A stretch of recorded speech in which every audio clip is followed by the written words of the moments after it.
Wii Sports Resort, and I never had that. My neighbor had it. yeah, those were the two games because like they were in the exact same vein of like my dad being like, you have Wii Sports at home, we don't need this, and especially Oh, I because know. Wii Sports Resort, if you had You only the had the original, extra bit, yeah, the extra bit, extra add-on. yeah, because Oh, my dad was like, I'm not gonna buy the extra add-on for both of mhm. you to play. That's just extra. We have Wii Sport, and also because he was a fan of the tennis, he was like, what's the point in Wii Sports Resort? We Yeah, don't need my Wii. dad was literally the same. And man, it was actually so depressing because every single time we went to my cousin's place, I would literally just be playing basketball in there. And because I knew my dad liked basketball, I was like, look, it's basketball. Oh, Sand Lietti, thanks for the follow. I was like, what was that? And because yeah, he liked basketball, so I was just like, yo, look, basketball. You like basketball? And he didn't care. And it was depressing. It was depressing because I also dogs. They're dogs. yeah, man. Oh man, yeah. Oh, So and yeah, I just wanted to go on the walk with the dogs I know. around the island. Yeah, Woo Island went hard. Oh, Like my it goodness. And that's why, right? Once again, same vein of like these two, like good like sequels essentially. That like my dad was like, that's not a thing. You don't need that. And me being like, no, man, they're so good. God, I want to see. Hold on, Sonic, and it's Mario and Sonic. Winter Olympics. God, man. God, I want to play this so bad. Winter Olympics. Let's see it. The graphics on my Wii is so bad. You don't remember it, eh? But yeah, it's terrible, eh? Yeah. Like, because I'm pretty sure that it can only go to like 480. No, like when I was playing on the Wii, like recently, within the last 5 years. Yeah. It's unbearable. Yeah. It's pretty terrible. Because you don't remember it, right? I think my game was like a cracked version. So even worse. Yeah. Team Animal. Was this the village? Yeah. Because I'd never had this game. Ugh. We just loaded straight into like bobsledding. Oh, man. What a great photo. and you could buy like suits, the ski suits. Oh, the clothing selection was wonderful. Yeah, I can imagine. Man, where's bobsledding, man? Gosh, this was... Bobsledding was hard. Yeah, it was just coordinated. Bank left. Bank right. Stay straight. Oh my god, wait, hold on. This is so specific. Do you know of the Delta emulator on iPhone right now? Delta? No. Okay, there's this emulator. So basically, for some reason, I don't know why, but Apple randomly said, you know what, we're gonna allow emulators on our App Store. That's crazy. I do not know why, because I'm almost... They've always been anti. Right. And there's definitely going to be some sort of lawsuit, I think. I don't know. But anyway, they did that. So I got it because come on. Yeah. I was like, maybe I play one of these, but honest to God, I'm not even kidding about this. The one thing that I've been running down on the Delta emulator, because it can play DS games, Game Boy, N64, everything. It can play everything. I suggest you get it, by the way. Because the one thing, also because get it, so then they can't delete it off your phone or whatever, you might as well just have it just sitting there. Anyway, the one thing that I've run down is Game Boy Color's Tetris.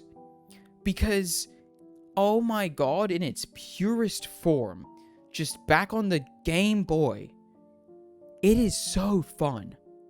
Like, because now on your phone or whatever, you're gonna get ads, you're gonna be connected to the internet. It's so silly, but just running down original Tetris, oh my goodness. And I need to remember to tell Alvy about this, because like he can play all the Pokemon games he wants. So if you ever felt compelled, And dude, even Nintendogs. You can I play. know. I'm literally finding the file right now for Oh, Nintendo. okay. Hold on, real quick. Actually, um, you can only do this if you have a DS legally. Oh Y- yeah, yeah, So yeah. don't. You'll have to make your own ROM that Yes, you have that you yes, from your game. yeah. But Definitely. let's just say that you wanted to play a DS game on Delta or Hmm. something of the sort. I'm I'm pretty sure I condone this. No, wait, no. I am against it. You don't condone it. I don't I've always hated the word condone. I just want to mention that real quick. Anyway, what I don't condone is the fact that you need to get specific files for the DS emulation to work.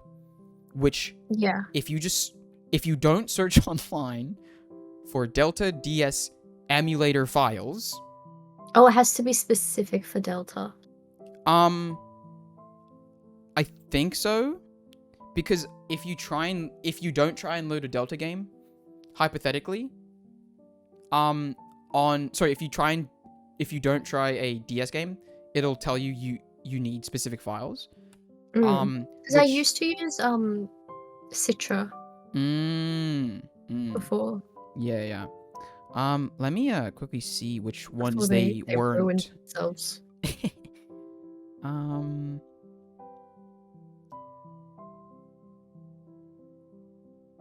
where is it? Where is it?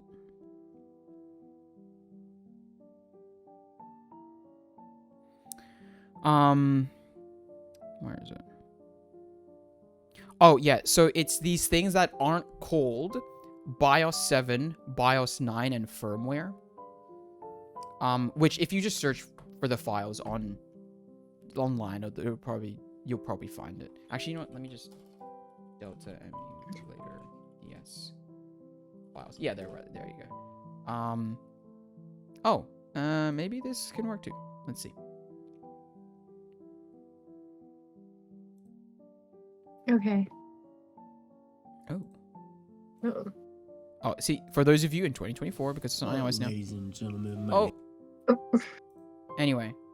Well, there you go. It's a bit of a thing, but there you go. Pretty sure. Oh, this isn't the one that I got, though. Oh, see, maybe this one. Anyway, you'll find it somewhere for sure. Yeah, I'll But- find it definitely. I mean, you won't find it. You'll never find it, because you shouldn't find it. Don't. But hypothetically, it's like a Hypothetically. hypothetical, Yeah, like hypothetically. in the story. Yeah. Anyway, so I have not been playing Mario Kart DS. Once again, Nintendogs. I want to play it again. But literally every game ever from like Nintendo you can basically play. So that was pretty exciting to think. But once again, I've just been running down Nintendo DS. Why did I say that? I meant Tetris. That was crazy. What else? What else before we hop into the actual things? I don't remember, by the way, how to actually put them onto Delta. It's okay. I'll work it out. Yeah. I have the Yeah. I found it. Yeah, and you're better at this stuff than me, so you know. Yeah, I'm better at doing things for free. Yeah, legitimately, yeah. Oh man. Oh, I didn't even tell you about how my freaking pause 3 weeks / month and a bit has been insane. But to not dox myself, I won't talk about it. I didn't even tell you. You know what? I'm gonna quickly mute, just for a sec. No, I'll tell you after. That's how it Okay. is. Thank you, brain. What else? This, I think I want to quickly talk about. What I'm quickly looking at right now is, how do I show you this screen? Oh. Yeah, I'm just gonna do it this way. Yes. I think this is funny enough. So, this was insanely stupid from them. Um, Mm-hmm. just terrible business decision because, as you probably saw, they backtracked, but it's too late, and it was a terrible backtrack. Anyway, like, just just Patreon Yeah. first of all. I just don't get why. Did Yeah, they think that they were offering enough content to make it worth it? yeah, yeah. I don't know because they And weren't. why'd they make like a whole video about it? Yeah, Like, it could have been handled better, for sure, for sure. but to, on the other hand, is Oh it god. that big of a deal? Oh my no. What do you mean? Like, yeah, they are. Yes, they're trying to make money, right? Mm-hmm. They're trying to make more money Mm-hmm. because they're not getting the views that they would have gotten when they were on BuzzFeed. Like, their shows aren't doing as good, Yeah. so they need more money, so they're trying to get a stable income from viewers like this. Okay. So I get why they thought they were doing a good thing. Mm-hmm. But people are like going crazy. Here's what I'll say. Have you seen more of the stuff that people are complaining about? Yes, Because sort of. I think that the big Like problem, Steven being a racist or homophobic. something Not like racist. that, something like that. He's But homophobic. even beyond that, it's the fact that like they wanted more money to expand an operation that didn't need expanding, or didn't they don't even need the money in terms of they needed it to support an already lavish lifestyle, if that makes sense, Yeah. right? So it's like some of the members just wanted like a Tesla or whatever, right? You know that guy. So it's Yeah. like realistically to ask $6 a month, $6. I mean, that's like a Netflix subscription already for one YouTube channel, essentially. I think it's just insane, and I think the optics of it as well were like there were like El poor bozo, like, Yeah. you know, I think that was pretty terrible. And once again, a lot of the stuff that I was seeing is people being like, we didn't watch for the high production. We watched because of the chemistry between two people basically just reading things, right? Or I guess, I don't really know. I didn't ever watch them. I agree. No, I Couple of agree. say that. I think that people are so angry at them, but this is like they've turned it into a business, and it's been happening over so much time that there were some people who were just like very surprised, but I'm not surprised by this decision. Okay. You know what I mean? I get that, I guess. I get that. I So think that it's like I kind of expected this to happen at some point because they're like businessifying everything. I get that. I think that they just have like a lot of like loyal people, if that makes sense. Mm. And I think that's probably like where it came from. Because once again, I've never watched them. My sister did, quite a bit, if I'm not mistaken. I watched a lot Right. before. And I think Yeah. that it's just a lot of those loyal people that are like, yo, what in the hell, man? Because like they're once again, we're leaving YouTube is Mm. like, so if I'm not paying, I'm never seeing you again type beat. Yeah. Which I think for a lot of loyal people is insane. Because it's once again, it's not just a Patreon. Like, yo, we're making you content. Hi guys. They should have just made it a Patreon.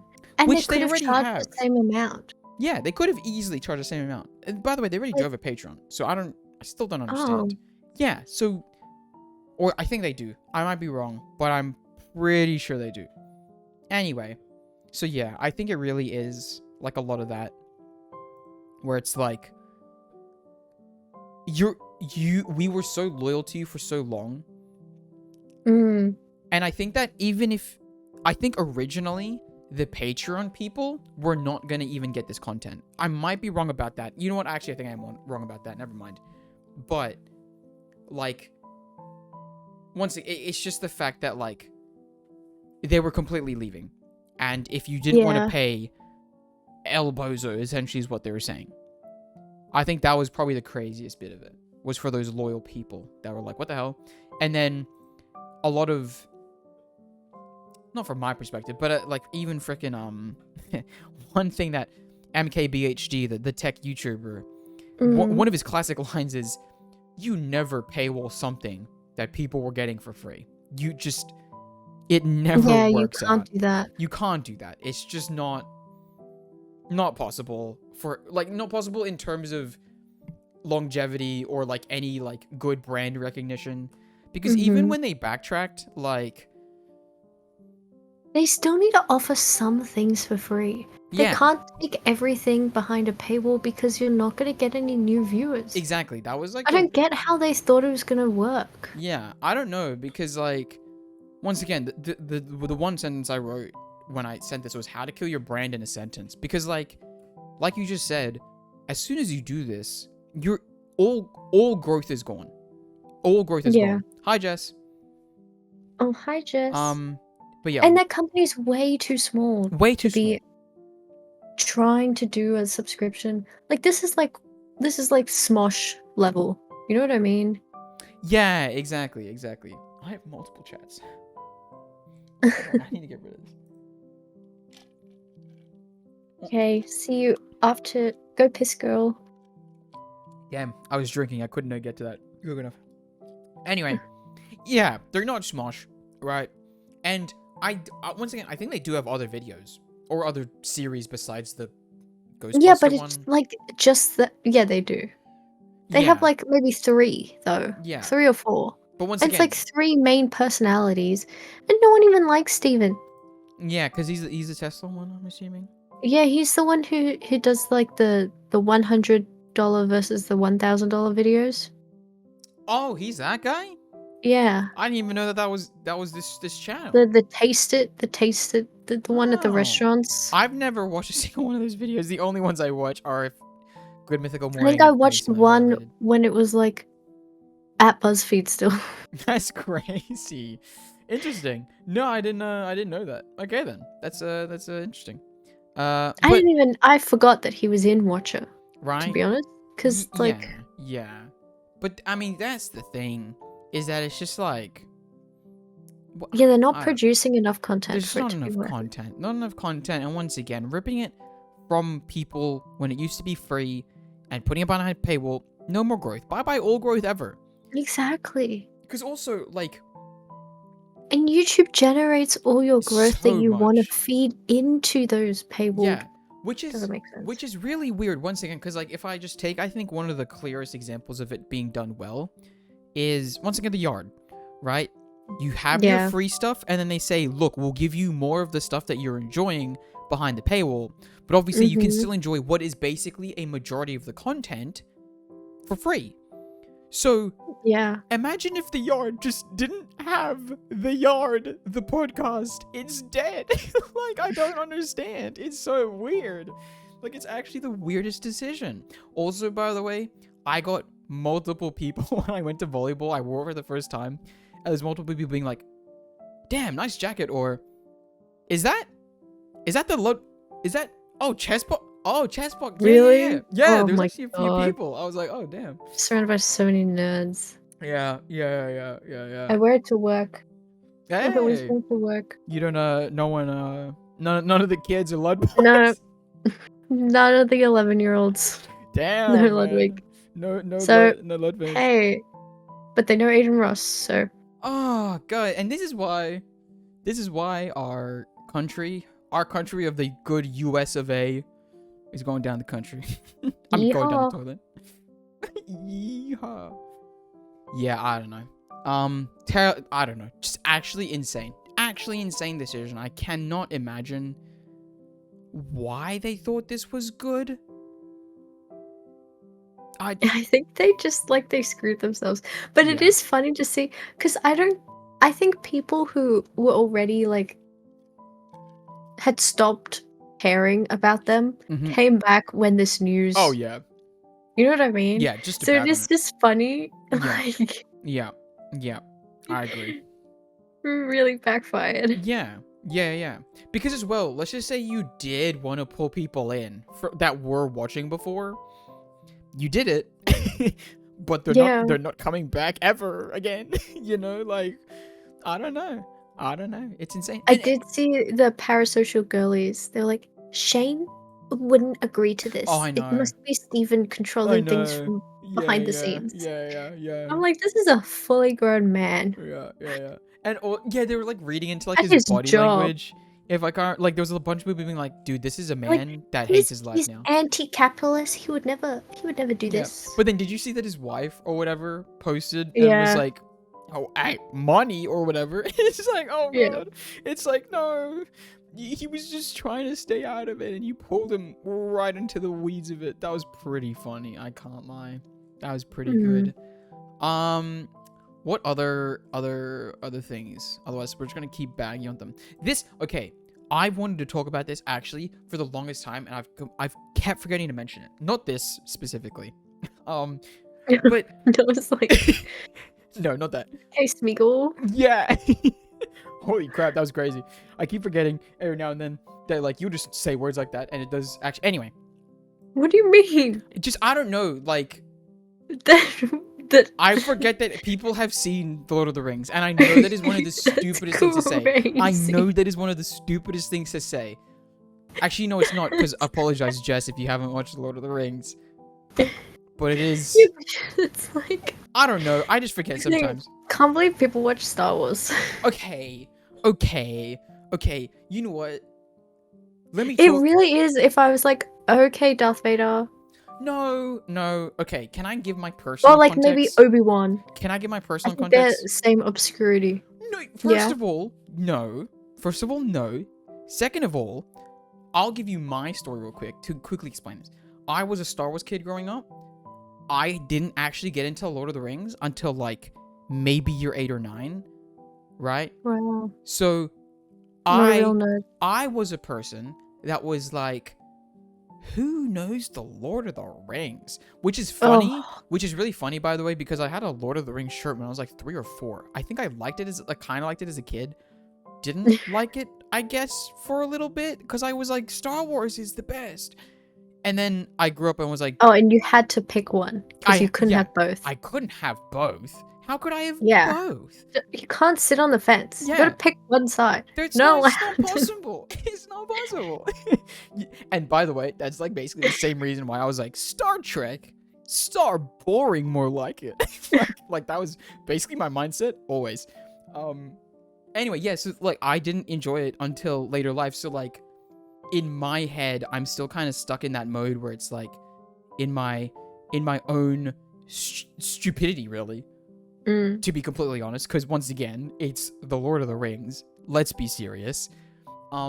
Which is why it still catches me off guard, even though I like. And as soon as it happens, I'm like, that was stupid. Why are you being so stupid, man? Like, come on now. Like, it's The Lord of the Rings. Anyway, to get to the actual context,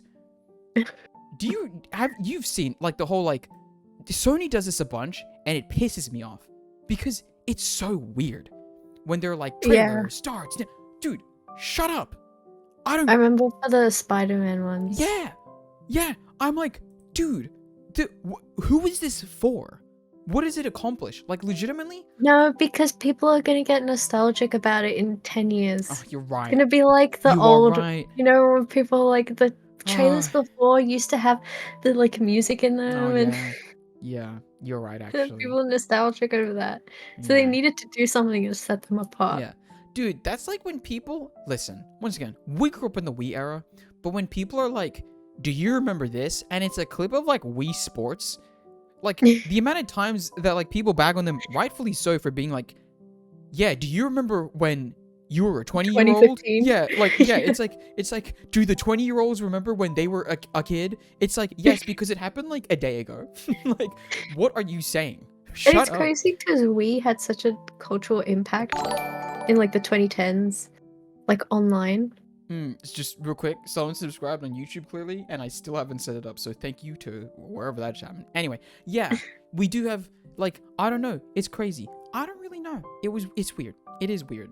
But like yeah, the fact that there are like kids becoming nostalgic for that sort of thing, and like I guess just trying to bait for money on Twitter. I really don't know. It's like it's just really funny. Kids don't know. I guess I don't. It's been longer than we think it has. When did the Wii come out? When did the Wii come out? 2005? 2006? No, wait, 2005? 2006. Wait, Yeah. that's not possible.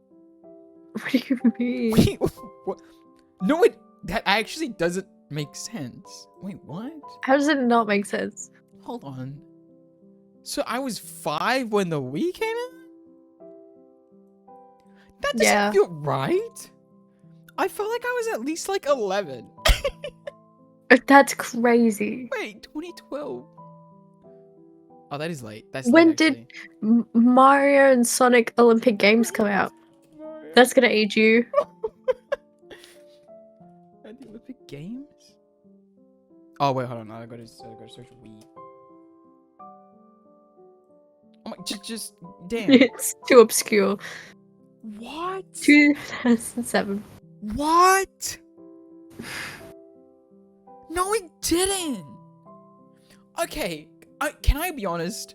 I'm being genuine right now. The Wii is like and this is, I know this sounds stupid, but like the Wii released like 2009 at the earliest, and like Mario and Sonic came out like 2011.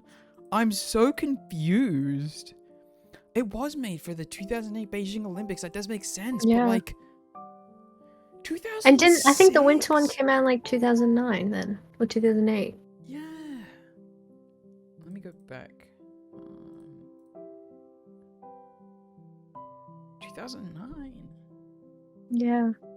Wait, I'm really. It's because I bought my Wii while I was still in Hong Kong, so I know. Oh my god, you're right. And Wait, I did you bought all bring the that games. Wii?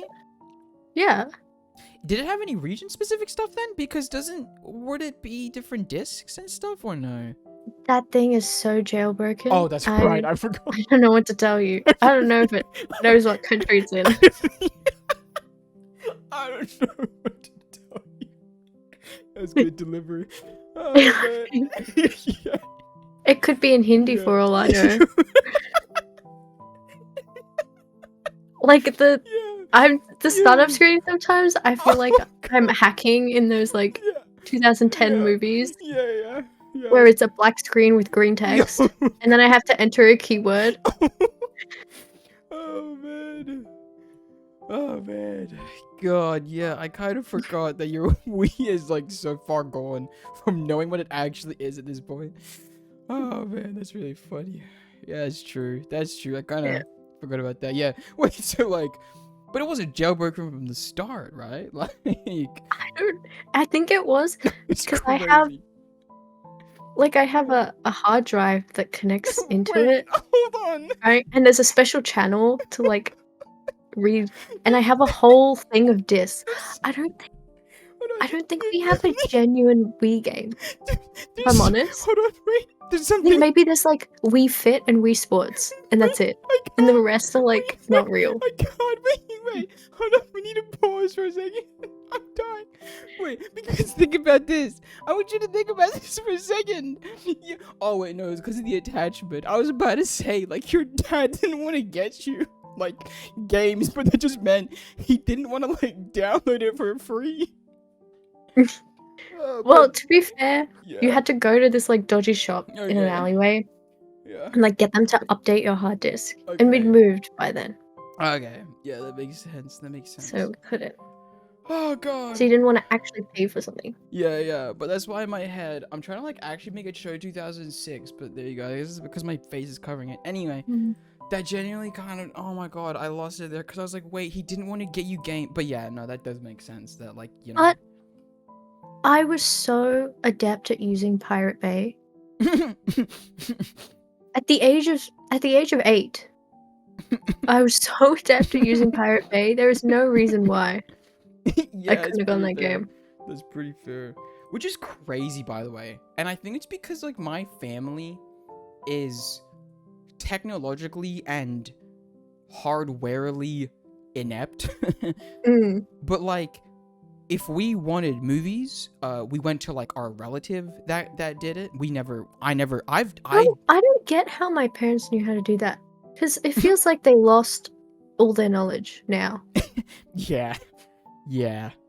I mean, my parents never had it in the beginning, so it wasn't much to lose. But yeah, no, technological literacy. I don't know where it is for older people now because it's kind of confusing. If I'm completely honest, I'm like, you should know how to do that.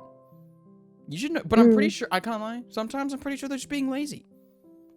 Because, like, there's been a few times now where my dad is like, can you get this for me? And it's like, But everything's so easy now. no, let me tell you, it's so easy that I'll go to his laptop and I start doing it. I'm like, your card details are already in here. It's saved. You just had to hit the purchase button, essentially. And then, like, he tries to, like, pretend he doesn't know that his card's already in there because he's already bought stuff. And I'm like, hold on, why did you call me for this? And he was like, I don't know. And I'm like, I'm pretty sure that was just laziness. I can't lie. But no. Yeah. Yeah, because they used to, like... Yeah, I mean, your get parents were albums pirating. Yeah. onto, like, My the parents never did iPod. that. Onto the iPod. Loading up albums onto the iPod. Yeah. Burning discs, like the CDs, to get Mm. the music off of them Oh, onto no. the iTunes store. We used to burn CDs. Right? Wait a minute. So they had some... Yeah. So I'm like, how? I don't know. But if he sees an error code, all bets are off. Like, you can't just type the error code into Google. Yeah, I was just about to say. Like, Yeah, literally for 2 I'm like, months, the Foxtel app was not working on his phone. 2 months. More than. Holy. I fixed it last month and had been working since December. Oh god. And I just searched man. up the error code. Oh my god. Oh man. God, this is still kind of taking me out, man. I can't believe this. 2006, yeah. That's insane to me. Because I remember when the Wii U came out. Can I be honest? So vividly. I don't really remember it. I remember people clowning on it. Yeah, I only really learned about that later because I think at that point, this is also kind of, that doesn't make sense either. I don't think that's true. Google, your site needs fixing. No, I'm just like, but like, is it the slim? Did I get the slim model? I think I got this one. Yeah, I got this one. So I think See, I don't know anything. That's I'm like, to me. that's me espresso. Because I only switch it up like Nintendo. No. I just want you to know that someone just came into chat and heard you say whatever just happened. We're doing great, Milo Dust. They asked how are we? We're doing great. We're doing good. We were meant to be talking about movies. But clearly we're a bit sidetracked here, aren't we? Talking about hold on. What did you just say? Me, espresso, Wii, Nintendo only? What was that? I only switch it up like Nintendo. You don't know? No. You don't know? I clearly not. I feel like I don't. You don't know. I only switch it up like Nintendo. What? Oh my god.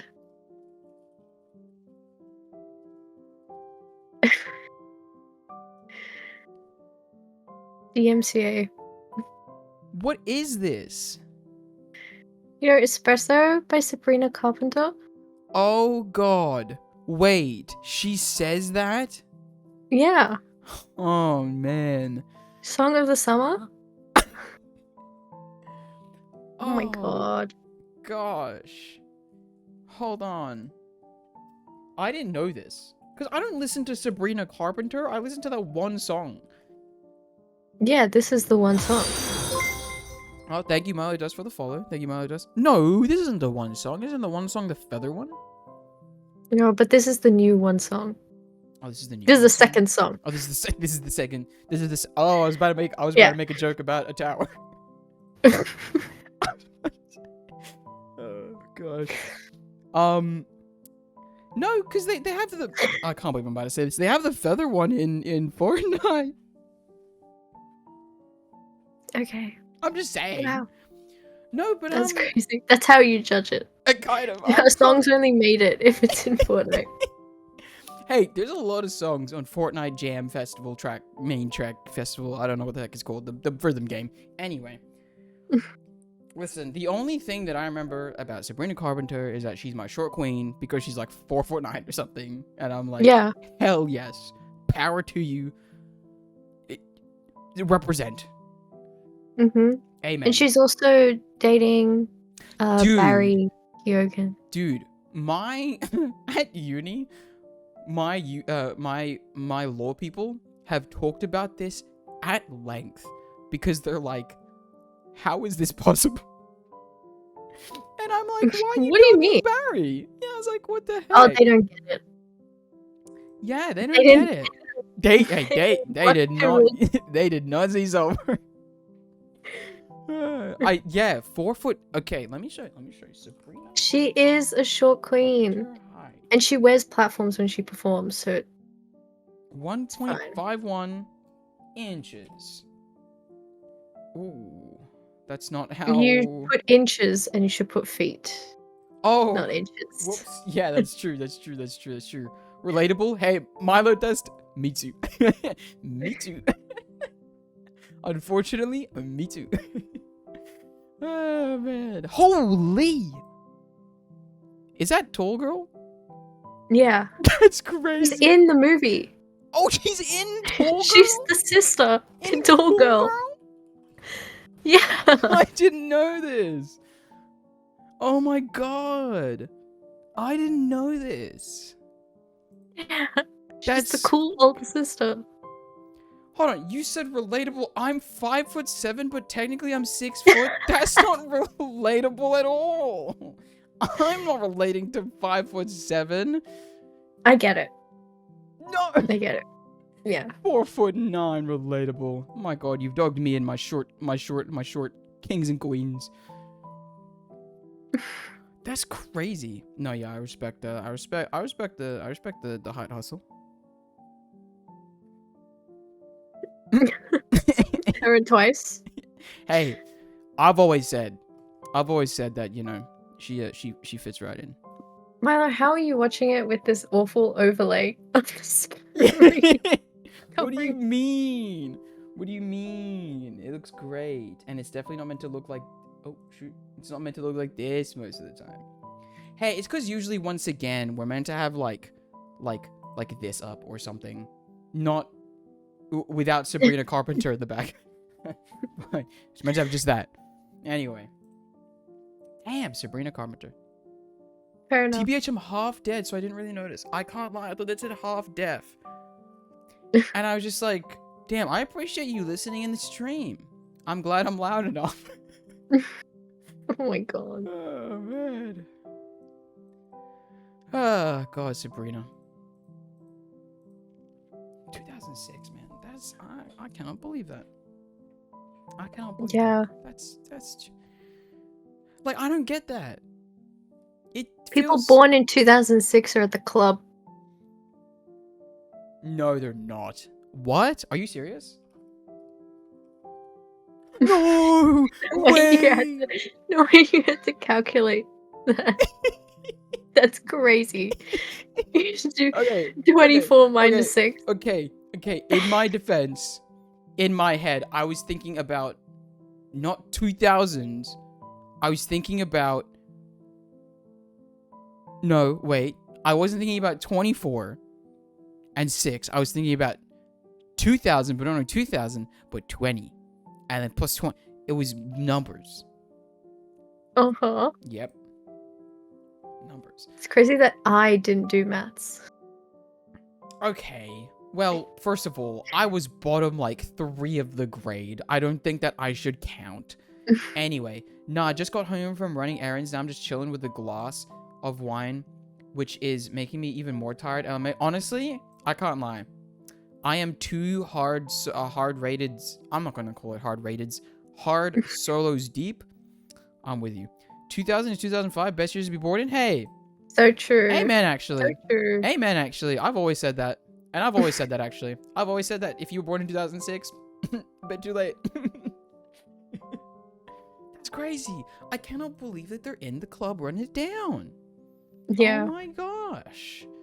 2006? So those are the annoying little pissants running around the uni that I go to, library. I was about to say the name. It's pissing me off, by the way. Because in the past 2 weeks, you know how your sister hasn't been going to school. Yes. I was trying to avoid basically saying that I was on break. I don't even know what that would be. Anyway, I was on break. Why? I don't know. The kids Doesn't- were on break too. They were still going to the uni. And I was like, you're like maximum in year 12. Leave. And I'm not kidding. Okay, I know I'm just sounding like really old right now. But like Get off my lawn. they were so annoying. Like, there were some of them, I'm not kidding, it got to a point where, like, there were these kids skipping rope using their charger cable. And I was like... Oh, that's so elite. Don't start with me. I'm not doing that. I cannot. Okay. Oh, man. I'll quickly switch to the screen, because it's like... I also feel bad for Gen Alpha because they have to deal with old people like him. Okay. Judging their actions. First of all, I wouldn't be... Just kids being kids. I wouldn't be judging their actions if they weren't in my space, which they shouldn't be in. Wow, you're telling them to get out of universities? Yes. You're saying people... Actually, people yes. if they don't go to universities, they shouldn't be there? Is that what you're saying? Actually, yes. I think that you shouldn't be trying to better yourself. I don't think that unless you're able to pay for it, you should. Whoa, you're saying a lot of things right now. What does count as old, Rachel? Tell me that. What counts as old? Milo wants to know. Don't you dare. Oh. Don't you dare do this, by the way. Don't do this. Well, it's like anything. Don't. What? Oh, no, go ahead. No, go ahead. Yeah, go ahead. Like if you're like over 22. Oh, okay. Old. All right. Wait a minute. Yeah. I don't... 22, wherever. Old. How old am I? I'm 22, man. Crazy. You forgot. Hold on. You're... You are 22. What? The goat? That's crazy that you forgot how old you are. Dude, okay. That you had to search it up. Listen, can I be honest? Like, it's confusing because I was born 2001. And then, like, then I think a lot of things happened in 2001. Yeah. Why? How do we keep going back to this? How? Literally how? Oh my god. How do we keep going back? Anyway, like, it's because, like, and it's so late in the year, you know, so then I'm like, wait, where am I at with that? It gets confusing.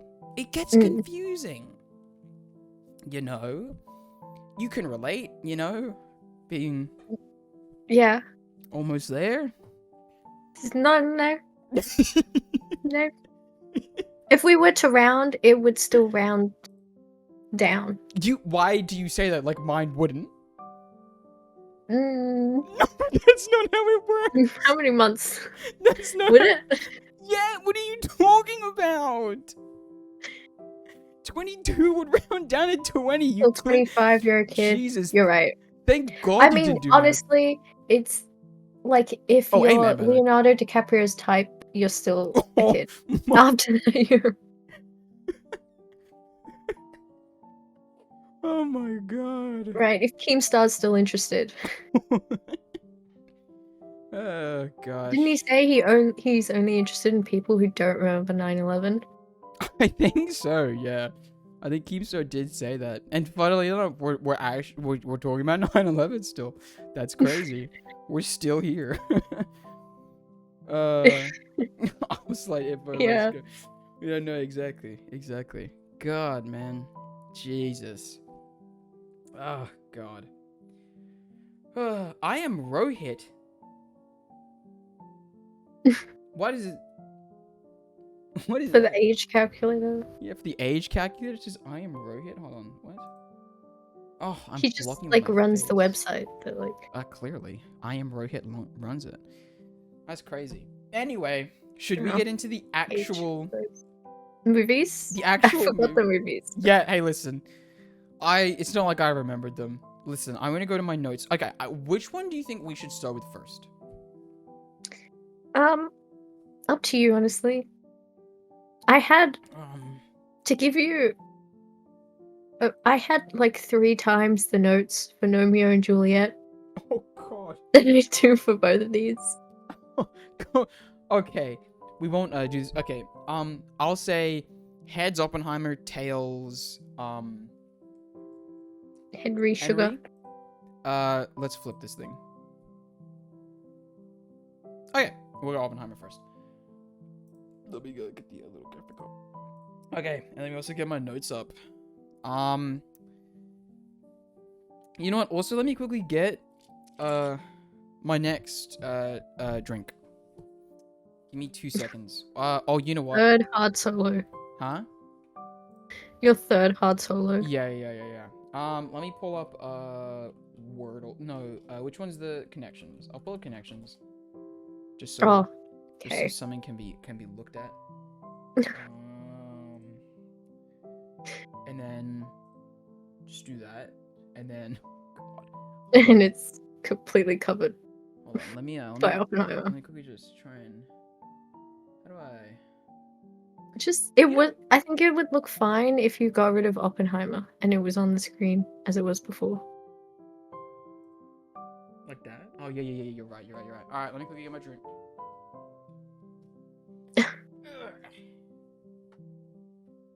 Okay. I think he is actually getting another hard solo, which is crazy because they don't taste good.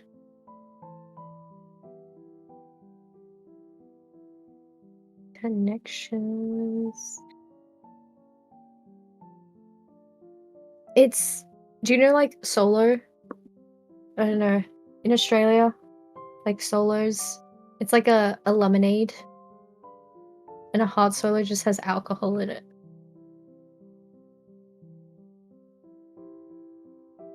So it's just alcoholic lemonade.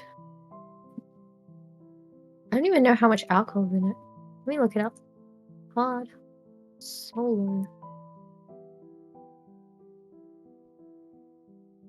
Oh, they call it hard rated.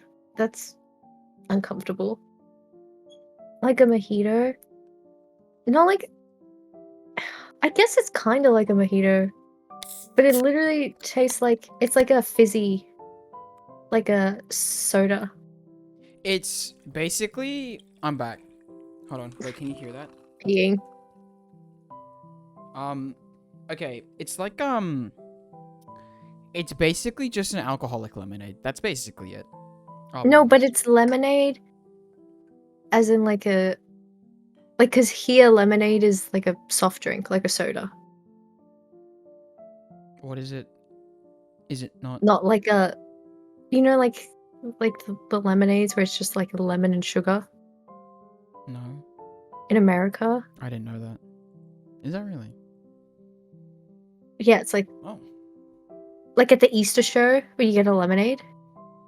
Oh.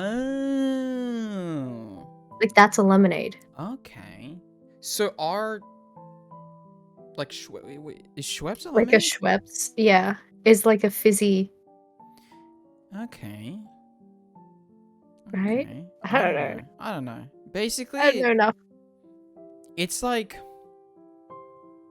as if a -196 tasted better. I don't even think it's called -196 internationally either. What is that? -196? You've seen the ads. Oh. No. You put a space. Oh yeah. -196. Oh yeah. Yeah. Suntory. Yeah, Centauri. I think it's called Sub-Zero or something. in at least Singapore. It's such an Strong zero. It's such a what? such a What the hell? weeb ass answer. What is a weeb ass answer? You have to This? pick like obscure Japanese. Whoa. Sorry, not obscure. It's not obscure anymore. Oh no. We're both in Australia. We're both in Australia. Yeah. Yeah. If I what's West Coast time? 17 hours. What the hell is that? What do I do with that? Oh wait, that can't be true, can it? Yeah. What? Now? Wait, I thought it was like that. Wait, what? No, because I have a. Yeah. Yeah, wait, what? it is. That's just time.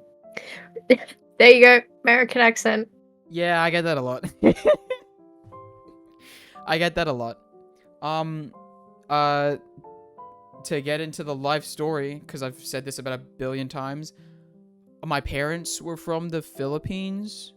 Maybe that's where I think it came from, but I grew up in Australia my entire life, so I'm not really sure. Except... No, it is the thing though. The like Yeah. pillars. Yeah. Except, I will say, there are some people on my TikTok, funnily enough, that have mentioned that... No, it was on YouTube. On YouTube, people have commented on the fact that apparently there's like... obviously, there's a lot of Americans because I pronounce my R's is where you really kind of start sensing that American. Except, apparently there's also a little bit of Australian in there. I think it's about... Okay, honestly, accents a lot come down to like the inflection of how you say certain words. And I think that like Aussies have like a really up and downy type of thing where like you don't really notice it, but like it's just the way that the words flow and like how they move. But in America, they're, especially California, they're much more like down here, you know? And it's a bit more drawn out, like that type beat. Yeah, for sure. Shut up, man. Shut up. I have family in California. Come on now. Okay. And by the way, when I say I have family in California, because then people are like, oh, well, clearly that's where it's from. They moved from the Philippines to their, like, one uncle, essentially. No, that's not true. But it's not like, I'm not, you know what I mean? Are we gonna get the family tree next? Yeah, actually, so let me quickly pull up Google Draw it. No, I'm just kidding. Oh, man. What were we talking about? Oh, no, it's not weeb. First of all, it's not an obscure weeb drink, okay? It's not an obscure weeb drink. Is Yes, 18 it Australia? is. Yeah. This isn't an obscure weeb drink. This is a very popular drink. Like, Okay. insanely popular. Okay. No. Like, didn't you know that? What do you mean? That it was... Yes, I know the drink. Okay, then. I've known about the drink. Well, okay, then. But it's like, it's popular in certain circles. Nah. I saw two white people in the mall. Wow, you're really selling it.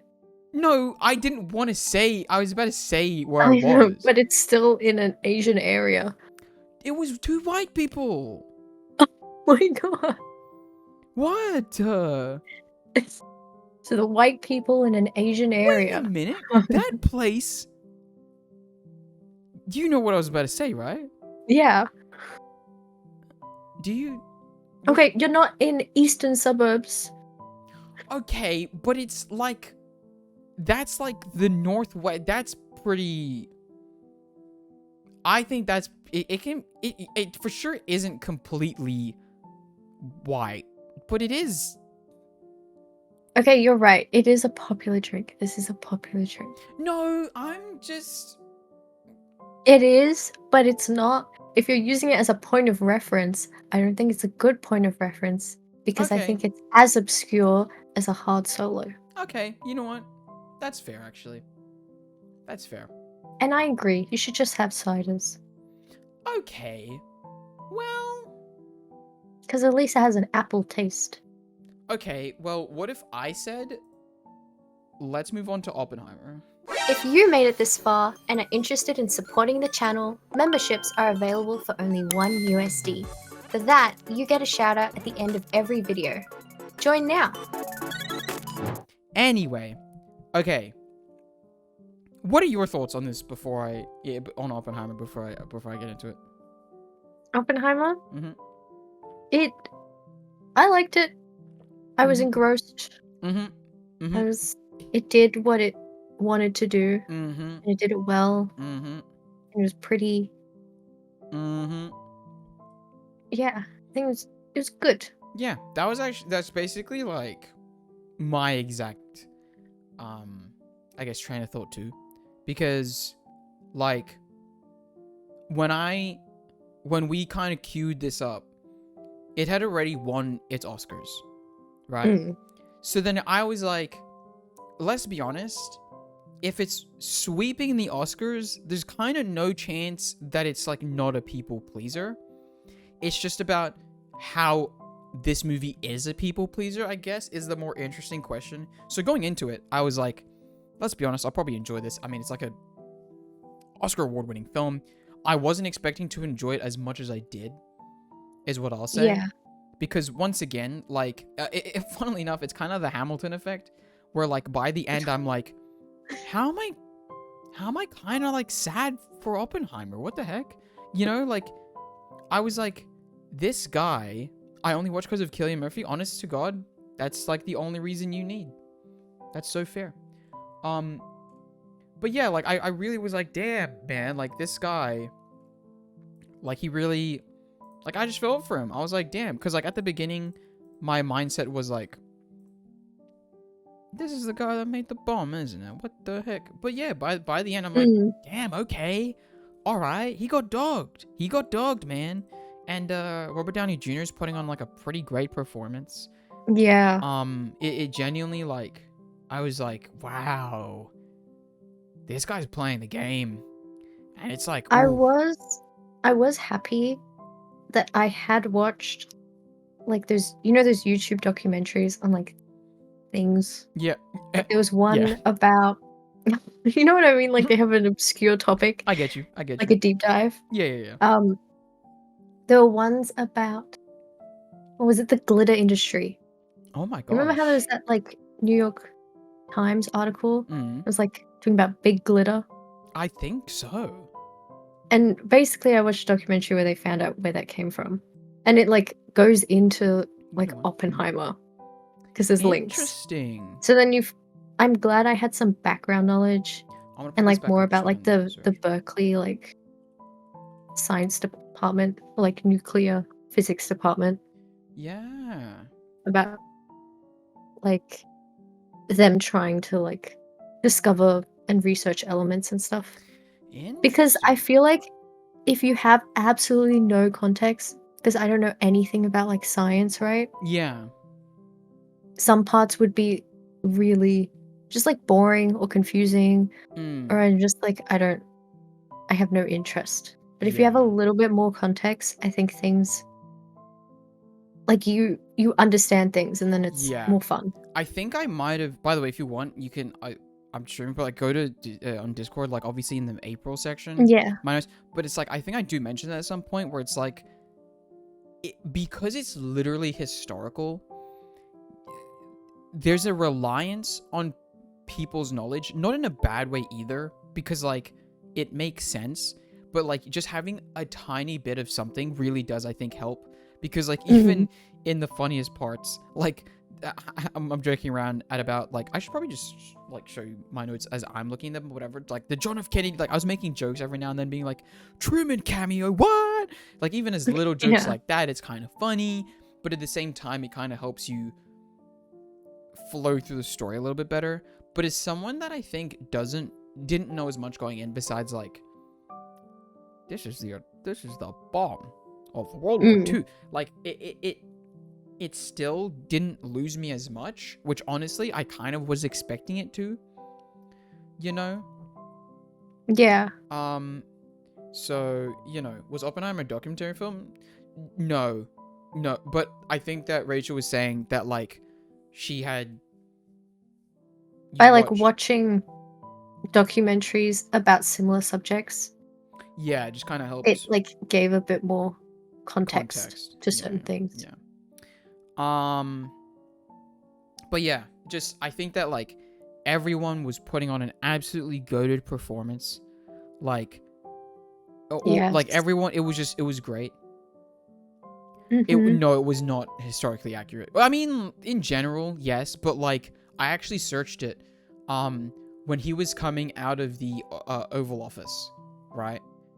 In the White Oh yeah, House. that meeting like never happened or Yeah, whatever. or like it obviously it was very condensed for like drama reasons, right? Like I think he did say like that man is not coming into this room or whatever he said.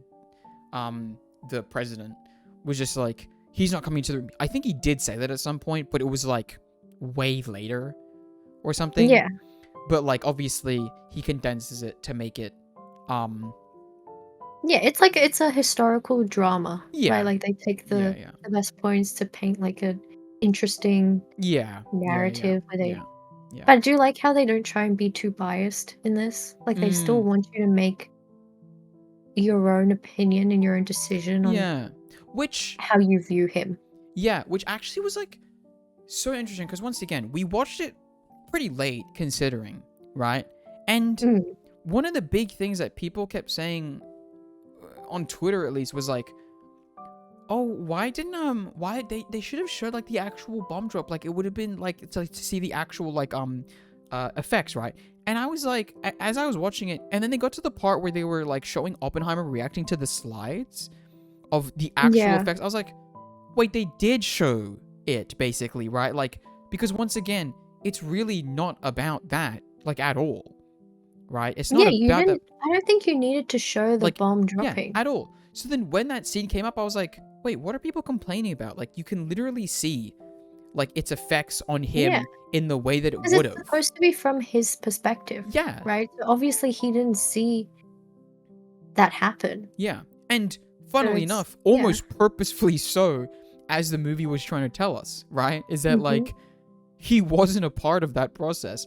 Which is why when I was seeing those comments, like, thinking back to those comments on Twitter, I was like, that was weird, honestly, because it kind of felt like they missed a pretty significant part.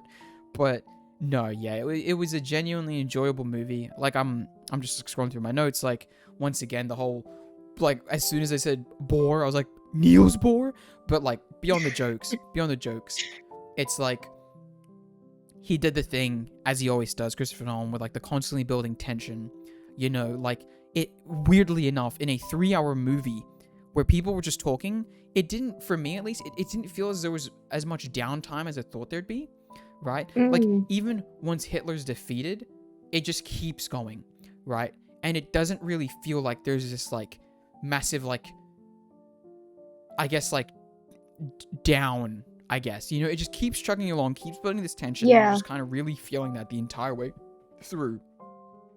You know, Mhm. I think it can be held. I think that can be held in part.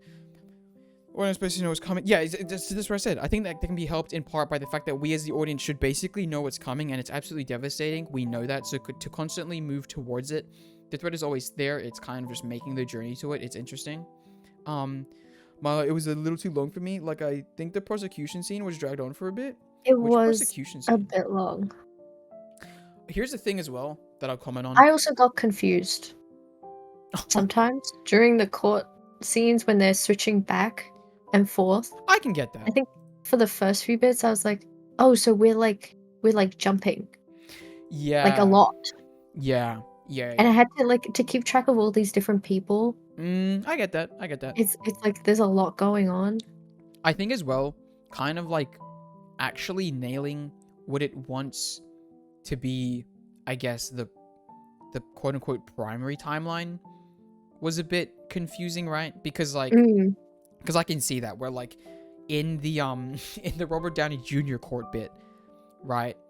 That's in black and white, but that happens after the tiny Oppenheimer room thing where the movie begins, right? Yeah, Like like that's kind actually of that happening after interrogation kind of room. the interrogation room, but it's in color. So like your Mhm. brain kind of makes that connection where it's like, oh, black and white. Okay, that's before. Oh wait, no, it's after. Okay, so Yeah. because it's about, but that's it for because it's about the storylines, it's not about like where it takes place in time. So it's like I do get how that can be a bit of a thing. I will say that because the notes that I wrote here, I watched about like an hour of the movie on the plane, right? And then I got busy for like what is essentially like 2 weeks, I think, because I was overseas, and then I came back to it. Um, I think that maybe helped in a way because like To split it up. I yeah, was so tired after watching that movie. yeah, yeah, It, yeah, like, drains you to get through the whole thing. yeah. But that's why for me, at the end of it, I was really just feeling it. Like I was in the moment where I was like, damn, that was a good movie. Like, damn, okay, like I get it now. I get it. You know what I mean? So it's Mm. like I think that because there was less fatigue because I was basically watching it in like two parts halfway through, it probably could have helped. I'm not really sure. Um my favorite scene was the end when Oppenheimer hinted on starting the yeah, exactly, right? And it's like I think once again that kind of goes back to my note where it's like I think it can be helped by the fact that we as an audience, we know what's coming. This is literally history, so we know the ramifications of all these things, and that already is almost the conflict, right? That's the driving force Mm. in a way. So like we just got to go through the drama of why these events are so dramatic, I guess, if that makes sense, because it's like these are terrible things. These are terrible things that happened. Yeah. And funnily enough, the stuff that was also happening behind the scenes was also like kind of terrible now. Not in the same way, but it's like, like in its own little way. Like it's like just so interesting. So yeah. Mm. Yeah. It was just really fun. It was really fun. Um and yeah, once again, like some of my other comments, like I wrote as I was watching, did they legit think the atom bomb was gonna kill only 20 to 30K people? That's insane. But hey, I guess I say that with a bunch of hindsight. Once again, they're just Yeah. making because that's what they know. That's the only thing they know. But to me, in hindsight, obviously looking back and being like, Jesus Christ, that's all you thought? That's with both bombs? Oh my goodness.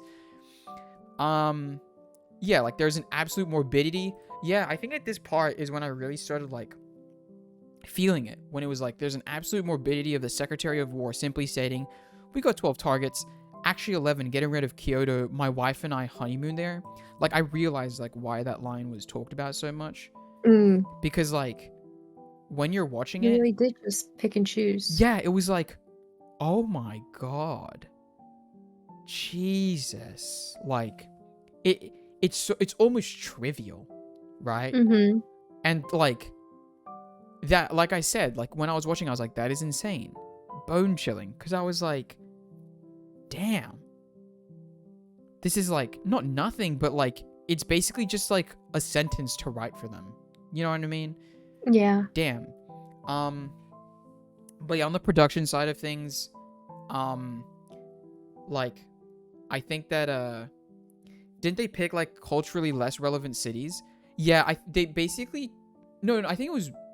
Oh, actually, I can't remember if it was more or less. Probably less, but It was it less. was less. But I think also they just didn't want to like obviously they didn't go for like Tokyo and stuff, right? For like those sort of reasons as well, I think.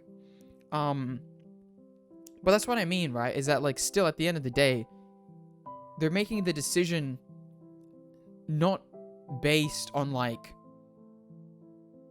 it to them it didn't weigh as heavy, I think is the point, right? For them it was like, okay, let's tick off these tick boxes and then get through it. Yeah, it's crazy that, like, you're killing so many people and Yeah. you're just like, "Oh, well, we don't wanna, like, ruin their cultural significant sites, Yeah. so maybe Yeah. not here, but here's fine." Mm-hmm. Like, oh yeah, it's fine. That one will Yeah. be fine. It's great. Nagasaki? No one cares. Yeah, it's like, oh, okay. Yeah, that one should be good. Only 20,000. Only 20,000 people as well, by the way. Only Yeah. 20,000. Like, oh, okay. Yeah, it should be good. Like, damn. When General Grove realizes there's a non-zero chance, that was honestly kind of funny. Like, these people, yeah, like, these people have no clue what they're doing. Like, yes, they are backed by science, but this was groundbreaking stuff that technically had the chance to become the last dude, that's what I mean. Like, okay, you know what? I'm just gonna quickly share as well, specifically just the Discord screen. Just then it's like, Your notes that you yeah, took. just then it's like kind of directly following, just to make it a bit easier for the convoy. But anyway, and then, okay, no, that's ugly as hell. I'm not gonna do it on stream. I'll just show it to you. Anyway, man, like they were as cool as can be. Like they didn't have, yeah, exactly, right. Like it is insane. Like you said, they're in a room. Like they didn't feel the significance of their actions. Exactly. It's just, it was insane. And that's why I think, like I was saying, at about, I wrote the exact time code, an hour and 50 minutes in, General Grove, only when I think they were doing the test, just before they were doing the test, he realized, oh, there's a non-zero chance that, like, this could ignite literally the whole world. Like, it doesn't stop and it just keeps going. Yeah. And it's like, that conversation only happened, like, a bit before. Like, sure, they're backed by science. And the line that I wrote was like, but this is groundbreaking stuff that technically had the chance to become the last groundbreaking thing humanity ever did. Like, that's crazy. And it was a test, you know? And it's good that they still, like, obviously as a viewer, you know that the world doesn't blow up. Yeah. But you still feel the tension that they felt. Exactly. Like, there was a point where you're like, wait, does the world blow up? Yeah. Which is like, yeah, like you said, it's insane that, like, you're very much pulled into their drama, right? Even though, as we know, and like we've been saying, it's our history. We know that how this all goes, but like it's still enamoring to go through. I want to say I didn't expect the movie to like do funny things. Yeah. I was expecting the whole thing to be more depressing. Like overall. They had their funny moments. They did. Like there was this one cut that I wrote down. Where does he say it? He's like, and now I'm to like become death or something, right? Destroyer of worlds. Now I become death. Destroyer of worlds. Yeah. And then it flashes straight to Florence Pugh's tits. Straight after. Yeah. And I was like, damn. Yeah. Really? Yeah. And yeah, I think that, like, I get that. Because it's also like, what else was like kind of funny? Yeah, there were in general, like, I think funny things. Or like, even just like kind of like reveling in it a little bit. Like at the end with Kitty's part, where she just gets to like do her own little thing. And it's like, not that it's not meant to be serious, but it's like, she's just like, she's having fun with it, you know? Yeah. And for us, that's fun lust. too. Yeah, a little bit of a girl boss moment. Like, it was just kind of fun. It was just kind of fun.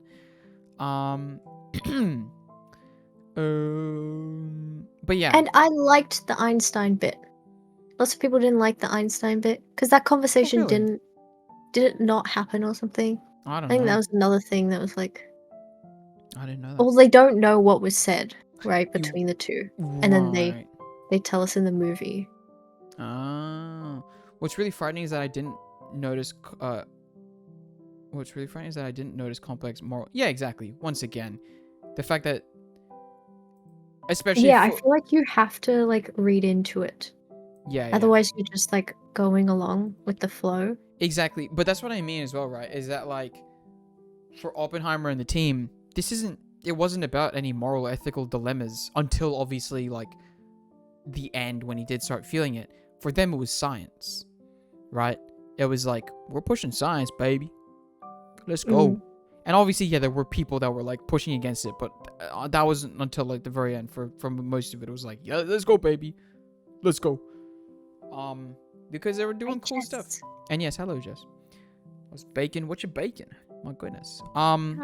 yeah, there's a lot of things to be said about the story, but I also just want to really mention for sure, like, the sound design, man. I mean, basically, every yeah. every technical component of this was kind of goated.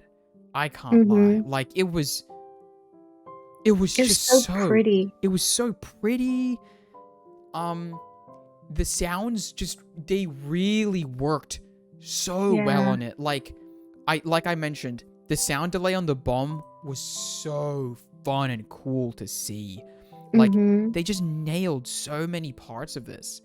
From just beyond the story, because once again, it is, in a way, like, it is kind of a boring story, and they made it as exciting as they could through so many different aspects, including the sound design, including making it just, like, pretty and stuff, right? Like, these shots were really nice.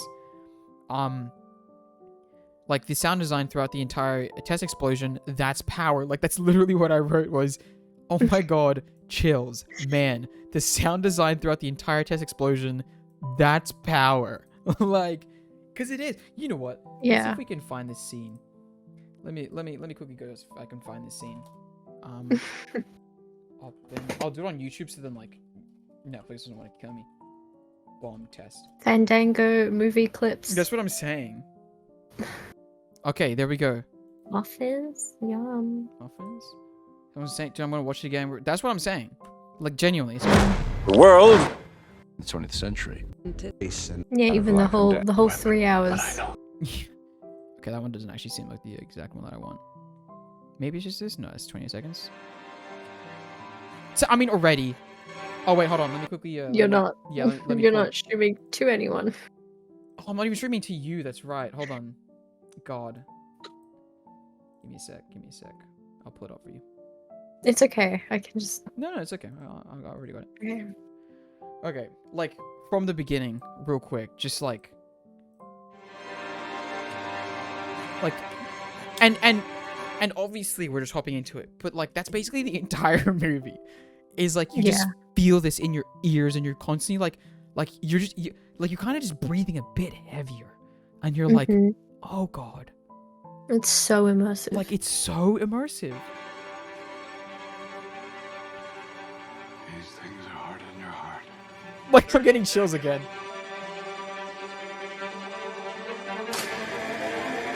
My goodness. Detonator charge.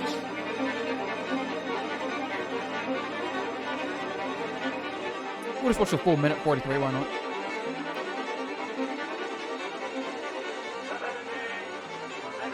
Like, you're just constantly feeling it,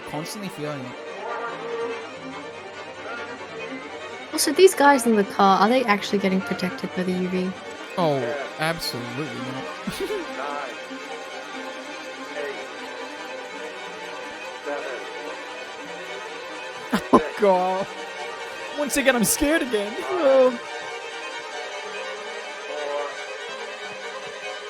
3, 2, 1. I mean...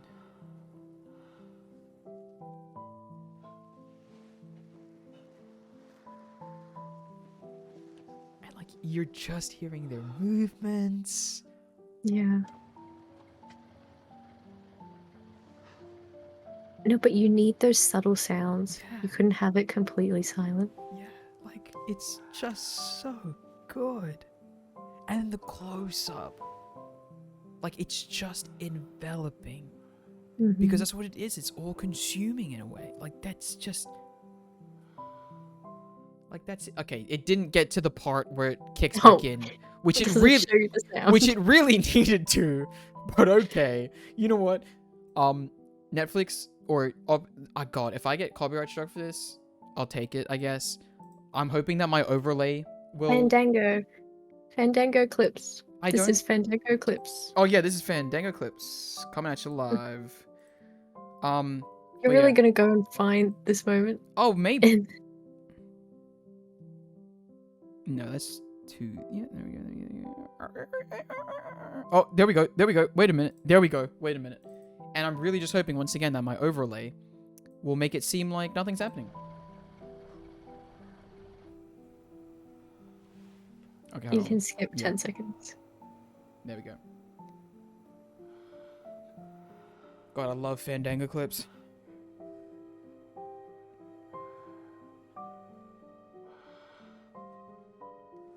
So the violin just kicks back in.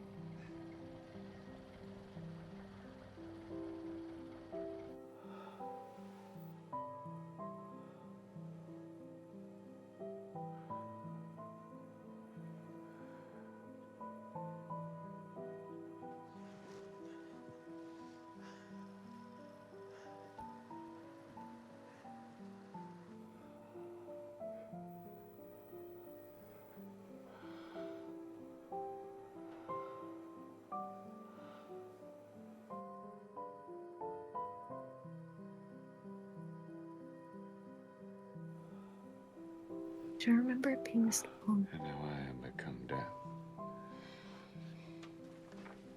The destroyer of worlds. I'm so sorry for laughing, but like I just imagine if in that moment, like it cut to Florence Pugh. Like, Wow, you ruined. I know. I'm so You sorry. ruined it. I'm so sorry that I ruined that You in a ruined moment. We probably should see it again, but like, No, it's over. but and it, like you know, like you said, it's just so No. beautiful, but so terrifying. It really is. It worked. Like, damn. Like you can tell that he's not cheering. You know what I mean? Yeah. Yeah. Because he It's like, realizes it's that. so bittersweet for Yeah. him. Because he's like, oh, it worked. Well, you know, like it's harrowing. It's freaking harrowing, and that's crazy. It's crazy that it's harrowing. Like that's Yeah. wild. It's really wild, and like that's why. Like especially when you're sitting through it and you've seen like so much of that movie, and then it gets to that. Like that's why my comments once again were, oh look, you can see on the screen. I'm gonna get rid of it because it kind of looks ass. But it's like, yeah. Oh my god, chills, man. The sound design throughout the entire season, pow, because it is. It's just power, and it comes straight after he delivers his line. Oh my days, oh my days. And yeah, I can't see it as anything as morbidly, but morbidly terrifying in hindsight. Like it's crazy. And now the science is done. It's out of his hands. Right. Once again, that's kind of the point. I still don't really understand how people on Twitter were like, show us the bomb dropping. What the heck? It's like, that's not the story. Whatever. Anyway. Oh god, that's crazy. That's such a timepiece right there. I wrote, also doing family law right now and seeing the shot of kids' reaction with the kids, man, really does hammer home that life honestly hasn't changed enough and more needs to be done. Lol, Mr. Wycliffe. That's funny. Basically, because I was doing like divorce and stuff and like homemaker contribution. Anyway, yeah. Hold on. You know what? This shot as well. Do you know this shot? Let me go there actually real quick. 206. This shot right here. The way they did it. Oh, I watched the video where Right? they're recreating it. Yeah, because Yeah. I only saw literally on Twitter. The only thing I saw was oh, I didn't even play that for you. I'm an idiot. Anyway, the only thing I saw on Twitter was the fact that they used a projector, and I kind of saw that it would look like that scene. So then when it got to that scene, I was like, damn, that's great.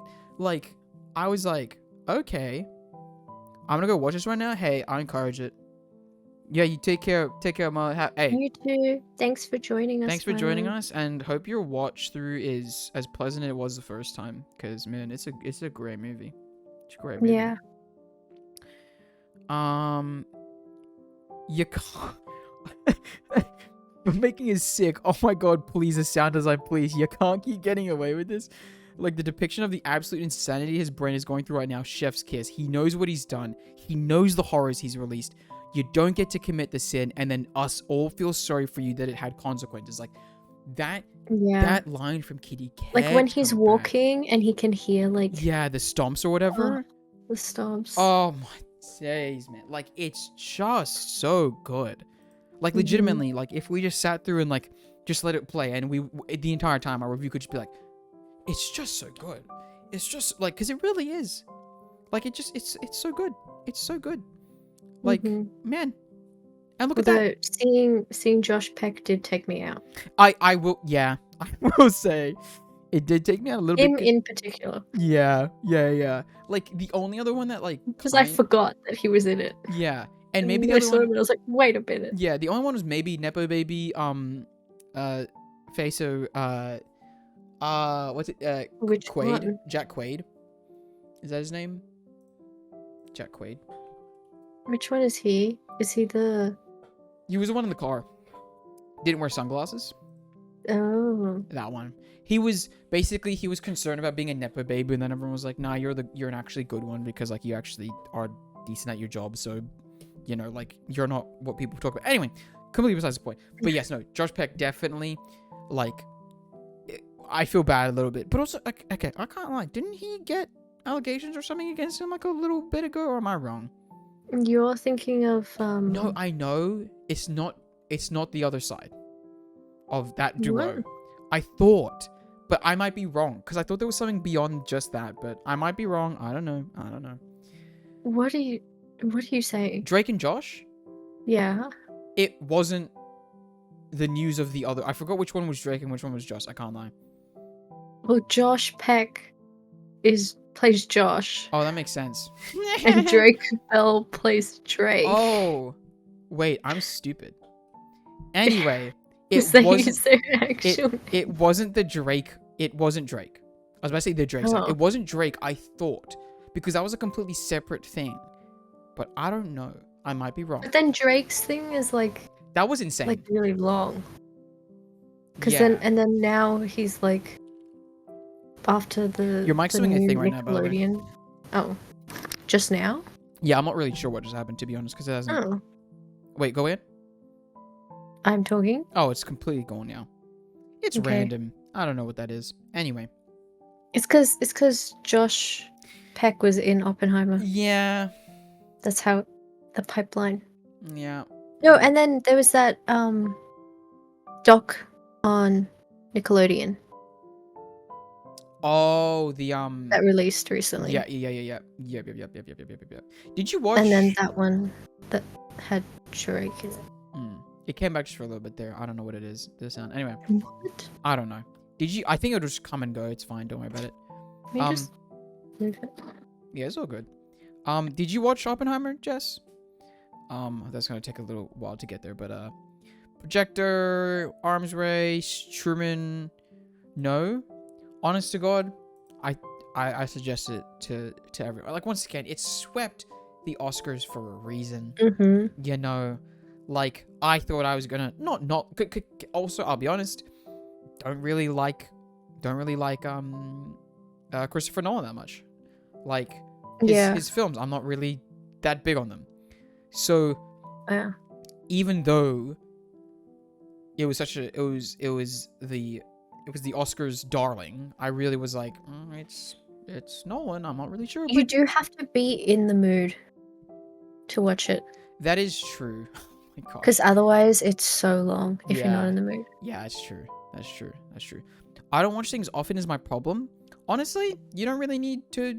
Yeah, you can just kind of take one thing, but once again, you do need to be in the mindset. So, you know. Yeah, Man the Collective.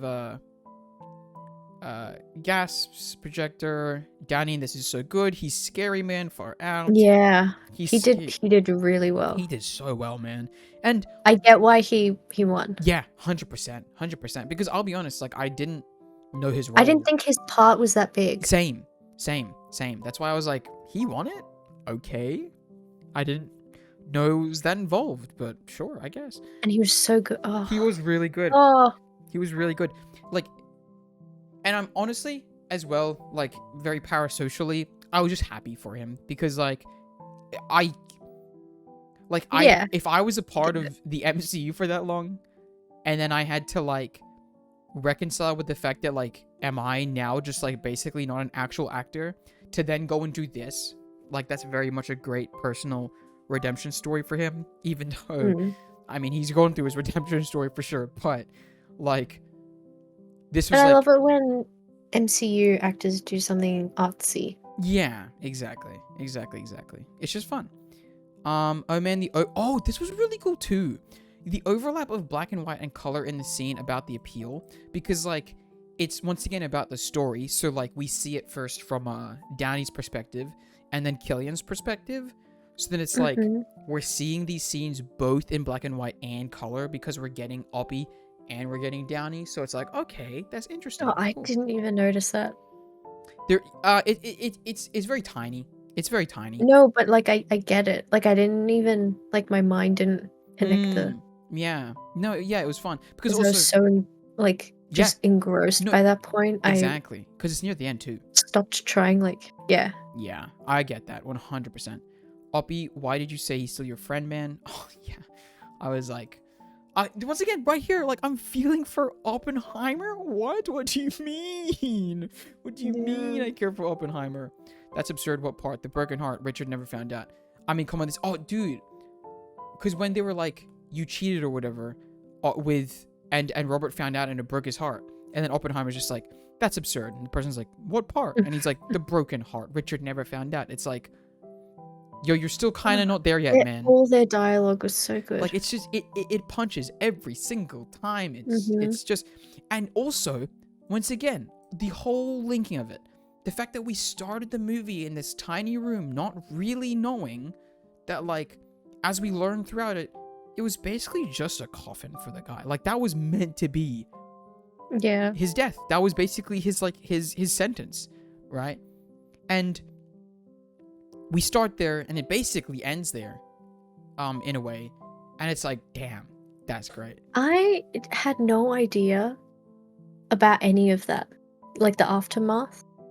You know what I mean? Oh yeah. Yeah, So yeah, it's just same. it's crazy. Because like you see this guy who's doing stuff in the name of his country, and then they're like turning it around on him. Yeah. Oh, it's And just so and almost immediately too. yeah. Right? Like there was basically no gap. As soon as that test happens, boom, he's basically out. And that's insane. Like it really it's crazy. I It's didn't crazy. expect so much like of the Red Scare to be Yeah. in it. Yeah. Because For I sure. always like you always think of like this World War II, then it's the Cold War. I was just exactly. Like it's such distinct periods, right? Yeah, but of course, there's so much overlap. You Because just don't you don't like register it as such. associate them. 100%. Yeah. Yeah, no.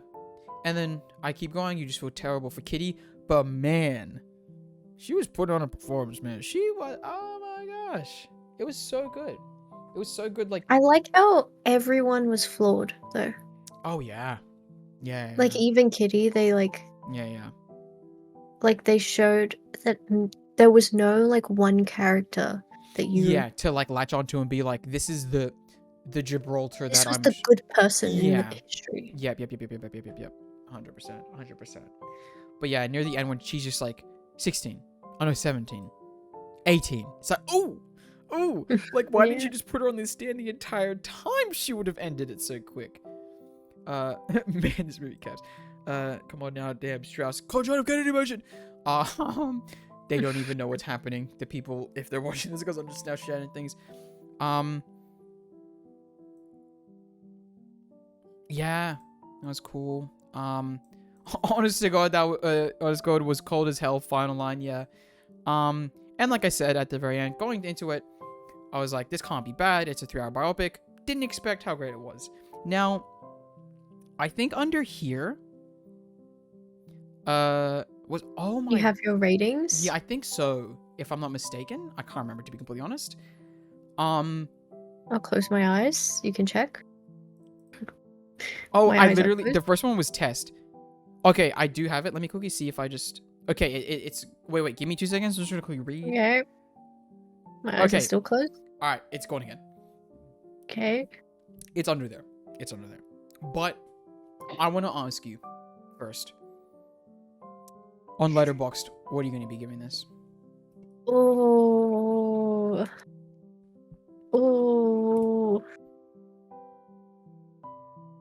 I think Let me look at my letterboxd. Okay. I don't know if it's a 5. I Uh, don't know. It might be. okay.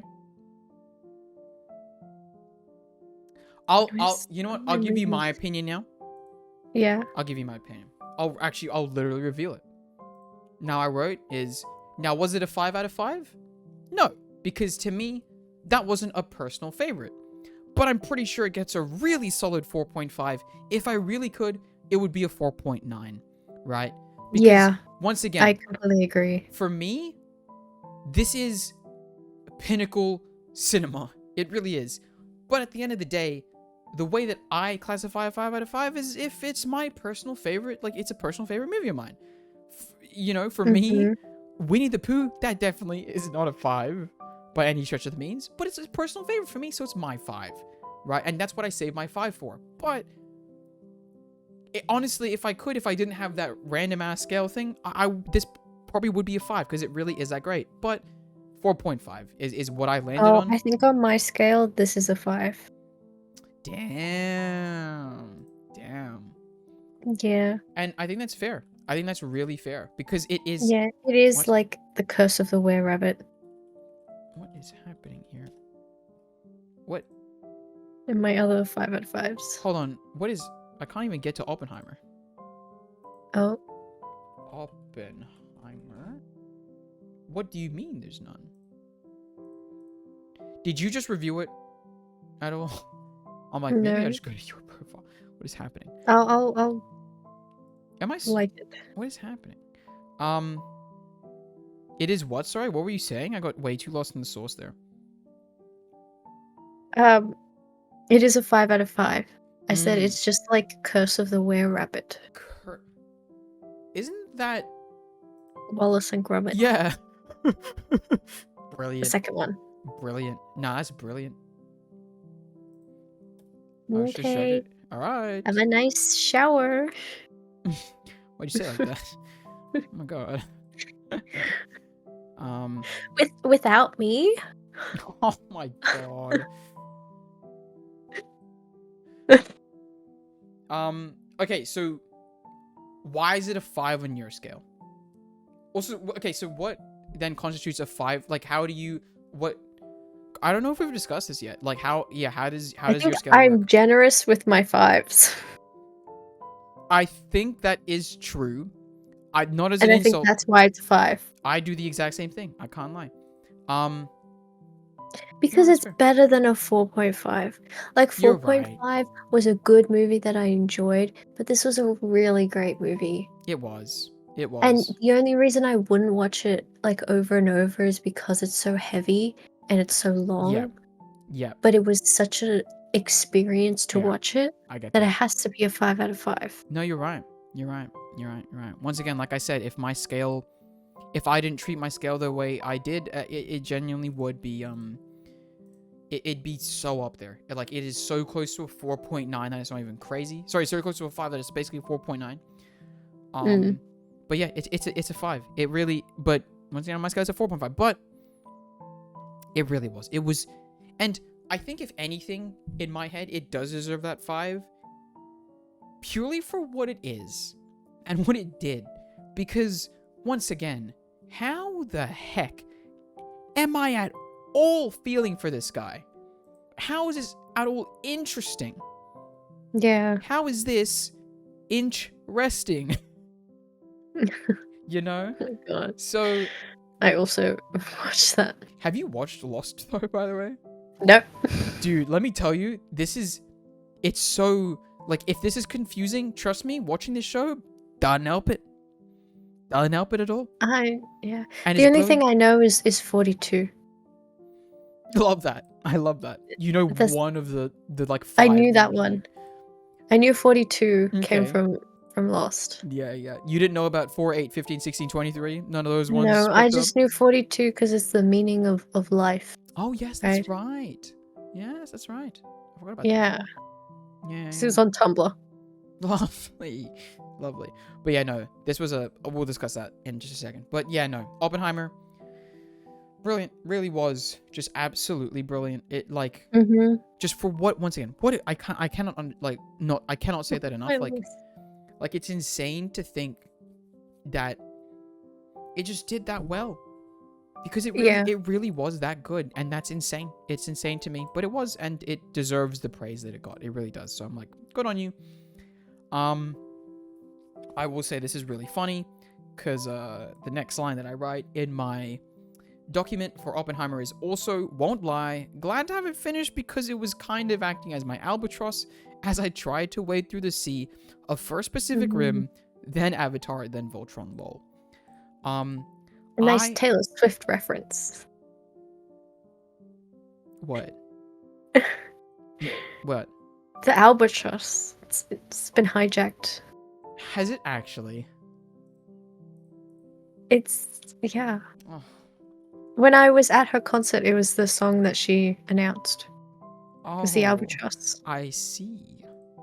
Wait, I have to listen to that song at some It is point then. actually the best. I think Joaquin said it's his top song Okay. Is it from the album. Is it the albatross in terms of how I view the albatross? I'm assuming it has to be. Man, I don't know. Well, she's not playing golf, I'll tell you that. What? Is the albatross like a score you can get? Yeah. I didn't know that. Oh, it's all the birds. I just know birdie and bogey. That are the only two that I know in like par.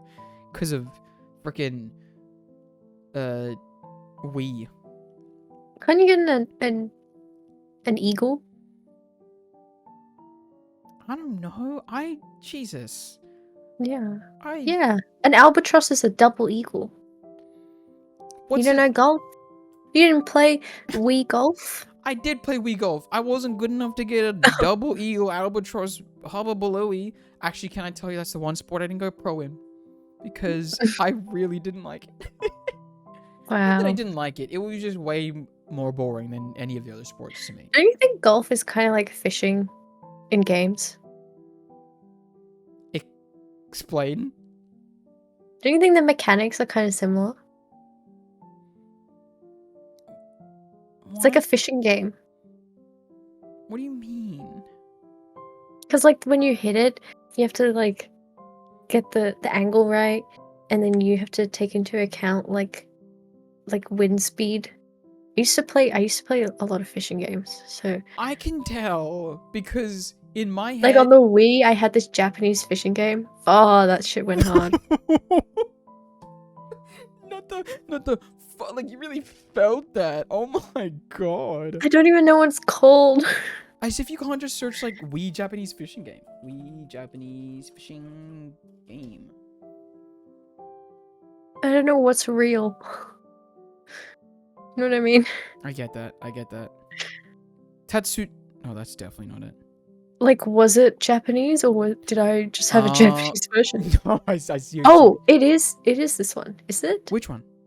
Is it bass fishing tournament? Oh. But it's the other cover. It wasn't. It didn't have a lady on it. Let's see. Bass fishing Wii. Oh. Yeah, it's that one. But yes, That's and the score. Oh, that is crazy. Because I'll be honest with you, to me, fishing game is like Stardew Valley. Like that's why when I'm like the tension thing, I was like, what do you? yeah, that's kind of like golf. I mean, I kind of get it with the bar.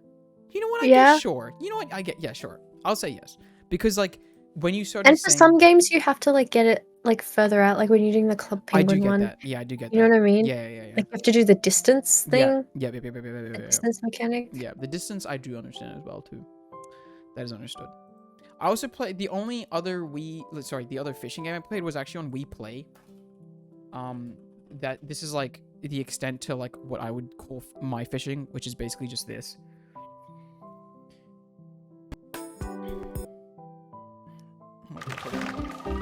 Oh my god. Yeah, this was my fishing. So I kind of get it. No, I was with you actually with bass fishing Wii. You know, yeah, same thing.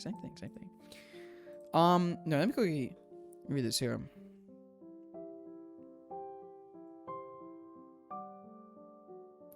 No, it's too cringy if you read the lyrics. You need to listen to it. Yeah, can I be I think honest? for all the songs. Yeah, I'll just be completely honest with you.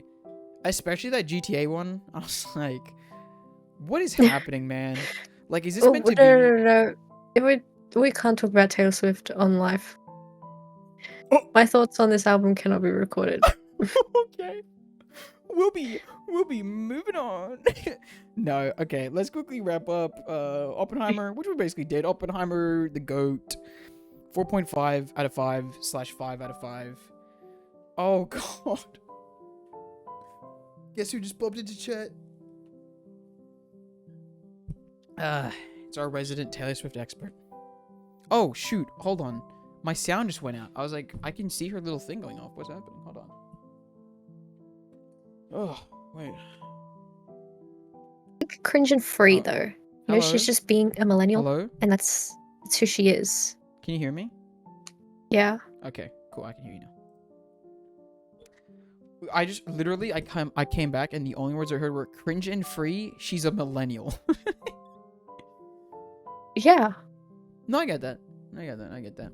Like, okay, can You can't analyze the song through a Gen Z lens. Yeah, that's very true. And I just want to make one comment. Actually, maybe I don't. Never mind. Oh. No, it's nothing bad. It's not too bad. Okay. Okay, I need to clarify now, clearly, because otherwise it just... Listen, it's literally just bar and car. Okay? That's all I wanted to say. Because, I mean, listen, as if Taylor Swift fans can't also, you know, recognize that. What are you saying? Her rhyming bar and car basically every single time. Like, that's the two... It's like she never rhymes the words bar or car with anything else besides the other. Because what else are you going to rhyme it with? Afar, star... But it doesn't work with the story. Okay, well, Jesus, tell some other stories. Also, someone disproved that, I'm pretty sure. Someone wrote some lyrics, but then I was also like, that actually also sounds pretty ass. So that's the one thing I was going to say as well, was the fact that, like, someone was like, see, you can just be like, and I saw you something from afar. Saw you from afar. And I was like, and now you're in the back of my car. And I was like, that doesn't really work either, buddy. I can't Exactly. mind. But listen, just then don't write it. Because why? It's every single So you're time. telling women to stop writing. Oh. Anyway. Silencing women. So I see. This isn't going to help my story because we're moving on to the wonderful story of Henry Sugar. Clearly, Ugh. the biggest fan of women. Rich white man. Biggest fan of women. Hey, if you're watching this video right now, chances are you are not subscribed, because 100% of people that watch this channel are not subscribed. Subscribe now. Oh, I'll show you these notes because honestly, it's really funny. Oh. Let me share it here. Because honestly, there wasn't much. I mean, it was 30 minutes. Yeah, there wasn't much. I think this one really did what it wanted to do. Listen, can you just read that final line real quick? I want you to read that. Oh. But here's the thing. I'll get into this. Why? So I'll get into this. So I don't know why. I'm not even kidding. I was about to kind of stand up a little bit and be like, The Wonderful Story of Henry Sugar is a film. I don't know why I was about to go into essay mode there. That was crazy. You can do a speech. Yeah, Presentation. I had my palm cards out. I don't know what just happened. No, but I literally it was two. Like I said here. Okay, you know what? I don't know why. I feel like I need to give context now. I've never done this before, but basically, short film, Wes Anderson. That's basically it. About 3 minutes in, I wrote this, where I was basically like, okay, it's at this point where I'll say, we know Wes is great. He has always been such an inspiration to me personally. So, wait, no, what the hell? Oh, yeah. I said, I will stop commenting on literally everything and just enjoy the movie because, one, if I did so, I would be here literally for every decision made. And two, I just want to enjoy it like I did with Clue, lol. Because, I mean, every single shot, right? It's just something. Like Yeah. at the beginning, I was talking about how like the side shot showed the table and stuff, and then we cut, and then there's the wall. Literally everything, just everything, right? It's Wes Mm. Anderson, so I was like, I'm not gonna do this. I will say the reason why I wrote this last line is because, like, I got to the end of this short film, and it very, very much reminded me of why I even started, like, filming little things in the first place for myself, or, like, taking photos or whatever. Like, it was just fun. And it just reminded me that, like, if I could do something like this, if I was given time, resources, like, obviously I wouldn't do this exact thing because I'm just not as creative. But, like, this is something that I want to be doing. And it very much reminded me of that fact. And, like, I don't know why. I guess, when did I watch this? What, 12:50? It was, like, yeah, like, it was almost 1 a.m., I guess. And I was just, like, I have my recording where, like, I get to the end of the movie, and I just sit there. And I'm just, like, kind of, like, I'm literally just sitting there. And I started to, like, cry a little bit because I was, like, it just reminded me that this is, like, why I care about movies and stuff, because, like, it did very much, like you said, if it did what it set out to do. And to me, it was just it was so Wes Anderson that, like, it just reminded me that, like, it just reminded me of fun, if that makes sense. Yeah. Like, I just sat there and I was like, It was just a fun little story. yeah, it was just a fun little story, and I was like, man, I love No, why that. not? You know? Yeah, why exactly, why not? Right? And that's kind of why I don't know, it got me weirdly emotional. Like, I really cannot explain it besides the fact that, like, it just reminded me that, like, I wish I was doing this, essentially, that, like, I love film, I love media in general. Like, it was just so fun. Like, and that was basically it. That was, like, I had basically no other comments. And that was it. And honest to God, I was thinking about this actually, like, today and last week. I was like, this might be another 5 out of 5 for me. And Wow. it does have, like, things that I think could be, like, not better, because once again, every decision is very purposeful, but, like, and once again, it makes sense, but for me, sometimes the narration was a lot, obviously. So, yeah. like, I was sometimes getting lost, and I was like, wait, hold on, what? You know, and, like, as beautiful as it was, that kind of, it lost me in certain parts, you know? And that's kind of insane for a 35-minute movie, short film. Like, how am I getting that lost? Yes. But I had a phase where I was really into Roald Dahl. No, I didn't. I don't know why. in year 4, because my classroom had the book set, Mhm. like, from Costco. Mhm. And I hated that teacher that I had. But I would read, like I read the entire book set. I think I don't know how many books he has, but I read most of them. Okay. So it's very him. Like, when the way the narration works, the way it's read out, it, like, feels like Oh, that's so cute and cool. like, embodiment Yeah, of yeah. a story. Yeah. Okay, I will say. Like, it starts off in his little writing hut. Oh, yes. And it has all the details. Yes. I will say, Ugh. it's not about what is being narrated or even how it's being narrated. It's just the fact that my brain, like, obviously, like, to you, you're reading it, right? So you're kind of feeling that. Yeah. It's almost like I'm having to read the words being said out loud, if that makes sense. So, like, my brain, in a way, is trying to figure out how to process what is not usually how things are conveyed over this medium, if that makes sense. Yeah. Like, there's just a bit of a disconnect. That's the only reason. Once again, everything felt so fun. Like, do I mention it in this at all? The fact that, like, they say, like, he said, or, like, whatever. Like, that was so cool. Like whenever like Mm-hmm. Dev Patel would just turn to the camera and be like, "I said," like, Oh, I'm about to cry again. Like it's so fun. and I It's just, so good. ugh. And I love Dev Patel. Have you seen Monkey Man? Monkey Man. Oh, Rachel, you can't say you love Dev Patel and then say Monkey Man.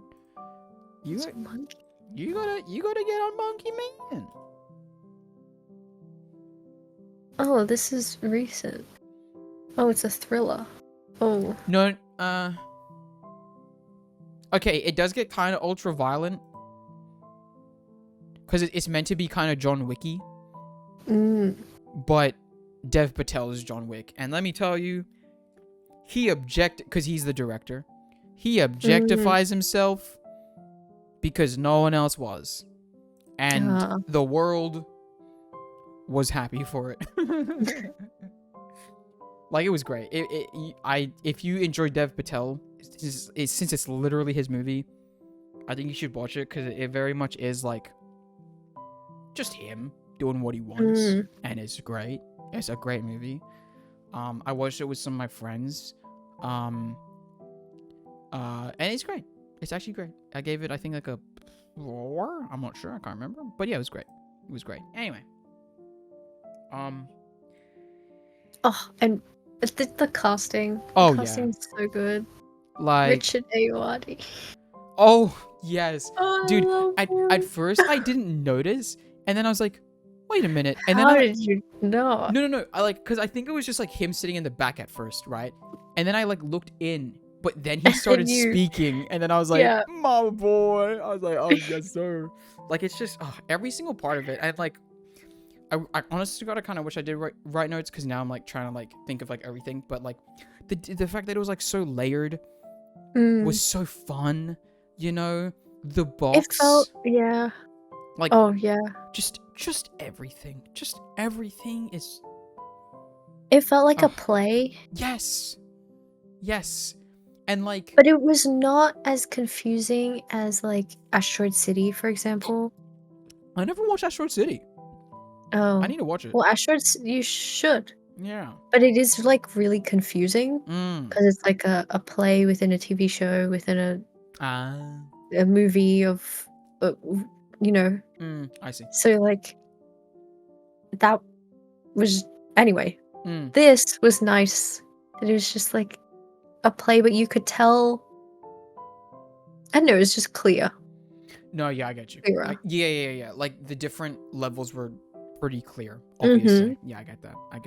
Even if they had like I loved how they had the characters like repeating, like, sorry, the actors repeating in different characters. Oh yes. Yeah. It was just, It was I fun. Like, once again, I think, that's what I was, dude, I'm not kidding. I was thinking about this movie for days. One of the things that I was like thinking about as I was like walking, I think, to and from my home, was something that I remember I watched like in a YouTube video, which really stuck with me, which is like, I think the best thing that Wes Anderson does is remind you that you are watching a movie, right? yeah.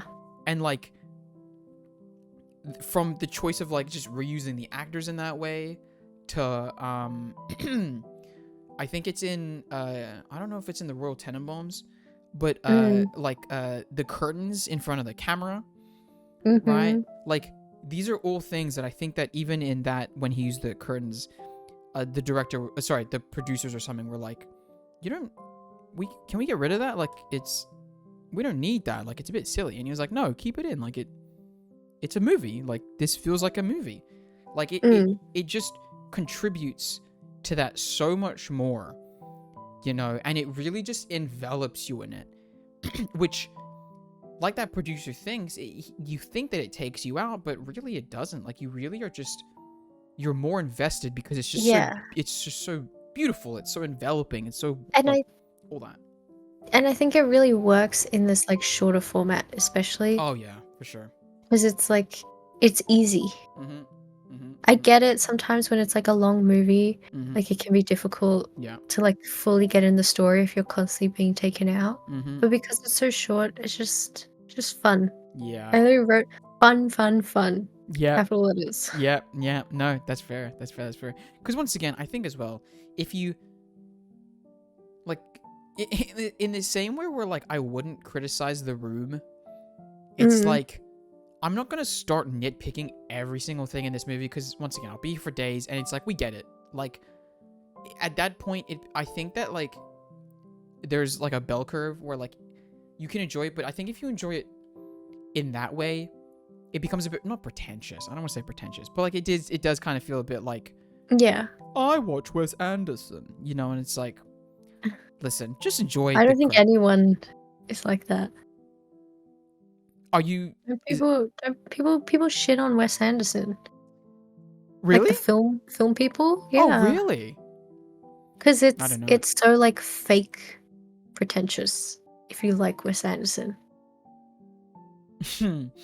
I see.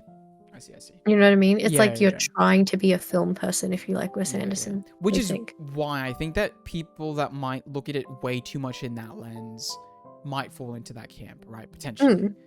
And it's like, well, It's just fun. or even oh shoot, no, not even freaking oh dude, am I stupid? We just watched it. It's literally right there. Citizen Kane. It's kind of like overanalyzing Citizen Kane. It's like we get it, dude. Like it has great shots, right? It's enjoyable.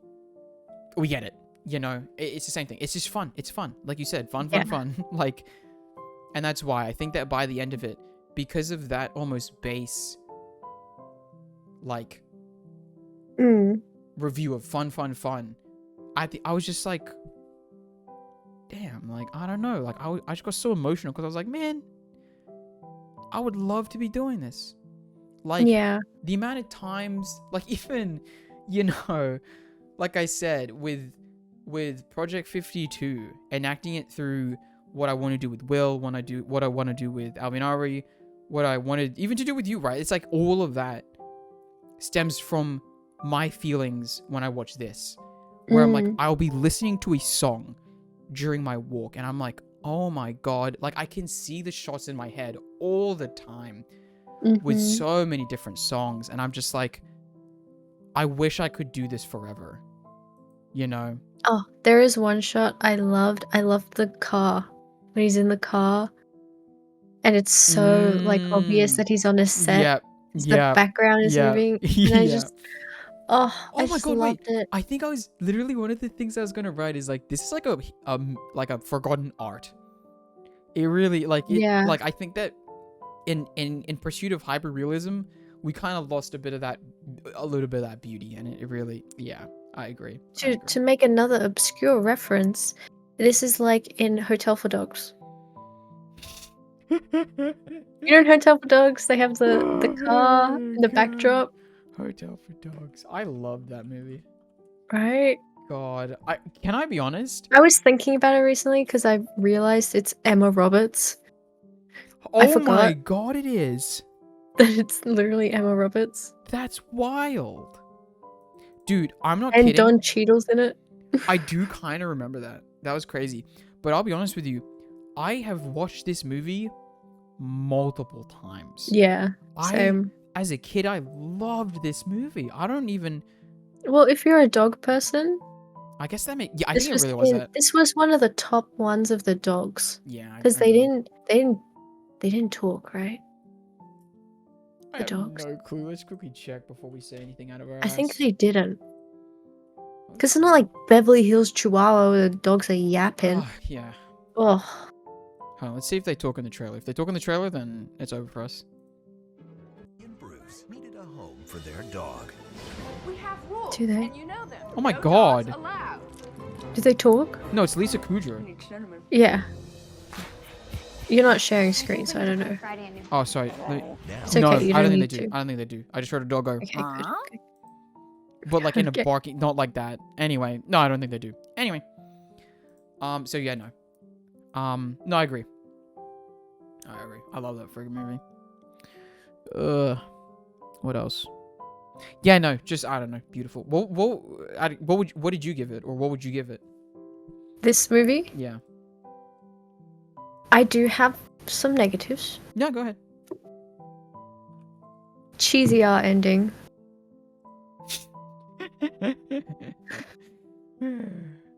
Hold on. Does it not end that way in? I don't know. I don't know if this is actually a book. I think it is. I'm pretty sure it is. I don't know. Well, I mean, I never read it, so. I mean, I can't imagine they would. I mean, it probably say was, it but it was. wasn't. It wasn't like a. Yeah, I get you. It wasn't. Well, it wasn't one of the mainstays. Yeah. Yeah, I get It you. wasn't in the top 10. Yeah. So I never read it. But it is a. And okay, I did have a Roald Dahl phase, but he has this like obsession, which I guess Wes Anderson also does, with the idea of like Asia or especially India being like mystic arts. I get that. And sometimes it just feels a bit I get that. It can be off-putting. like it's always like white man Mm-hmm. goes to India, Yeah. discovers mystic arts. Yeah, I get you. Benedict Cumberbatch, what are you doing? Yeah. First was Tibet, now. Yeah, it's good. You know what I mean? Yeah. It's just Yeah. It's fair. I feel like that trope's kind of overdone. No, it's fair. No, I get that. Yeah. So that's why it's not a top film for me. I get that. No, I get that. Because once again, for me, the only reason why, like, in my head, I was even considering it being a 5 was just, like, not even, like I was saying, not even what it is, but what it represents for me. Yeah. As a person, I guess, you know? Like, It's like the concept of it yeah, it's more so and that, everything like, yeah, like, as in, stands for. yeah. Yeah, No. because if we go a little bit deeper into that, definitely there's like stuff to talk about. Which, hey, will probably like I'll like in the future or even now I might like not actually give it a 5 because I'm like, oh, there's stuff to think about.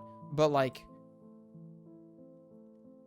yeah, like for me, the only reason it's even in consideration for 5 is because I was like, damn, you know, like I'm thinking about it. But then again, if I do give it a 5 right here, then it'll be in the ranks of like Monsters Inc. Which, yeah, holds a special place in my heart. But yeah, no, I get that. Wait, so where would you land roughly? I think it's in the 4s. Interesting. I don't know if it's. Is it a 4.5? I'll be honest, I don't Or think is it so. just a 4? Because I would have actually bounced. No, I think it's a solid 4. My ratings are whack. Hey, and that's what it deserves to be. Oh, I'm going through all my ratings. They are whack. I'm way too generous. Yeah, that's usually how it goes. I need to ruminate and redo all my ratings, but I think it's a 4. I agree. If I would, yeah. Like, if I'm putting aside the fact that, like, I cried because of the external thoughts that I got because of the movie, right? Like, in a way, like I said, the only reason it's a 5 is because of my own ruminations, right? Mm-hmm. So it's like, yes, there are problems, and like you just pointed out, there are problems with that even too. But like I said, I got a little bit lost, honest to God, but that just might be on me because I don't process it like that. But overall, I would say a 4 makes sense. I would also probably give it a 4. Like, this is a movie that like I watched and I was like, damn, 5. But then I like think about it after like a month and I'm like, okay, you know what? That was a 4. That was a 4. You know? So yeah, I get that. Okay, I was just about to say we should probably move on to Voltron because holy moly. But I realized that there's also Pacific Rim. I was thinking about this today and I was just like, have we talked like in depth about Pacific Rim? And I don't think we have because like I don't know how much I have to say. Honest to I God, don't know. I can't remember much. 'Cause it's been a I'll. while. Oh Just Jesus vibes. Christ! Oh, the The void. infinitude. How do I make this pop out? You would press. There we go. Okay. Give me a sec. I do need to quickly go. God, What? it's a lot. Okay, this is not actually that much. Okay, it's not. It's not. It's not. Okay. I'll quickly go inspect some alligator right there. Give me a second. Oh wait, hold on. Let me quickly pull up thing again. Oh, I didn't solve any. Perfect. Cause it just reset. Good, because it was so complicated. I didn't bother doing. Technically yesterday's. Okay, there we go. Oh wait, hold on. I'm not sharing with you. Am I? It's okay. It's okay. It's okay. I can see it on stream. Okay. Garage.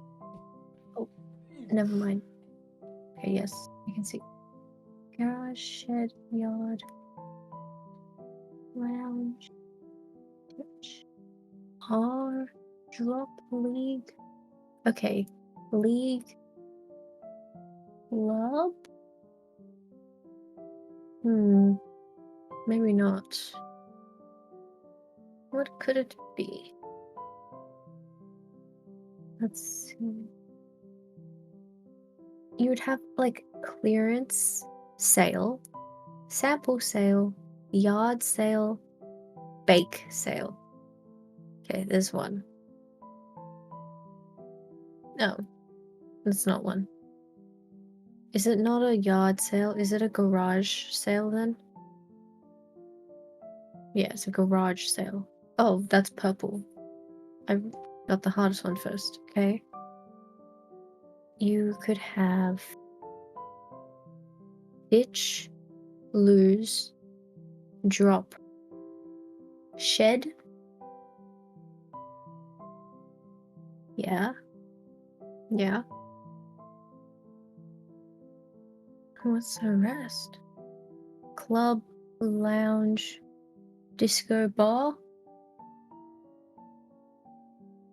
And then foot, fathom, league, yard. What is fathom? Fathom is a unit of lake. Get him to fill it out when he comes back, but that's crazy. A fathom? No, this gotta be some American type of BS. You guys measuring in fathoms? Is it imperial system? It's crazy. Damn, are you Why would just... you ever? Wait, what are you saying? What are you talking about? Okay, let's complete this one. Wait, hold on. Were you actually just like running it down and talking to yourself? Yeah. I'm honest to God, I borderline can't even do that. So, well done. I'm impressed. Okay. I struggle with that. Anyway, what do we? Do you want to try, or do you want me to give you what I got? Garage shed yard. It's not yard. Garage shed. Give me what you got. Okay. The first one I got was sale. Right? I'll give you that hint. Okay. Something sale.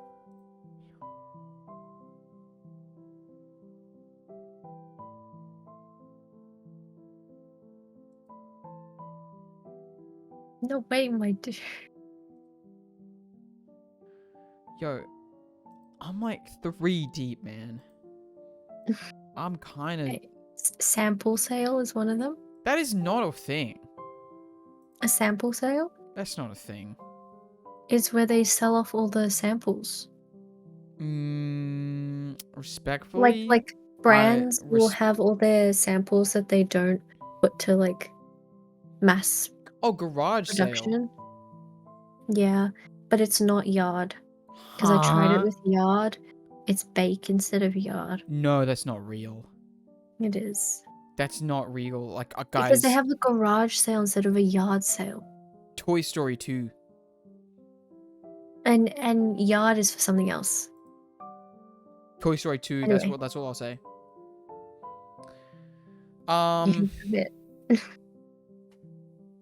The next one is I got was like to get rid of stuff.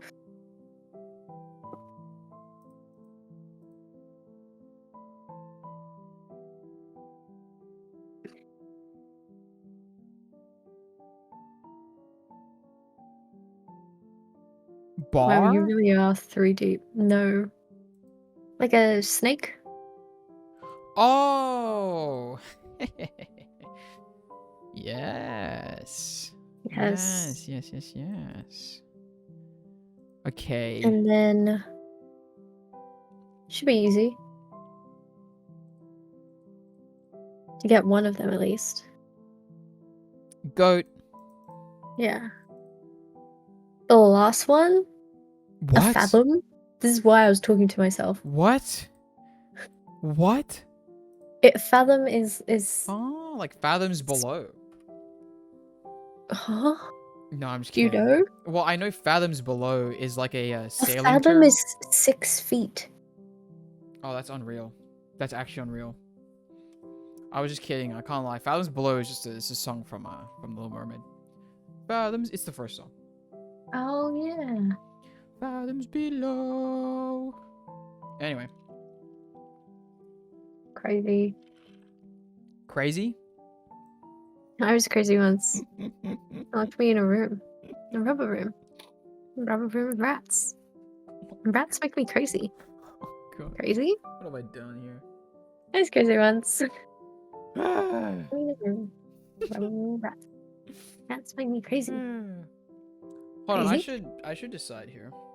I'm gonna give the wonderful world of Henry Sugar. Didn't you say a 4? Yeah, that checks out. You said I give it a solid 4 before you left. Okay. Yeah, I think that's right. I'll give it a That's- 4. Hey, All right, thought you were agreeing with yourself. Pacific Rim. Now, let me tell you. Holy Okay. moly, dude. That first one is so fun. Like, it really is. Yeah. It really is a really fun movie. I didn't write notes on it. This is all basically just based on the second one. Because I had a lot more to Ooh. say in terms of the negative than it was the positive. Because, like, that first movie, like, I think I explained it to you just a little bit, but it's like, it's just fun, right? And like, I'm not here to hear like cutting edge dialogue that like moves me, because I think that was probably Yeah. like the biggest part of it that I was like, that was a bit interesting, which is the fact that like, you know, it's very corny lines where it's like, I'm doing this for my father, you know, type beat. Yeah. So it's like, I get it, but like, once again, that's not what I'm here for. I'm Yeah, it here... needs to. It's like Transformers. Right, exactly. It's like Transformers, but like with way more sauce, right? Yeah. It's just so cool. Oh my days. Like, it really is. Like that's like the best comment that I can leave, really, because it is. It really is just, it's just cool. Like, It's for the weebs. It's it- like indoctrinating yeah, essentially, right? weebs Like, it's like the West's first foray into Gundam. into Gundam, you know what I mean? Like, it really lets them in. Which Yeah. is fun. And once again, it as soon as those credits hit and you see that it's directed by Guillermo del Toro, you're like, "Oh, that makes sense. I Mhm. get it." Because it really is. It just, like, the tactility of it, the grunginess, the like, knowing that that's almost what is required to make this futuristic thing still feel so grounded and nice and cool and like have weight to it, which, as we'll get into with Uprising, completely misses it. It's actually insane how sourceless that movie is. And Yeah. because it just doesn't have the same director, it doesn't have the same thing. Honest to God, I don't think I don't care to talk about Uprising at this point. It's been so long. Cool. I literally don't remember anything that happens. Yo, did you see though it has the actual ICC in it? Like the building? Yeah. Oh. Like, hold on, I actually need to show you this because it was kind of crazy. Like, I was like, because there are parts of it that are like meant to be set in Australia, and I was like, are they just gonna like show the Harbor Bridge and be like, Opera House. yeah, and be like, nice, or were they actually gonna Mhm. do something? Turns out they actually did something, and for some reason, Pacific Rim Uprising is not on. What is happening? Pacific Rim Uprising? Was it only in the Philippines, maybe? It's on Prime and Binge. I'm really not bothered, but I guess I am because I'm opening it right now. I don't know. Let me look for it here. Pacific. Just because like it was so specifically like, oh wait, hold on, I've literally walked there. Like it was actually crazy. Let me quickly pull it up here. Get out me way, please.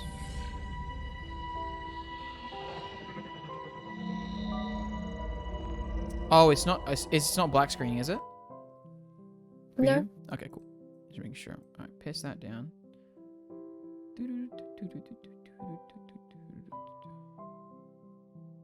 Oh, that's already fighting. Already fighting. So it's kind of like anyone but you kind of vibes. Honestly, yeah. You know Like, what I mean? yeah, honestly, like, Like I know Barangaroo. yeah, like genuinely. Oh my god, right, Peter Overton. right. I was like, oh, wait a minute, and then, come on. Dude. Yeah, dude, it's so fun.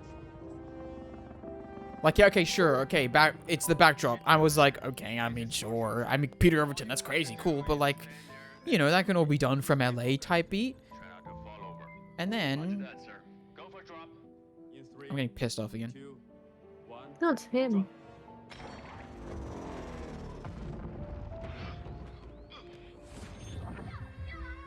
I love this, by the No. way. I do love that. Like, the whole Rift thing. Once again, it's just an absolutely sauceful movie. It's just Yeah. got all the sauce ever. Are they about to kill protesters? What No, no, no, no. I remember when hated that, bro. happened. Dude, they tried this whole love triangle thing, and I was like, bro, no Oh. one cares. Like, Yeah. actually, 0 people care about this. What are you talking about? Can she arrive, please? I think what you wrote about What did I write? the execs doing decisions for markets is Oh, correct. Yeah. Here, look. Wait. I'll get to that in just a second, because it very much did feel like it. But look at this. Okay, after this. Hey, Sydney, alright? Alright, sure, cool. Look! Yeah. That's the freaking, I've gone up this, ICC. It looks so weird when right? it's in colors like that. Right, yeah, that's why I was like, oh wait, what? But yeah, I was like, wait a minute, that's literally the Why is it IC. Yeah, blue? why is it blue? But that's why I was like, oh my god, wait, because literally that's my escalator, right? Yeah, we had to go up that escalator for Smash. Smash. Yeah. That's why. Also, once again, the plot twist. God, this movie sucks ass, man. It's actually so annoying. Like, I just don't understand. I just do not understand how they lost all the source ever. Anyway. Yeah. Where is it? Where did I say that?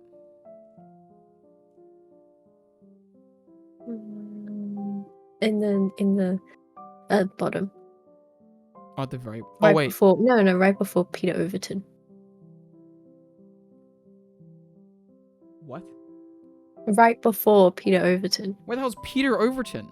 Oh, your mouse was on it. It's a line. It's 2 lines long. Up. Up. Oh, I'm here. Okay. I'm not against the amount of. This race sounds racist. Yeah, no, it did. It really, because I don't know. Like,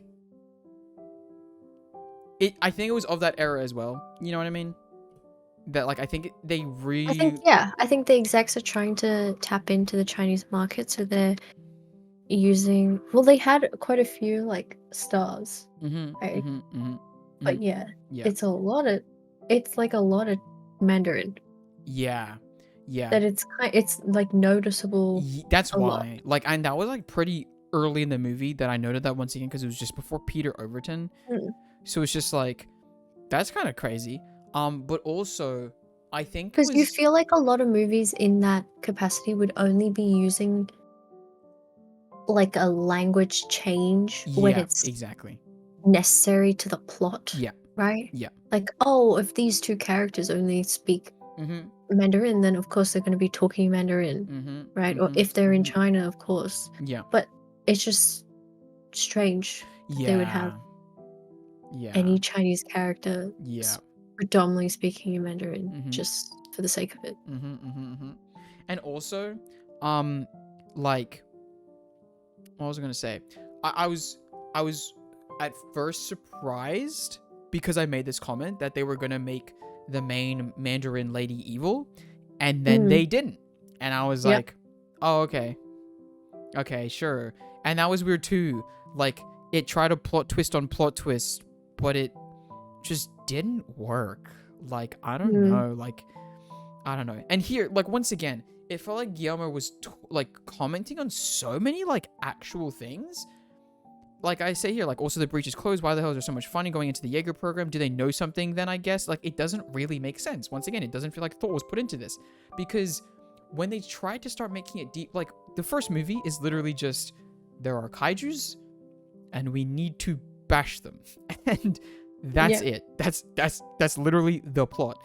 But then with this one, you know, when you start trying to expand it way too far, it starts making me question, like, why is the Jaeger program so developed?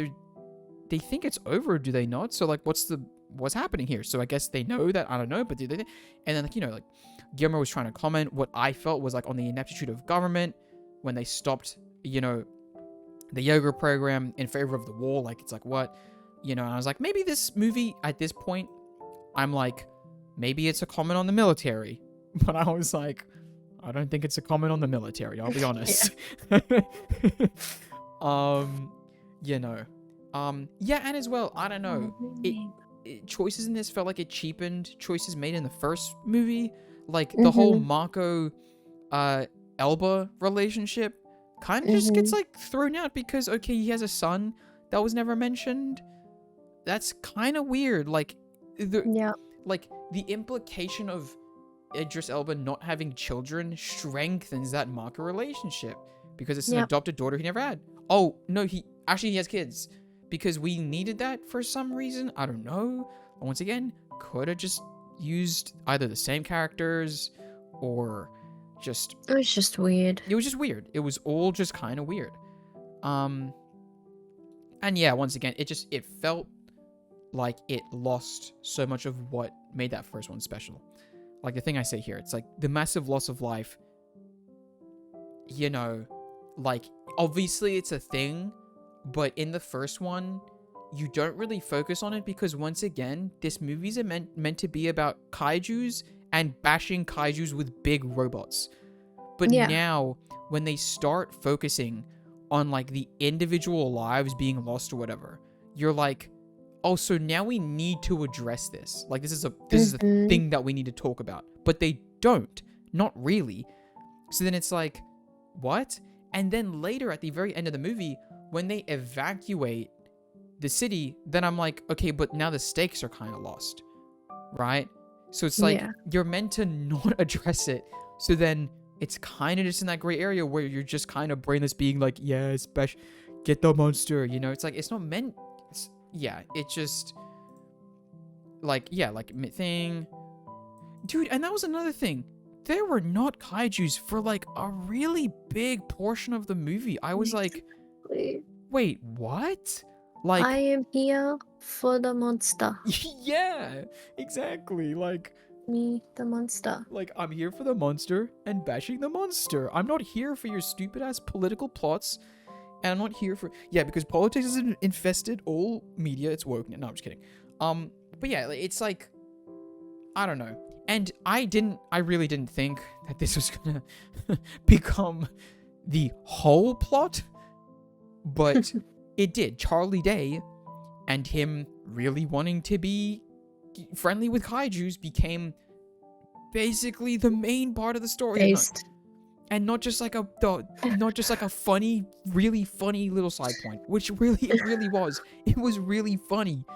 And then it kind of wasn't when it was used as the plot twist. And then I'm like, what are you doing? I don't know. And then I'm like, I don't care for these kids subplot. Like, why are you making it once again more complicated? And like, look at me. I'm slowly just getting depressed, and I'm in the Philippines.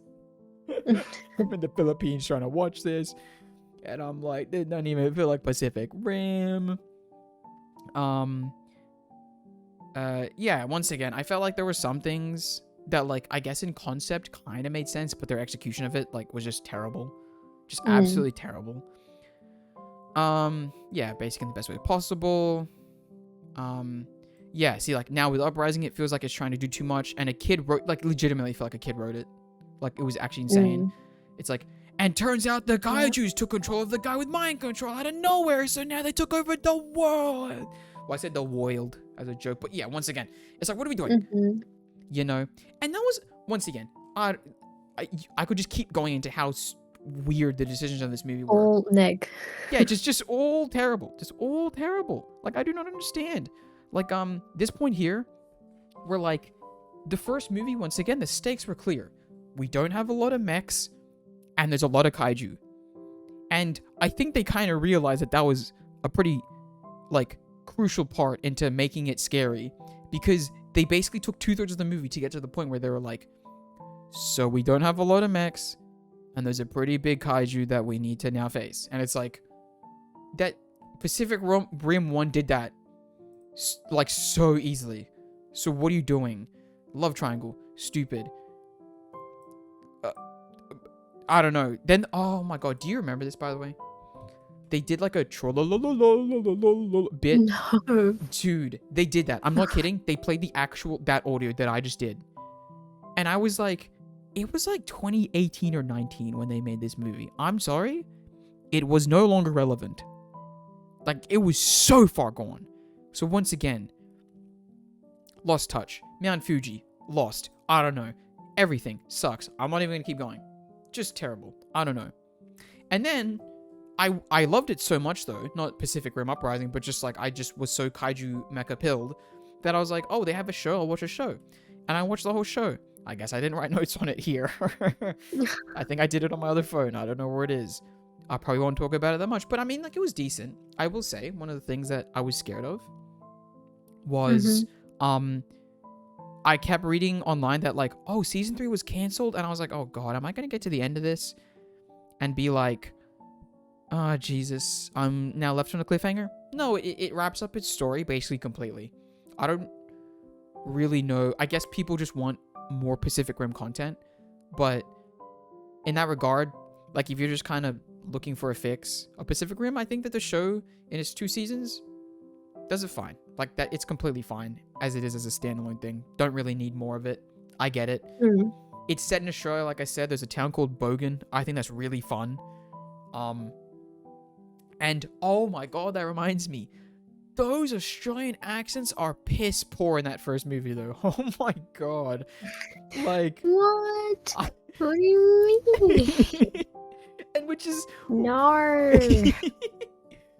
which, by the way, man, when we get to the next topic, I'm gonna be talking about that just a little bit for sure too. What? But in the show Pacific Rim, they do kind of nail it a little bit. Like, the Aussies are pretty. They might not be Aussie, but I'm pretty sure they are, because they very much nail it. Like, it's very Aussie. They understand how Aussies speak, and it works, because once again, the show is set in Australia, so literally having a town called Bogan, don't comment on that. You know, it was great. It was great. But since I don't have my phone, I have no idea what else I would comment on it. So now, let's get to the meat and bones, funnily enough. Coming out of the OR, I didn't expect that this would become the meat and bones that I want to talk about, but I just put it up on screen. Let's go. Let's see. Oh. You know, wait. Pause. Pause. If you made it this far and are interested in supporting the channel, memberships are available for only $1. For that, you get a shout out at the end of every video. Join now! In the cast of Pacific Rim, I don't know the characters. So Taylor is played by Callum Worthy. Do you know who Callum Worthy is? No? Oh my god, is that Challengers? Or am I wrong? What? Never mind. I No, thought it was the guy from you're wrong. Challengers. I don't know these white That'd people. be crazy. He's from Austin and Ally. Do you know Austin and Ally? I'm seeing it right now, but I wasn't that much of a Disney kid, so no. Well, basically, he plays like the weird guy in it. He's Des. You know, because you know Rainy Rodriguez, Yes. the icon that she is. Yes. Yes, I do. And you know Ross Lynch, the icon that he is. Yes. Oh my god. And this is the show that had Noah Centineo. This was his break. I see. I'm seeing Being on that. this, being I'm seeing the that. food cart boy on this show. The food Anyway. card boy. Yeah, but so he's one of the voice actors. It's I just love funny that. to see him. Yeah. I haven't thought about him. Okay. I just Okay. want to quickly do this massive scroll just so you can see it. I mean, it's 6. It's not that much Fair enough. for 6 seasons. Right? I mean, I think I was pretty restrained. restrained. Voltron. Okay. So, what's funny is that these notes are very much just me live tweeting it, Mm-hmm. right? Do you care to go through the live tweets, or do you just... What do you think the approach should Up be to here? you. I think I'll probably go through a Whatever. little bit of the live tweets, but I Yeah, won't. we can skim them. We can skim him. But I think I'll start with this, just because, like, I think I will go through the first episode. I think for sure, just because, like, I probably had the most to say at that point. But yeah, let's just start off. Like, the fact that right here I say, first of all, I do love the voice acting. I guess I didn't care enough about that type of stuff 2 years ago to note it when we first watched it then, but it's pretty great here. I really enjoy when the VAs get to do their own little flair things where they might add a little or stumble on a few words. Like Hunk does that a lot. It's very fun. Mm-hmm. It just gives it life and personality, and oh my god, this show is oozing personality from these people. It's very fun. And then I said, if they were directed to do these things, then heck, it's really great direction. I said that part. Yeah. I won't lie, jokes here. Okay, that was another thing. Once again, I told you this, like, what, 2 weeks ago? But, like, I think I'm just appreciating silly things a lot more. Like, you know, Lance making little fart jokes. I'm like, nice. I'm just like, it's fun. It's fun. I also just find comfort in really simple stakes. Exactly. Once again, kind of harkening back to Pacific Rim. The aliens are coming right now, and they want to end it for us here and now. So let's stop them. All right, done. I get it. It's established. Let's go do cool mecha stuff now. Like, that's it. Mm-hmm. And even the character design, right? Before they even get to the lions, you're already wearing their mecha colors, which isn't subtle, and it's not meant to be, right? It's just cool. It's fun. It's just good. You know what I mean? Like, it's just like little things like that where I was just like, I know what this show is now, and I'm enjoying it for what it is, right? Coming at Hung replies, yeah, there's like this scene where like they're basically both fighting, and then they do this thing, I'm assuming you remember, like where like they'll pop up with like the like of them in the cockpit of like saying the things. Fun, just fun stuff. 5732, I don't remember Shira having the glowy hand, as I called it then.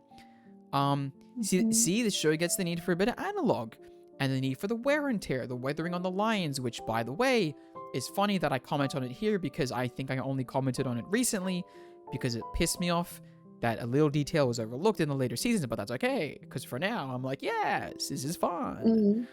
Tiny bit of analog in the digital makes all the difference, and just making it feel more visceral and tethered to reality. Yes. Keith, it's been an honor flying with you boys. Okay, Mr. Melodramatic. I love him. He is pretty great. Yeah. Once again, like it's just fun.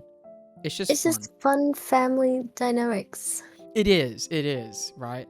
Which, oh, I hate that you just said that because it's actually going to piss me off later on that we're going to talk about how, we'll get to Anyway, it. We'll get to it. 4507, Lance, girl, you you already... already activated my particle barrier. I was like, what are you talking about? Like, what are you Oh, saying? Oh, yeah, and also, like, little considerations for, like, oh, you got 2 Earth hours. You know, it's like, okay, they understand that, like, you know, ticks and And doboshes, you know, no like... bushes. By the way, Yeah. do you know, because I never really actually, like, thought to, like, actually think, do you remember what each one means?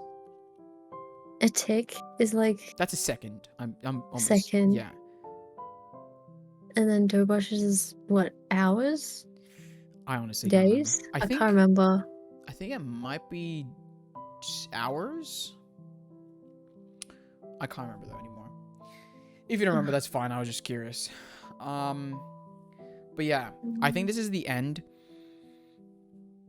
of the first episode. I have it here. Okay, yeah. What is it? Because Tick is like a second. Yeah. Doboshes are like it's really specific. It's like 1.4 minutes. Okay. Varga is 1.4 hours. Okay. Quintant is like Oh, in a couple quintant. days. Oh, that's just right. It's like a day. Yeah. 1.167 days. Mm-hmm. And then a movement is like a month, a week. A Mm-hmm. phoeb is a month, and a Okay. decaphoeb Oh, year. yes. Decaphoebe. ish. Yes, a quintant. I do remember that now. Yes. Yes. But yeah, I think this is the end of the first episode where I'm like, okay, overall it's fun. It can get pretty corny and cliche on the dialogue, but I really don't mind. The show is fun, and it handles it without being too heavy-handed on it, and makes for a good time. See opening of each of them getting up as the alarm blares. Simple, cliche even, but effective as heck. Mm-hmm. See opening of each of them getting up as the alarm blares? Oh yeah, that's right. I think this is the start of episode 2 now. Where like just like the alarms going off and like they all have like little character moments. It's just such a simple way to do it, and it works, right? It just is good. Yeah. God, So Power Rangers. exactly, Mhm. right? God, this is so weirdly nostalgic. Like them having to ride this insanely long zip line thing downwards to land in cars that then take them to an elevator that brings them I up to their love it. lands. It's peak entertainment. Like legitimately, like being silly like that is just like I mean, like if we're not making things to have fun like this, what's the point? Like legitimately, like it was just like it takes forever, which is just fun. Which, by the way, in the later seasons becomes not so fun, but we'll talk about why I think it's not so fun. Anyway. Yo. Why did the cheerleader pyramid, and why is Hunk the foot at the top? Hello, how fun. Lance, you yelled, I'm a leg. Once again, I'm just now commenting on the fun dialogue things.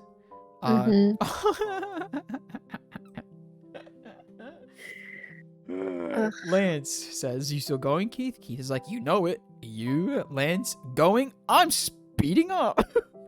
Keith. Lance and Keith, neck and neck. Neck, yep. And then Lance, you getting scared? I'm not scared. They both crash. Come on now. What are we doing here? Okay. Yeah. Hey, what are you doing, huh? What are you doing? They're just rivals. What are you doing? Just birds being rivals. And then, of course, okay, this becomes a thing with me, by the way, because as the show keeps going on, as I'm doing it right now, I keep trying to make, like, big calls. Yeah. Because I want... Predictions. You want to be right. I want to be right, and I'm not really hitting it in as perfectly as I did it here. The stars really aligned here, and it really was fun. For context, for the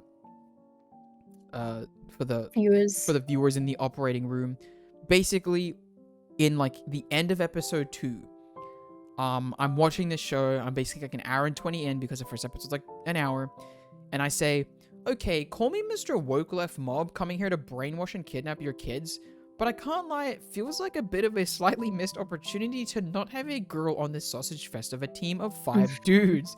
Like, I'll be honest, and this is where it gets crazy. If this was like a 2024 show or something, Pidge is getting a T-girl or bi-arc or something, lol. Let's be honest. That's crazy. Like, I don't know what it was, but I was just like, this feels off, right? I was like, there's no way that they're just gonna make a show with 5 dudes and then Karan even, like, it's way too weighted. I was like, there's no way. But then I was like, I mean, maybe, because, like, it is meant to be, like, a reboot. So, like, I guess they're just basing off of the old stuff. Like, that was kind of, like, my mentality, right? I was like, I mean, it was probably 5 dudes before, so it's 5 dudes now type beat. I don't even know what it was the team was before, but whatever. Yeah. And then I then make the call, once again, to kind of be set up to be bullied a little bit. I was like, okay, with that ending on the photo, either I'm right or 2 theories. Either that's not Peter's girlfriend and it's his sister or something, or that girlfriend is Pidge, and it's like an old photo, and the one we think is Pidge is actually his dad or brother or something. I am leaning towards the latter. Once again, I said that to be bullied, because I was like, this will be a funny, insane thing that you knowing the plot will be like, ha ha ha, holy crap. You're right. Holy crap. Crazy. And yeah, sure, there's the stuff that happens in episode 3. You and Lance, the same. And then I get to the year. I don't think this it's definitely not happened in the 6 seasons, which is a bit annoying. Yeah. But this definitely There's should have been just a thing. sometimes that they can't form it, but Yeah, there's sometimes where they can't there's never form been it. Like an like interruption. which Not that I recall. not that I've recalled either. Once again, I'm in season 6 at this point, but yeah, maybe it happens in the last 2 seasons. I really doubt it. Which would have been really cool to see. Once again, it's just something like I don't know, like, it would have been really fun, because like it would have really, especially with how long it is, it would have 100% played on those expectations really well. I think that, like, if at some point Zarkon, like the black lion's about to fall, and he just grabs it by the leg and just yanks it down, and it's like a big moment, because it's like, oh crap. Yeah. Oh well, whatever. And then I'm like, wait, Pidge is not Pidge, but is Katie. The woke left have come to steal our kids and force their trans agenda on them. I am the goat. Which, once again, really great. Brother Keith, are you good? It was pretty clear. Lance says, well, I say Vol, you say Tron. dude, it wasn't that hard, Keith. It wasn't that hard. I don't know what we're doing. I don't know. Also, yeah, they Holy just... Quizniak, just get it, Keith. That's what I'm saying, Keith. Even Hunk. Like, what are we doing? Anyway. No, Hunk's a homie. Hunk knows. Yeah, Lance being the only one. Yeah, that was pretty funny. How, like, everyone's just like, yeah, we were just waiting for you to be comfortable, whatever. Yeah, this was good. And then Lance is the only one being like, you guys were... She's a girl? That's a girl! Like, it's so great. It's She's so a great. girl? Also, I made this as a funny ACAB comment. Which I thought was funny. Yeah, once again, very fun to just help out the little guy. Once again, Saturday morning cartoon. If this is exactly, and they didn't do it for a while until, like, I think an episode or 2 ago. But yeah, when Shira gets the Jewel Blade, I just love that, like, yes, give me interesting, insane things out of nowhere. Like, I think the Lion should have just kept getting random powers for no reason. Yeah. That it was just fun, right? Like, if they just randomly pulled out whatever, I would have been like, yeah, okay, I get it. I get it. Oh, man.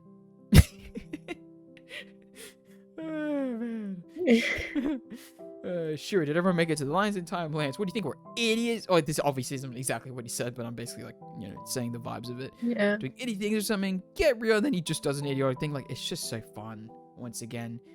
This comment reads like a Tumblr post. Which one? That whole thing. You did the italics and everything. Yeah. I can imagine it. And it's also like it's like it's the old Tumblr post. Yeah, the lines. It's like, yeah, I was about to say the lines are like layered. Yeah. I was just about to say. Okay. I know shot this is all Voltron can do. There's no way the goal leader guy and everyone are like, you don't understand, this is the greatest power you managed to combination. I mean, yeah, basically, I guess, sure. Has it seen his annihilation? Yeah, I mean, once again, at this point, I was like very much appreciating a lot of the little details. Like, the animation was great. And to like specifically talk about it in this episode, in episode 8, they're fighting the robot that has like a big arms and can shoot like 50 Yeah. beams. And like whenever it was moving, its arms would just be down all casual like and just be like zipping around all crazy like, Mhm. right? And it's like, to me as a viewer, that signifies, oh crap, this thing is nimble, it's quick, and it's like scary because it has such an immense power, but it can Yeah. still move so effortlessly. Like, it was just really fun for things like that. Like, it was so great. But okay, you know what? I want to take this time because I was about to say I love the voice acting, which I did. I'm gonna comment on Alora Oh, because kind of like my British queen. I'll be honest, man. Like, the voice actor isn't British, are they? Like, assuredly. Because, like, No, she's not. where's she from? Los Angeles County. Yeah. I mean, that was really, really, and still is gratingly obvious. And, like, I get that you probably want them to be British, and she is doing a great job. She's great. But as someone that does understand how inconsistent she's being, it's so painful in a way. Like, it's not that it's painful, but it just takes me out. Every single time that she'll just trip up on a word, and it's inconsistent with how she's been saying or pronouncing, like, her A's and other words, if that makes sense. Like, Yeah. it was just like little things like that, which once again isn't the biggest complaint because it's not like it's like taking away from anything really. And like the way that my headcanon, which It is kind of supposed to be a bad accent. Like they're both supposed to have like, you know what I mean? yeah, and that's what I was about to say. In my headcanon, like I was just like, these are aliens. They're not meant to have Yeah. like consistent freaking English accents. You It's know, I get it. translating. Right. So it's like I get that. I very much get that. But just from like my base brain thing, it really did get a little bit grating, I can't lie, and like still kind of is. Cause like it's just the delivery of, once again, it's like even like doboshes or something, right? Like even in that word it would be like doboshes. Like I can hear the American coming through. Yeah. And I'm like, ooh, which I think there are certain words, especially later on, when I'm kind of getting a little bit more into the show of like getting into it in /neg terms, where I'm like, I'm gonna start commenting on this because I think I should talk about it a little bit. But anyway, at this point, I'm just having fun. I'm having fun. Like I said, nice little animation details. It's just fun. Notes 511 when Sherry is saying you got it. It's little things like this. Make voice acting so beautiful. It's so simple, but gives the character so much character. And it's everyone to share. Episode 9, 511. Hold on. I don't know what the hell that means at this point. Jesus Christ. Season 1 feels like a billion years ago at this point. What does that mean? Let's see. Season 9, 5. Where'd it go? Kiefer. Oh, did it scroll me? Episode 9, 511. Okay, let's see.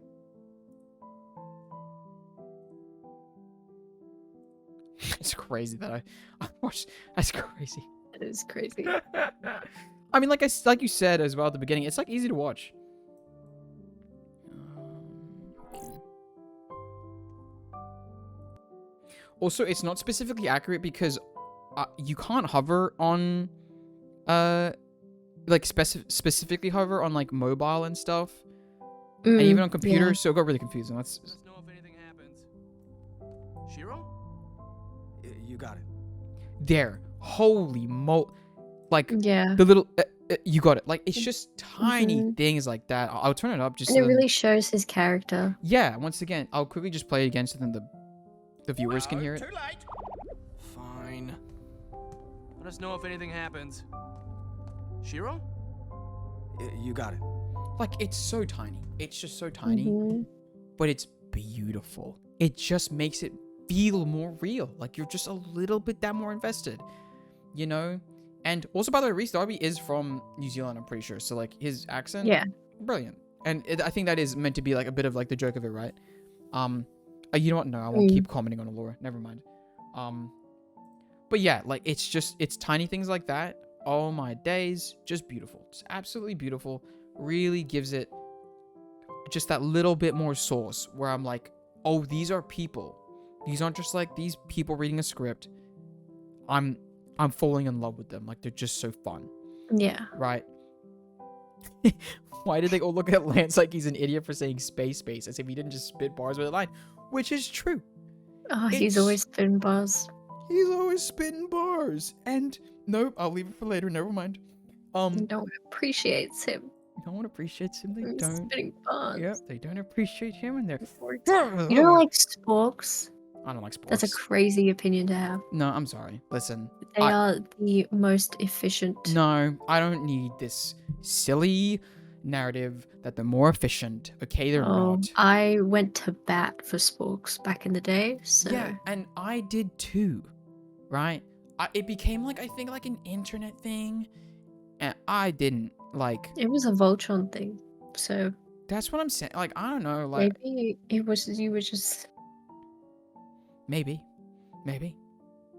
But hey, I don't like sports. you're anymore. on the wrong side of history. I apologize. Well, in history, technically speaking, I was on the right side. Now I'm on the wrong side, I guess. Yeah. I was about to make a joke there about being on the wrong side of history. It might be a little bit too Mm. topical for right now, so I won't say it. Yeah.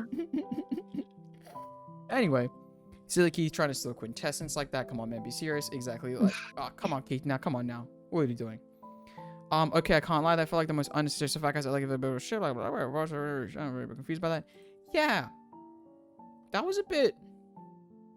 That one was a bit weird because as I go into it later, I'm like, I don't really care because I'm intrigued for what it is. The unnecessary sacrifice thing, where it's like, I think it was if I remember correctly, I think it's Shiro and Allura. I'm not I think it's Shiro and Allura, and like for some reason Allura needs to like stay on a Galra ship, Yeah. but it never really felt like she needed to. Like it didn't feel like they gave a good enough reason. So then I was like, wait, what? Okay, sure, whatever. Episode 11 won't like Keith is right. I agree with him on this one. Sure. I really should get in more context. Like once again, I wrote all of this thinking that like we were going to be reviewing season 1 and 2, And that was it. and that was it. But now I've moved on way too far, and I'm like, what the hell am I saying? Anyway, when the Gara Witch Lady, that's really funny, said, "Come with me," at like 3 or 5, my brain instantly went just to Chalamet saying, "And you'll see." Jesus. That's crazy.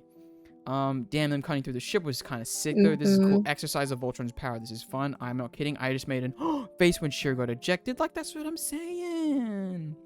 Oh my god, yes. Ugh. Oh, dude, we need to go. Hold on. We need to see Keith this. just feels so deeply. He feels so freaking deeply, and it is beautiful. That was episode 11, I think. 1440 is what it said, if I'm not mistaken. Yeah. Okay, season 1, episode 11. Yeah, see? Oh my god, this show's so good. Da-dum. Yeah, look at And that. your copyright. Yeah, I was about to say. Whoa! Who is that? It's Sarkon! Oh my god, was that the first review for them? That's crazy. This is my chance to put an end to the Galra Empire. I have to take it! Oh my god. You have to take it, Keith. You have to Yeah. take it. There's no other option. Clearly. You're making me believe it. And that's what I mean. Like, I'll be honest. That is the decision I wholeheartedly disagree with. Like, it is wrong. It's the wrong decision to make. But because Steven Yeun delivers it like that, I'm And like, that's how Keith feels. yeah, I'm like, He has to yes. take that decision. He has to make it. That is the choice that he has to make. And he has to make it. And I believe it. Even if I don't personally believe it. I'm there. I'm in the cockpit. And I'm like, yes, Keith, do it. Like, holy moly. And Red is so down Yeah. to go Yeah. with whatever. Yeah. Oh, yeah. Original Paladin. That was a reveal of Zarkon being the original Black Paladin. Yeah. I was like, what? And like I said here, like if anyone else said this line, I would be like, can this guy not be an absolute dummy, please? Like, this is objectively the wrong plan, but man, he just said it with such conviction that I was like, you're right, you have to take it. Like, you know, Mhm. oh, who is this? Damn, I should have made a call. The end of the first episode probably revealed something. I'm not sure. Is this face? Oh, maybe. Oh, because they escape. Do they? Is it face? Oh, Oh, it is yeah, face. it is. I literally. That's crazy. Yeah, it is because it's the reveal of like someone working on the inside. And I Yeah. think I said, oh, it's right there. I'm stupid. I was gonna say there's gonna be a good Yeah. Golra. I'll be straight honest though. Oh yeah. I can't lie. I think the first person that I thought it was gonna be was actually the quote unquote Golra witch lady. Is who Crazy. yeah. I'll get to where I'm at with her in a second, in a few seconds. But yeah. Also, did Keith and Shiro just launch into the whatever? Yeah, I was scared, man. They all Yeah. did, funnily enough. Oh yeah, there you go. They all did. Bro, Corinne, gonna Benjamin Button out of existence. My goodness, it's nothing. It's crazy. Thank you, Bluey, for the suggestion. I don't know what Bluey sounds like, but this seems like it is. When Corinne was de-aging, I was like, that just sounds like thing. Yeah. Lol, Pidge doing the impressions. Love that. That's why Pidge is my goat. Yes. Except, dude, it's crazy. Not that they're not my goat, but I get a little bit annoyed. Not with Pidge specifically, but with the writers, if I'm just completely honest. Which Yeah. we'll keep going. But anyway. Makes sense. Oh, Keith controlling the black line, foreshadowing. Oh, God, this comment also kind of pisses me off now. Oh, man. Damn, I am pissed. Because I should be right, but whatever. Whatever. Anyway, and actually, that's kind of what I wanted to get into with you as well, because once again, you were part of the community. As I was watching this live, I'm very curious to see what the opinions were, because I literally, at a certain point, very recently, I start writing like, okay, no. And then I'm like, okay, so in my canon, and as soon as I wrote the words like, in my canon, I wrote in brackets, oh God, I get it. I get why, like, You don't understand being in year 8 yeah, and we're sitting yeah. in, I don't even know, we're like in Westfield McDonald's. Yeah. Oh, sorry, boycott. But at the time, Oh my God, it's fine. Jesus, Westfield so many years ago. and we have a shared Google Doc Mhm. and a shared AO3 account Uh-huh. between 3 of us. Yeah. We're planning out a Voltron rewrite. Yep, dude. Like, I'm not kidding. Like, as soon as I wrote that, I was like, oh, I'm there. Like, I was with you in that Mhm. Westfield. You know what I mean? Like, I was, it gets to that point, and I'm like, how did they, we'll get to it, but how did they stumble like this? Anyway, seeing the red and black line side by side really just mirrors how, yeah, dude, I didn't realize as well, the black line is a lot bigger, and you don't really think about it, but yeah, which makes sense once again, didn't get that. Well, red has to be fast as well, so red's like... Yeah. Hidden. Yeah. Oh God, not. Oh, Lance and Hung. I didn't even need to write anything, and you got that. No, but of course. When you they got meet the mermaids. it. Yeah. I remember. Yeah. That 'Cause was. he's like, it's a water planet? Yeah. There's so much water. That was so funny, man. Like, as soon as I realized that they were taking their time for each of those, like, the different groups, I was like, oh, this is so great. This is so fun. And we're getting the 2 idiots. I mean, to be fair, Lance and Keith would have been probably dumber and dumberer, but that's all right. Dumberer. That's the name of the second movie. Got me. I think as like funny. So this Baku place is a cult. Yeah, it's a cult. Oh my God, Florina, what is happening? Did she just straight up die, lol, Lance? I don't know what the hell's happening. But okay. Ulaz? Who's Ulaz The again? planet was starting to... Ulaz is is the what's his Oh, name? he's the first blade of die. Marmora? Yeah. That we kind of realized? Ah, I see. Okay. It's the one in Shira's memories Ah, yes. in the flashback. Yeah. Lance, I hate to agree with Keith. but it's a big fat ditto from me.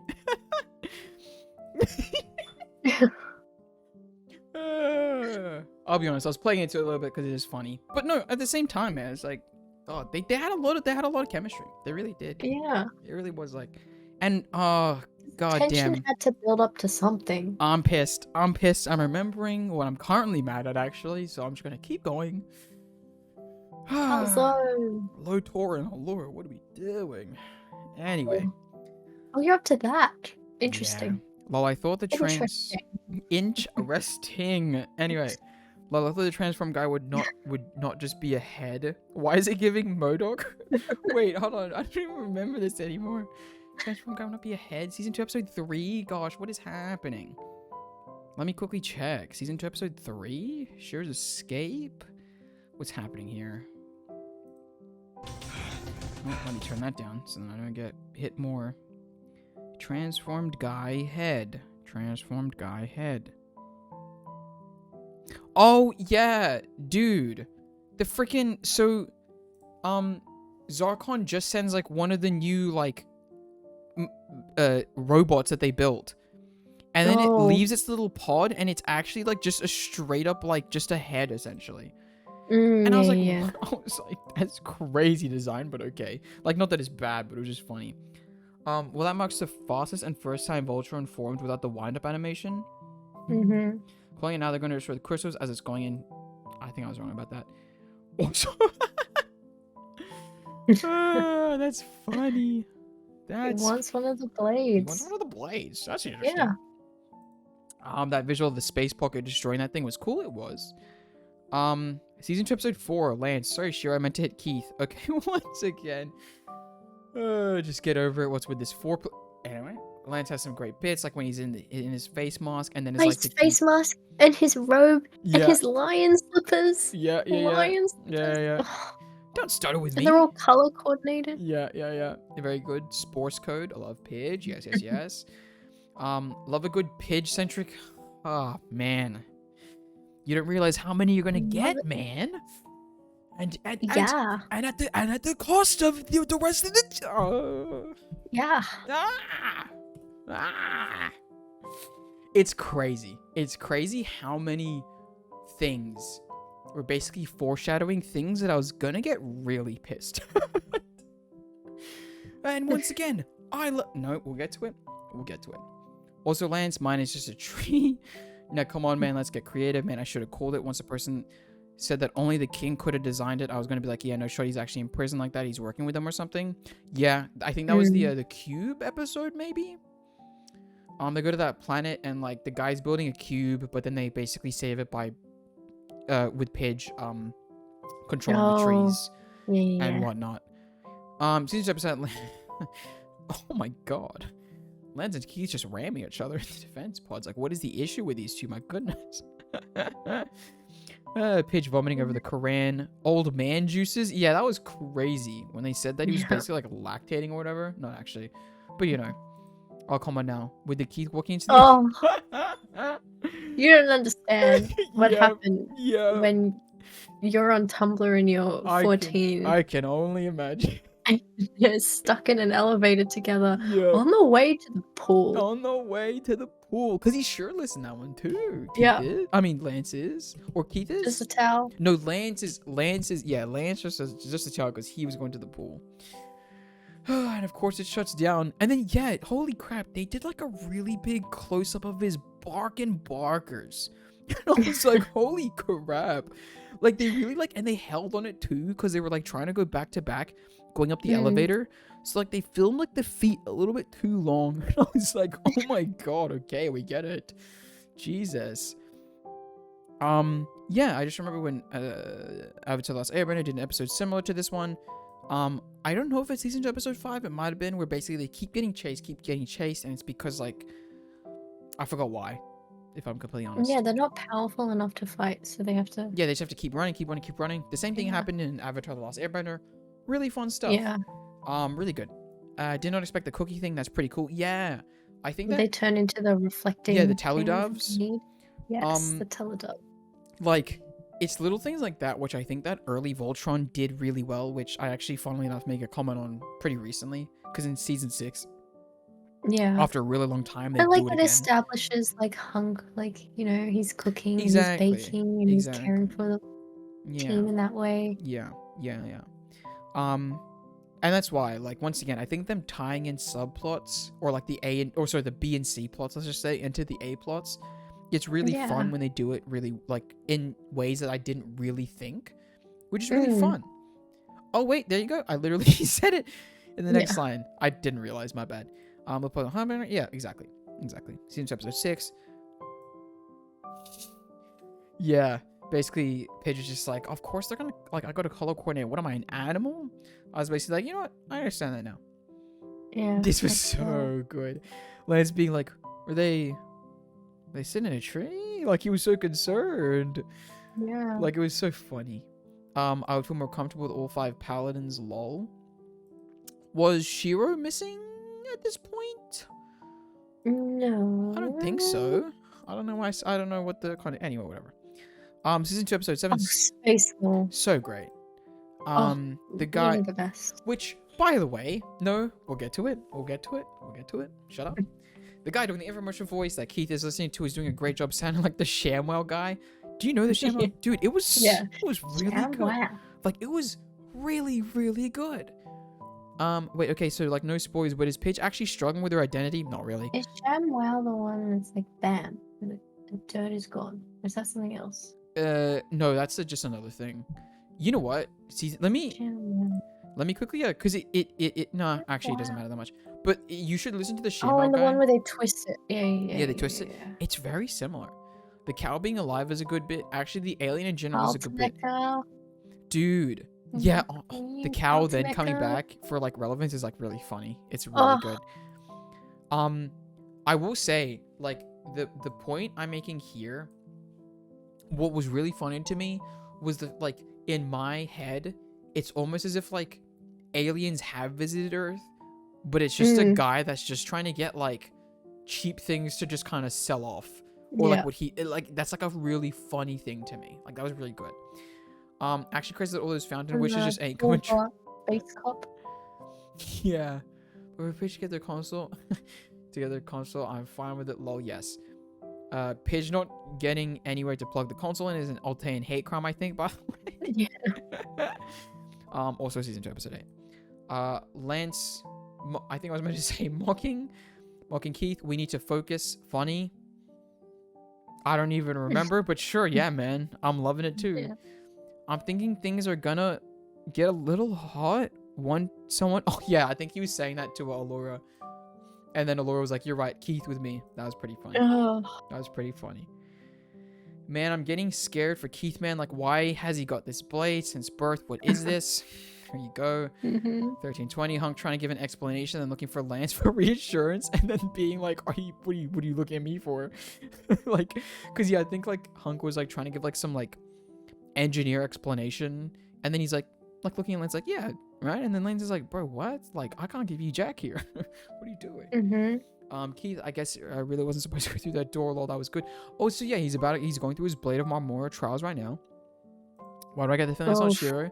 Lol, yeah, it wasn't Shiro.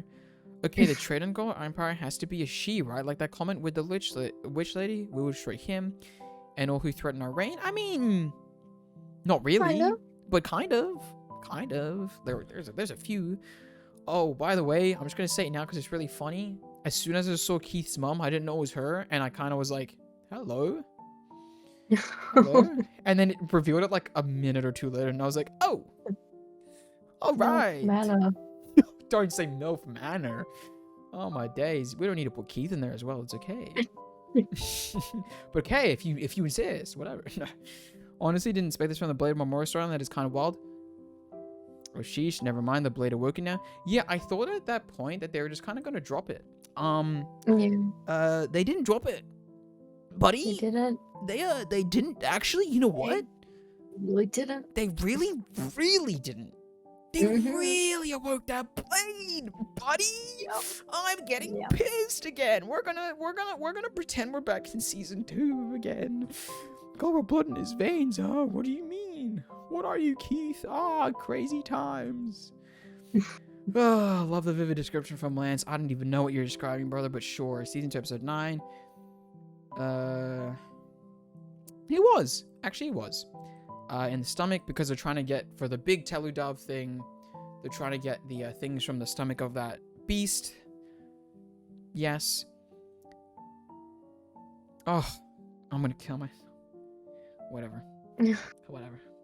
No, you're not. Yeah, okay, guys, I'm just wrong. Yeah. I want to make another page level prediction. When is it my time? Season 2, episode 10. Lance is an idiot, or is this the joke? Guys just saying yup is Slav is fooling us all. What? Because the thing just kept saying yup, yup, and then he thought it was Slav, Dude, yeah, come on, Lance. but it's actually his pet. Lance, what are we doing, man? What are you doing? And then Slav, like, Yeah. going all Yeah, he's like, bro, Doctor Strange on. Yeah. That's right. Sure. That's right. And that was. I That cannot was cross this puddle, because if I cross this puddle, there is Yeah. an 89% chance that I will die. Yeah. And I think that was really fun, because I think at this point, Shiro didn't feel one-dimensional, but he definitely felt like he was not, once again, not infallible, but like. Like, dude, we get it. You were kidnapped and you were made into a gladiator slave. The Yeah. Gara Empire. Get over it. Stop being funny. That's what I'm saying. So like, him being like getting annoyed, I was like, nice. We're finally there. Yeah. You know, took to season 2, episode 10, but sure, alright, I'll get it. Which is the thing I'll comment on probably later, which is, man, I cannot imagine having to wait for those 6 episodes every few months. I would have also given up. I would have also given up. Anyway. I just realized Beta Traz is such a clear reference to Alcatraz. Lol. Okay, tell me another thing I've forgotten. I love when they do that thing with Pidge when they hack something and it just shows up with their face. Yeah, that was pretty funny. Like, that's not how hacking works. But once again, very Saturday morning cartoon. It's just fun. Yeah. It's great. Noel Lance hitting that shot. That was nice. Sharp shooter. Yeah, that was nice. Yeah. Because, like, I mean, if Lance ended up robbing that pet, I would have been like, damn, Lance, come on now. Because they just robbed the cow as well. I was like, we're not going to rob another thing, are we? What? Come on now. We don't need that. No, I think they bought the cow, actually, if I'm not mistaken. They did. Yeah. They paid for her They did pay for her. with the money they stole. That's right. This is a really cool use of past villains. Yeah, I think at this point, once again, that thing with the multiple arms pops back up because Allura comes back. That would have been cool. I would say they should have lead the thing in space, but I get it. Could have loosened it. Yeah, sure. Man, sure was getting annoyed. Great to see Lol. Man, this show is so cute, Lol. Like when Pidge is asking for them to get a clear shot of the road beast and they're like, on it! Like, oh, yeah, it's fun. Team Voltron is fun. Yeah. I'm really happy to see that we've definitely stuck with Team Voltron as they are right here for all. Actual racist Allura when Keith reveals he's part Gara. I was Crazy. pissed. I was pissed, man. Holy moly. I actually was so mad. I remember being like, dude, she can die. It's alright. I'd be alright with that right now. Anyway, yeah. Basically, Allura was being racist to Keith, and Keith didn't deserve it because he didn't. That was stupid. This reminiscing is cute, lol. Like, with the hindsight of 6 more seasons, I wonder how this will turn out. Yeah, because at this point, I think in episode 11 or 12, basically they start, like, they do this thing like, wow, like, look how much we've been through. You know, we did all this and this and this, and it's like, yeah, that was cute. Especially because, like, at the time, if you don't know that the 3rd season's coming, maybe this is the end, right? Like, maybe this is how it ends. We don't know. So that was cute.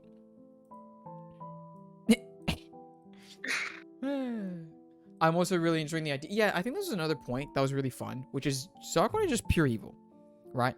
Yeah. And that in itself is the flaw because he's pursuing evil in almost its purest form, right? He just wants to get his goal. He doesn't need gray area. He's just evil. And that's what makes him flawed, because that's what leads to his downfall, right? It's like if they made him like a, oh no, but actually blah blah blah, which like the backstory doesn't really do, because like still it's like, you know, he's still just evil. He's still, yeah. It's fun. It's so much more simple. Once again, the show just, if it keeps simple, it's fun.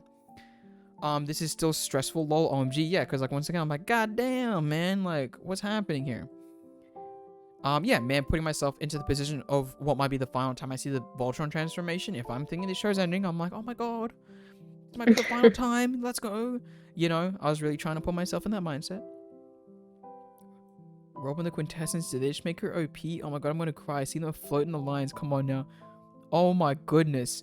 They face the Archangel, look at that thing. Castle down, castle down. I repeat, the castle has fallen.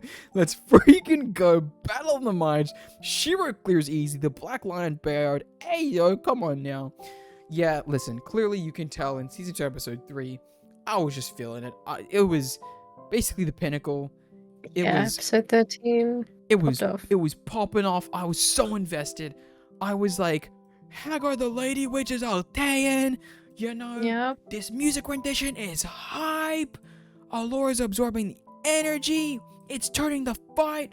Oh my god, I love these. I also love impact frames. Oh my, like, look at this. It's so cool.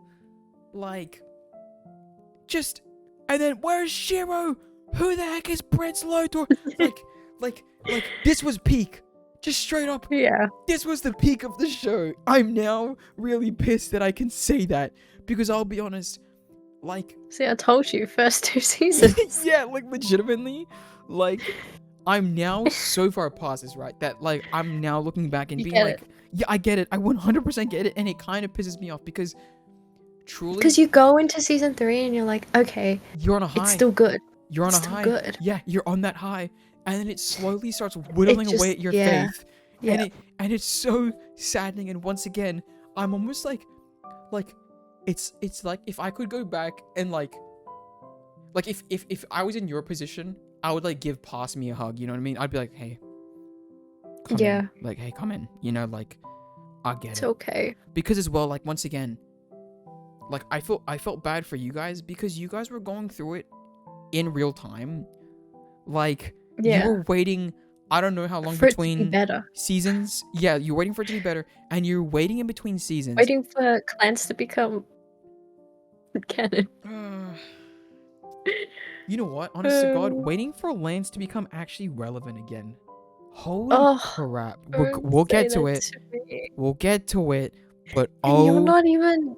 Once you get to the end... Don't. Actually, don't. You're gonna have things to say. Like... Everyone has things to say. I don't understand. And by the way, I checked, like, in general, like, what it got on Rotten Tomatoes, and I was like, they're wrong, by the way. 97% of critics shouldn't have had a positive score by the end of this. I'm sorry. Because it butchers characterization. We'll get to it. We'll get to it because right now, oh yes, we're at the end of season 2, episode 13. It's happy times.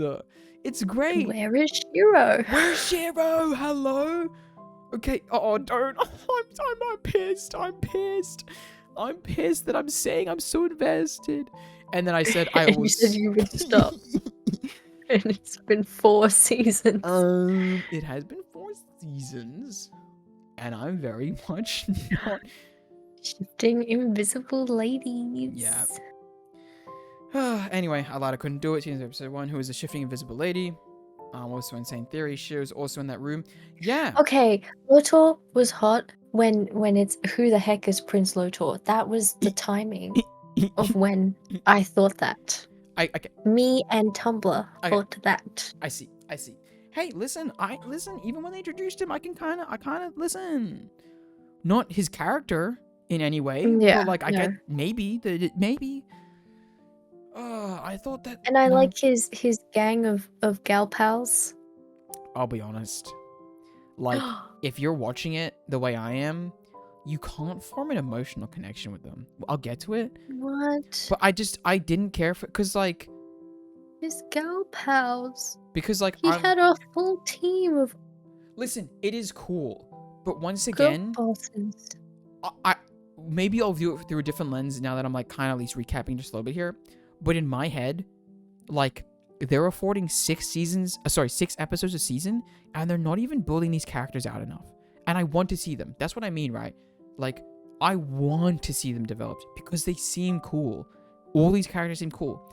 But because there's only 6 episodes a season, I'm not getting enough of them. And I want to see more of everyone. Give me 23 episodes, damn it. Give me 26. I don't care. Just give me more. Let me know who these people with Lotor are, because I don't really care. And once again, they kind of built it up because she was in the ship, right? In the Beast with Keith. We could have had some cool stuff happen, but no, she's just kind of there. You know what I mean? And like, if I was headcanoning and, you know, seeing them becoming cooler, because there is a little bit of characterization, right? That you're like, do we just sell them off? Do we think, blah, blah, blah? It's fun. But at that point in the show, I just keep thinking, Jesus, there are so many trade-offs, and these characters are essentially here, and it's almost, for me, it's like they're robbing Lance. They're robbing Hunk, you know? And I'm like, I want my people. I want my people. And listen, I would, once again, like I said, I would love to get more people, but right now, oh God, you're giving me 6 episodes. I'm scared. Whatever. Let's get back into season 3. Oh God, this didn't even really pan out either. I'm so whatever. But yeah, I really thought that Lotor was gonna be. And okay, you know what? I'll ask when we get to it. But like, one of the questions I still have, even right now, is like, is Lotor actually good? Because they haven't given enough time for me to believe he is, or like really convince me. I'm still kind of confused on that, and it's a bit annoying. I'll just You'll say. find out. Oh God, but that's what I mean. I'm telling you that. You'll find out. No, oh God, because that's what I mean. There's like little things in him that like I can already kind of see. You'll see what I'm up to, but like where he keeps being like, we need quintessence. Quintessence is peace. We need quintessence, bro. I'm sorry, bro. You're evil, man. You're so clearly evil still, or like you're gonna do evil things. Like, what are we talking about? Like, you just, no one trusts him. Like he's so slimy. He's so, So, like, for them to give me so much content now, we're like, oh, that's actually, you know what?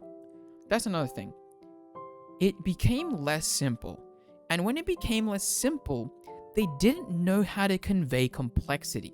Exactly, because they stopped caring about their characters. They stopped caring. So, like, I'll get to it once again, but, like, things like the Shiro brainwashing or, like, thing plot, where, like, Hagar keeps being like, enact stage 3, stage 4.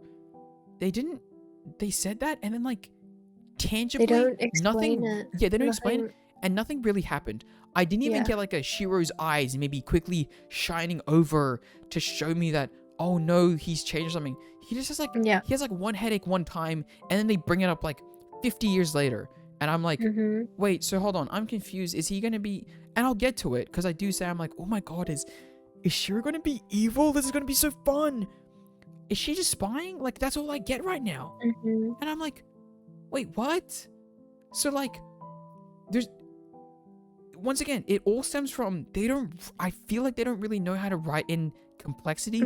And beyond that, they're not given any space to explore anything. So then these things are just happening, and it feels, I'll get to it because I have a big paragraph. I'm just gonna continue. Maybe I'll start skipping just a little bit. You're skipping over right-hand man. Oh, am I? Shoot. Okay, we're back. We're back into the cool stuff.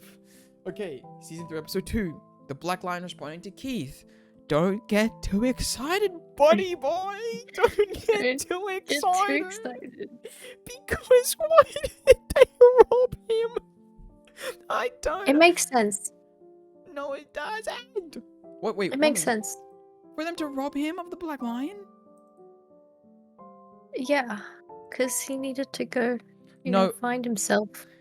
I'll talk about that in a second. You know, Lance was feeling like the 7th wheel, and you know, he thought he was replaceable, so Keith had to leave. I don't understand. Oh wait, hold on. my brain was confused. That's why I was like, what do you mean? It makes sense. Because then I was like, wait, but I just got the names. I just understood what you're saying. Exactly. I don't... Ugh. Whatever. Okay, we'll keep going. No, Lance, that was devastating. Yeah, when he got to the blue line. But then he steps up like, oh... Lance, you are my goat. Like, actually, though. Like, what a great characterization moment. Where he was like, hey, man. Like, it's you. You are him. I am not him. You are him. Like, that really is very selfless. And that's beautiful. What great characterization. And, I was wrong about this. I was wrong about that. Because, once again, at this point, I'm like, why would they split up the Voltron crew? Anyway. Yeah. Lance to red line. Let's go. Lance to the blue line. Why is he trying to riz it? Yeah, that was pretty funny. Oh, wait, no. That isn't even him getting to the Lance line. That's me predicting, obviously. I mean, you know. And then he's like, hey, blue line, what you doing? What's happening? That was pretty funny. See? Oh, I'm gonna get pissed. I'm gonna get pissed. Don't. Anyway. Why did they... Whatever. Anyway. Don't question yourself. Lance. But it was good. No, it is good. Once again, I say this... I just wished that they... Yep. But anyway. no, I said, like, you know, I said all this in, like, a... Like, yeah, no, I get it. I could cry, clearly. Yeah. And then this right here, by the way, I kind of, like, recognize as the, as I think the moment where I started being like, okay, all right, sure, yeah, okay, no, I'll roll with it. Okay. I'll roll with it. No, yeah, okay. So this is the start where I was basically like, yeah, okay, Corinne, more of a main role at the helm of the castle. Okay, Allura gets blue. Okay, Lance now red. Okay. That was cool. Lance parting ways with the blue line. That was pretty sad. Oh. This was cool as well. Oh, imagine if we explored this a little bit more, where Keith is the leader of Voltron, and this is how he leads. Like, okay, very cool. Season 3, episode 3. I do love these growing pains. Wow, that's cool too. We should try Voltron now. Yeah, that was pretty funny. How like they just thought if they just flew in formation, like it would happen. That was pretty great. That was pretty great. This was like Keith pushing forward. Yes, exactly. Once again, a flawed leader because he always wanted to push forward. Red Lion was down with it. He was always going to keep committing. That was a great character flaw. Rushing into things. Just rushing into things. He needs to learn to be a good leader. Wow. A hot-headed. What a great storyline. Okay. Season 3, episode 4. Ship stuck in time is my theory. No, it wasn't. Just in between portals. Yeah. Just in between portals. Between alternate universes. A ship that can potentially be saved due to long-lasting effects. I was trying to make a pitch cool again, I can't lie. Work those lit. Sure. Why did they also not explore this?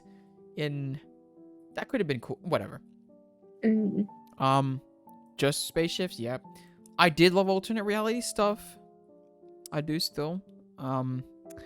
It should be fun. Yeah. Spirit. Yeah. Basically, just be afraid. Be afraid.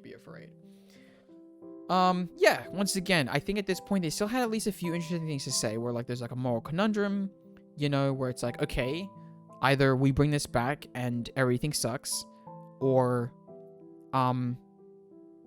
we doom the entire multiverse. And by the way, now that I'm thinking about this, it's like this is still basically the exact same thing that Lotor wanted. Like his motives never actually changed. So whatever. That's crazy now to think about this. Anyway, imagine if they explored this. You're right. I'm like, anyway, yeah, I was you about got it. Yeah, Sleeper right? agent. Sleeper, yeah, but not to the degree that I thought it should be. But whatever. Yeah. But whatever. Kind of right. But once again, to me, it doesn't feel that right because the way that my brain was seeing it was in a much more involved way. Whatever. It's cool to see even a sliver of the other side. Manny was so close. What if it was bad? Yeah, so when basically Shiro's like trying to catch up with the ship. Okay. Yeah.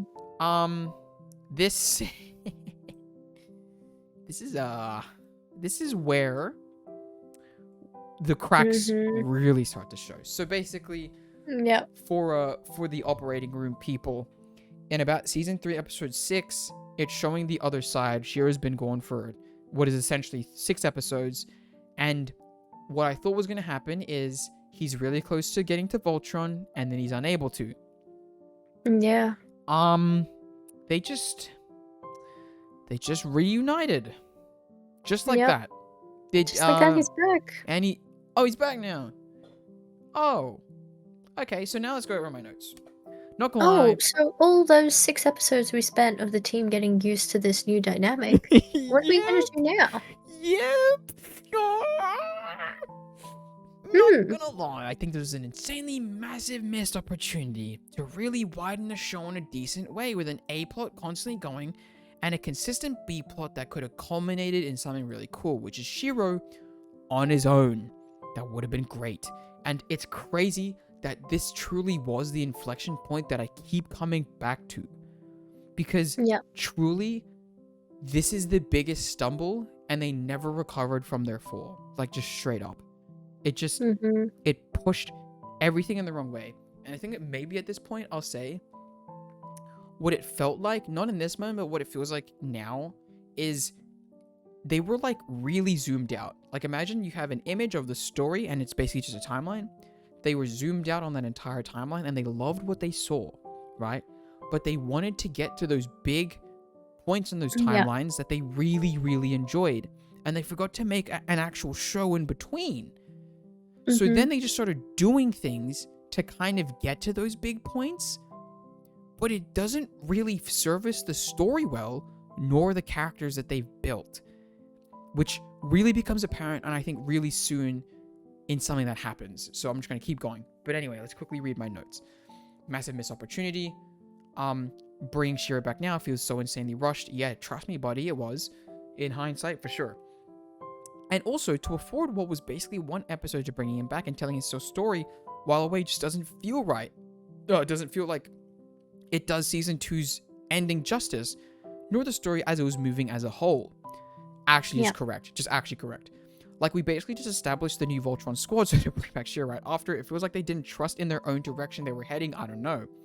Once again, there was like a million interesting stories to tell with Shiro away from the Voltron squad, and another million stories to be told with the Voltron squad without Shiro. So to leave both and bring Shiro back just feels like they're trying to rush to a grand season ending with everyone involved, instead of letting the story naturally flow.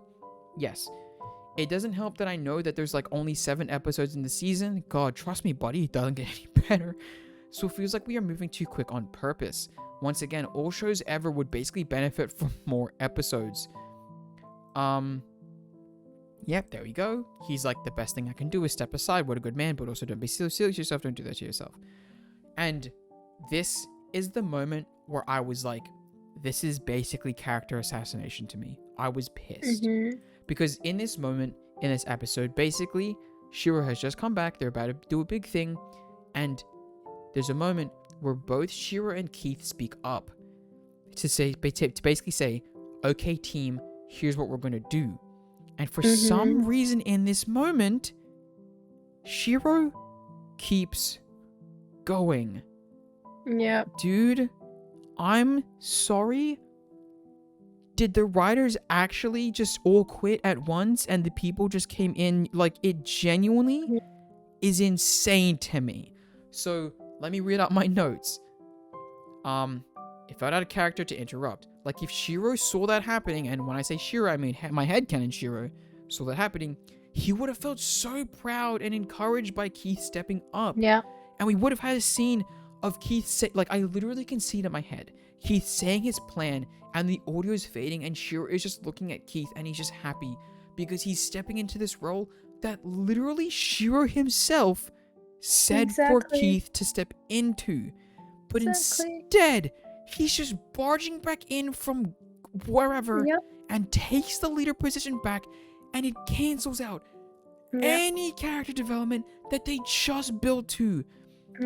And I was like, please tell me this is plot related and leads somewhere good and just doesn't fizzle out. I was like, maybe it's that thing where they're saying enact plan 2. It's the Golra influence.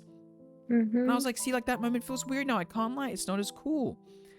I think that I was talking about, I don't know what. And I'm like I get that it's probs. Oh, yeah. So it's like the whole rejecting Shiro and then like Keith has to step up anyway. It's like, if Shiro just let Keith step up, it would have felt better because it was a handing over, the proper handing over of the guard. It would have been great. But no. Well, anyway, it keeps going, right? Yep. Like, I get that that's probably rejecting Shiro on the grounds of the mind tampering, but then why did it come for Shiro in the first place if it doesn't even want him to accidentally hit enter low? And once again, if he is back, he should have gladly and openly gave Keith the black line. This feels so out of character, man. Like, oh god, don't even start me with this sentence. I'm actually about to lose it. That's Deeper Keith arc. because I thought at this It's not point, coming up. oh, it's for a deeper Keith arc. Once again, dogging Shiro a little in the name of Keith development isn't how I do this, but I don't know, maybe I'm just not seeing the bigger picture. Yeah, you end up hating Shiro. Really just hate Shiro. Yeah, and it is kind of really annoying. It really is. Like, oh god, I'm quickly take a sip. Oh. Man. Yeah, like, once again, it just butchers the characters. And even, like, I would have honestly, for a little bit, loved to hate Shiro because, once again, he is meant to be this, like, perfect paragon, right? It would have been fun to hate him. But no, they don't develop him in a way that's, like, meaningfully purposeful hate. It's just hate because you butchered his character. Kind of, like, a little bit. And you're spending half the time wondering, is this on purpose or not? Exactly. And it's like, dude, it's not a fun plot twist because, like, once again, they're zoomed out. They know where it's going, so they think it makes sense, but it doesn't. It doesn't make sense to us. So what in the ass cheeks are you doing? Anyway, what is up with this goal? We're infighting, though. Also, that lady Keith saved, is Death's going to become friendly? Lady Keith saved? Is it the lady in the thing? Beast? I'm not really sure.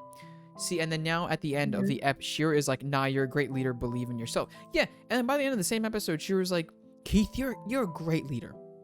You need to believe in yourself. Like, I literally said, like, pick a lane show. I can't lie. Like, commit to an idea and let it ride. They can't be good. Just let them develop. Like, what are you doing? Jesus.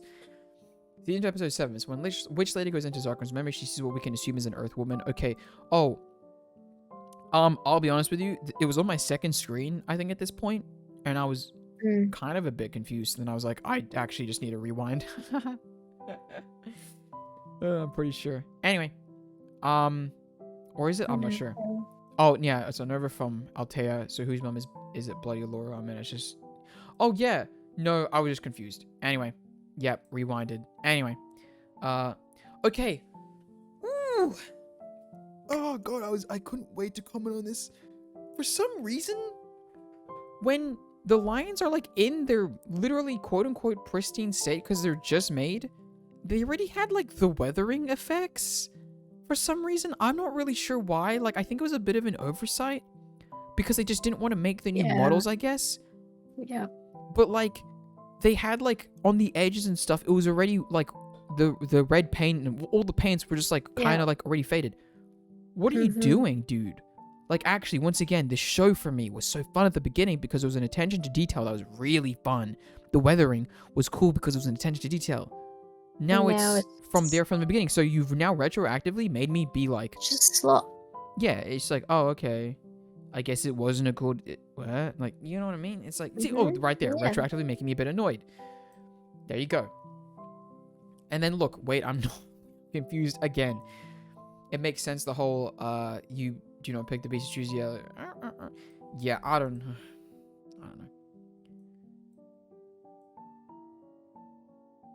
Yeah, so it's like, I don't know. Literally nothing makes sense. Like, Flashback, nothing makes sense. You just ignore it. Yeah. And honestly, it's fine, because it doesn't really impact much. Oh, yeah, because I think at this point, they're basically literally just like, yeah, it's the final episode of Season 3. Oh, also, just a comment, dude, I don't actually think they know what a season finale is, or if they know what a season is, if I'm just completely honest, because like sometimes the biggest things would be happening in like episode 2, and Yep. I'm like, what are we doing, dude? Like, did people, once again, I go back, like, did people wait months for this? Yep. Like, what are we doing? Like, I genuinely cannot imagine having to end on this like flashback episode. Uh-huh. Like, and especially after, once again, this entire season, I think, honestly, I'm, like, only now, like, as much fathoming, because this entire season, basically up until season 3, episode 6, was Shira gone, and then now we're just, like, watching a flashback of, like, Yeah. like, And we're like, why did Shira come back if he's Yeah. just being a bitch? yeah, and it's, like, and it, once again, it doesn't really contribute to anything, so I was like, okay, once again, maybe I'm missing it, maybe we're gonna get somewhere, alright, let's see, anyway, Mhm. there you go. These seasons feel weird, lol, but alrighty. At this point, I'm still kind of clinging on to hope. Okay. This is me starting my own headcanons because I'm like, I don't understand. Anyway, season 4, episode 1. See, like, here's the thing. Here's what I thought. Keith should have been on this becoming the leader journey on his own, which he was.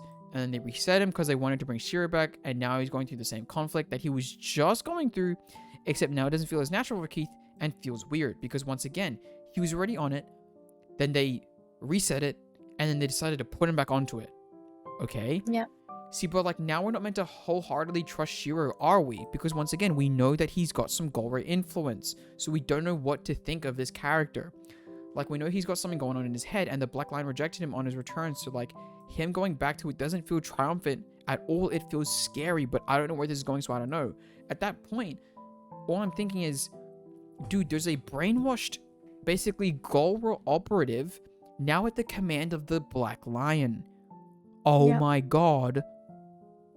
What is gonna happen? Turns out, not much Nothing. by this point? Question mark? What is happening? Anyway, like, once again, feels a bit rushed and undeveloped. And then this is when I had my own, like, okay, I'm gonna headcanon a little bit here.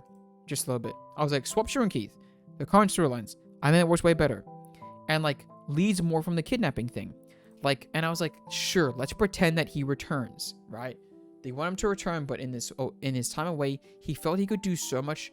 Went away, and with Keith stepping up, it felt natural. But the team was hesitant. It puts Keith into an interesting storyline, and lets Shiro explore more of his character than just being a leader, like this paragon big man, right? Yeah, but it doesn't work because he's not Shiro. But that's what that's what I mean. Like, nothing here works. They just needed to get to him not being Shiro, so they did whatever they could to Exactly. make that happen. Exactly. And that's why instead they regress the characters. I'm kind of annoyed, lol. Mhm. Yeah, and here it is. Not gonna lie, I can't imagine waiting however long for my show to come back, and in the first ep, they basically split up some of the main characters. By God, do I not even know how terrible it gets. Yep. Why not just do that at the end of the last season? If anything, that's just better storytelling, but hey, who am I? I don't know. Jack, season 4, episode 2. Please do not tell me Pidge is going to reunite with their fam in just one episode. Please give it a little more space and room to breathe. Matt Holt. So this is just like an Character ep that he each. is. Oh. So, yeah, Keith got 1, Pidge gets 2. My mind was like, okay, Lance and Hunk, 3 and 4. Yeah, that makes sense. No, it doesn't actually. Apparently, not to the writers. Not to the writers, it doesn't. They don't deserve anything. I'm gonna kill someone. Whatever. Yeah. I thought that Matt was gonna be brainwashed. And I thought Matt was gonna be dead. And then they had the reunion, and I was like, I'll be honest, if he was dead, that would have actually been kind of really cool. Not Matt. And Not honest to Matt. God, Oh. now looking back, oh my God, I wish he was dead. Because why does he Not take up so much Matt. space? Oh my God. Matt Holt. Dude, I'm gonna get to it at a certain point, but I genuinely was in disbelief at a certain point in like whatever season 4 or 5 or 6 that they like basically afforded a full ass episode to basically just like when they're saving their dad to like Matt and those 2 random ass characters from season 1. I was genuinely like, what do you mean? Like, Is it Naima? The lady with the robot and the biker. I'm cool. Naima and Rolo? Yeah. Oh. Like the girl boss who ties Lance up to a tree? Okay, besides that. Right. Besides that, I didn't comment on that. I swear I got a comment on that because I'm not gonna lie, I'm pretty sure I commented. Whatever. But You find him tied up to a tree. like at that point, sorry, in season 5, I'm like, yo, Lance and Hunk, they didn't get an episode, but these people are? Is this a joke? Who is Hunk? You know what I mean? That's what I mean. You never find that out. Like, oh god, we're gonna get to it, but when Lance starts being like, I miss my mom, I miss my brother, I miss my sister, I miss Cuba, I actually wanted to kill myself. Because I was like, dude, it's like season 50 billion and we're learning about this now? And we don't even get to explore any of it. He did have patches, right? Like, and there was the hints of who he is. There's like tiny little hints really early on. Yeah. And they just ignore it for seasons. Ignore it for seasons.